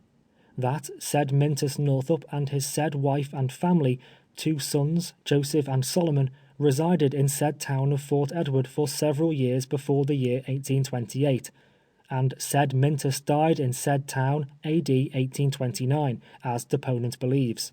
And deponent further says that he was a justice of the peace in said town in the year 1828, and as such justice of the peace, he, on the 25th day of December, 1828, joined the said Solomon in marriage with Ann Hampton, who is the same person who has subscribed the annexed memorial, and deponent expressly says that said Solomon was a free citizen of the state of New York, and always lived in said state until about the year A.D. 1840, since which time deponent has not seen him, but has recently been informed, and as deponent believes truly, that said Solomon Northup is wrongfully held in slavery in or near Marksville, in the parish of Avoyelles, in the state of Louisiana. And deponent further says that said Mintus Northup was nearly 60 years old at the time of his death, and was for more than 30 years next prior to his death a free citizen of the state of New York. And this deponent further says that Ann Northup, the wife of said Solomon Northup, is of good character and reputation, and her statements, as contained in the memorial hereto annexed, are entitled to full credit. Signed, Timothy Eddy. Subscribed and sworn before me this 19th day of November, 1852. Timothy Staunton, Justice. State of New York, Washington County. Henry B. Northup, of the village of Sandy Hill, in said county, being duly sworn, says that he is 47 years old, and has always lived in said county, that he knew Mintus Northup, named in the annexed memorial, from deponent's earliest recollection until the time of his death, which occurred at Fort Edward in said county in 1829. That deponent knew the children of said Mintus, viz. Solomon and Joseph, that they were both born in the county of Washington aforesaid, as deponent believes. That deponent was well acquainted with said Solomon, who is the same person named in the annexed memorial of Ann Northup, from his childhood, and that said Solomon always resided in said county of Washington and the adjoining counties until about the year 1841. That said Solomon could read and write. That said Solomon and his mother and father were free citizens of the state of New York. That sometime about the year 1841, this deponent received a letter from said Solomon, postmarked New Orleans, stating that while on business at Washington City, he had been kidnapped, and his free papers taken from him, and he was then on board a vessel, in irons, and was claimed as a slave, and that he did not know his destination, which the deponent believes to be true, and he urged this deponent to assist in procuring his restoration to freedom. That deponent has lost or mislaid said letter, and cannot find it. That deponent has since endeavored to find where said Solomon was, but could get no farther trace of him until September last, when this deponent ascertained by a letter purporting to have been written by the direction of said Solomon, that said Solomon was held and claimed as a slave in or near Marksville, in the parish of Avoyelles, Louisiana, and that this deponent verily believes that such information is true, and that said Solomon is now wrongfully held in slavery at Marksville aforesaid. Signed, Henry B. Northup. Subscribed and sworn to before me this 20th day of November, 1852. Charles Hughes, J.P. State of New York, Washington County. Nicholas C. Northup, of the village of Sandy Hill, in said county, being duly sworn, doth depose and say that he is now 58 years of age, and has known Solomon Northup, mentioned in the annexed memorial of Anne Northup, ever since he was born.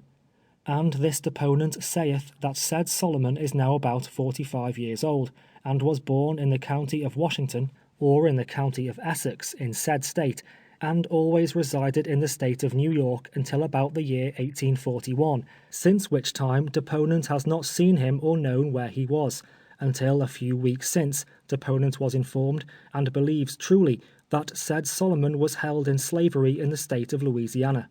Deponent further says that said Solomon was married in the town of Fort Edward in said county, about 24 years ago, and that his wife and 2 daughters and 1 son now reside in the village of Glens Falls, county of Warren, in said state of New York. And this deponent swears positively that said Solomon Northup is a citizen of said state of New York, and was born free, and from his earliest infancy lived and resided in the counties of Washington, Essex, Warren, and Saratoga, in the state of New York, and that his said wife and children have never resided out of said counties, since the time said Solomon was married. That deponent knew the father of said Solomon Northup. That said father was a negro named Mintus Northup, and died in the town of Fort Edward, in the county of Washington, state of New York, on the 22nd day of November, A.D. 1829, and was buried in the graveyard in Sandy Hill aforesaid. That for more than 30 years before his death he lived in the counties of Essex, Washington, and Rensselaer, and state of New York, and left a wife and 2 sons, Joseph and the said Solomon, him surviving. That the mother of said Solomon was a mulatto woman, and is now dead, and died, as deponent believes, in Oswego County, New York, within 5 or 6 years past. And this deponent further states that the mother of the said Solomon Northup was not a slave at the time of the birth of said Solomon Northup, and has not been a slave at any time within the last 50 years. Signed, N.C. Northup. Subscribed and sworn before me this 19th day of November, 1852. Charles Hughes, Justice Peace. State of New York, Washington County. Orville Clark, of the village of Sandy Hill, in the county of Washington, state of New York, being duly sworn, doth depose and say, that he, this deponent, is over 50 years of age. That in the years 1810 and 1811, or most of the time of those years, this deponent resided at Sandy Hill, aforesaid, and at Glens Falls. That this deponent then knew Mintus Northup, a black or colored man. He was then a free man, as this deponent believes and always understood. That the wife of said Mintus Northup and mother of Solomon was a free woman. That from the year 1818 until the time of the death of said Mintus Northup, about the year 1829, this deponent was very well acquainted with the said Mintus Northup. That he was a respectable man in the community in which he resided, and was a free man, so taken and esteemed by all his acquaintances. That this deponent has also been and was acquainted with his son Solomon Northup, from the said year 1818 until he left this part of the country about the year 1840 or 1841. That he married Anne Hampton, daughter of William Hampton, a near neighbor of this deponent. That the said Anne, wife of said Solomon, is now living and resides in this vicinity. That the said Mintus Northup and William Hampton were both reputed and esteemed in this community as respectable men.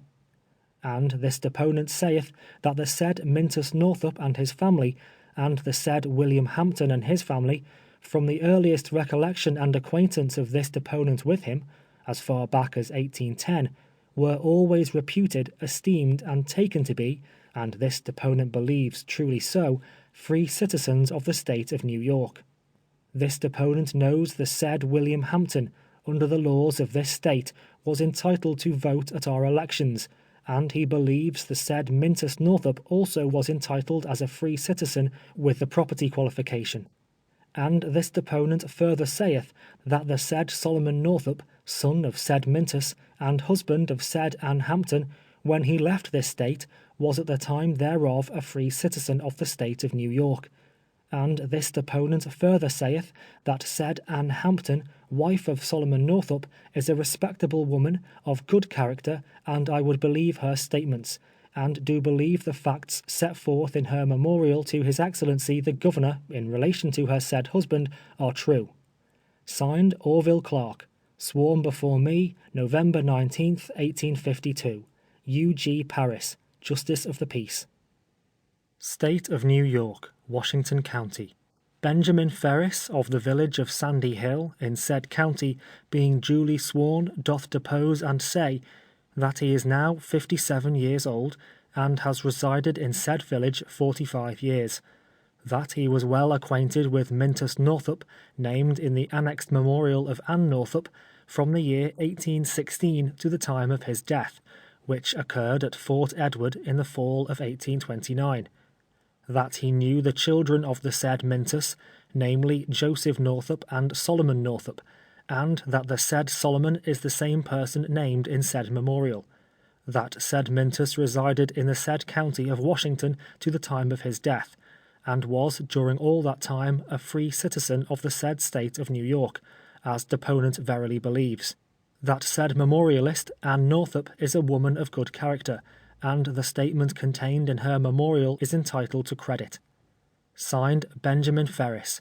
Sworn before me, November 19th, 1852, U.G. Paris, Justice of the Peace. State of New York, Executive Chamber, Albany, November 30, 1852. I hereby certify that the foregoing is a correct copy of certain proofs filed in the Executive Department, upon which I have appointed Henry B. Northup, an agent of this state, to take proper proceedings in behalf of Solomon Northup, therein mentioned. Signed, Washington Hunt, by the Governor, J.F.R., Private Secretary. State of New York, Executive Department. Washington Hunt, Governor of the State of New York, to whom it may concern, greeting.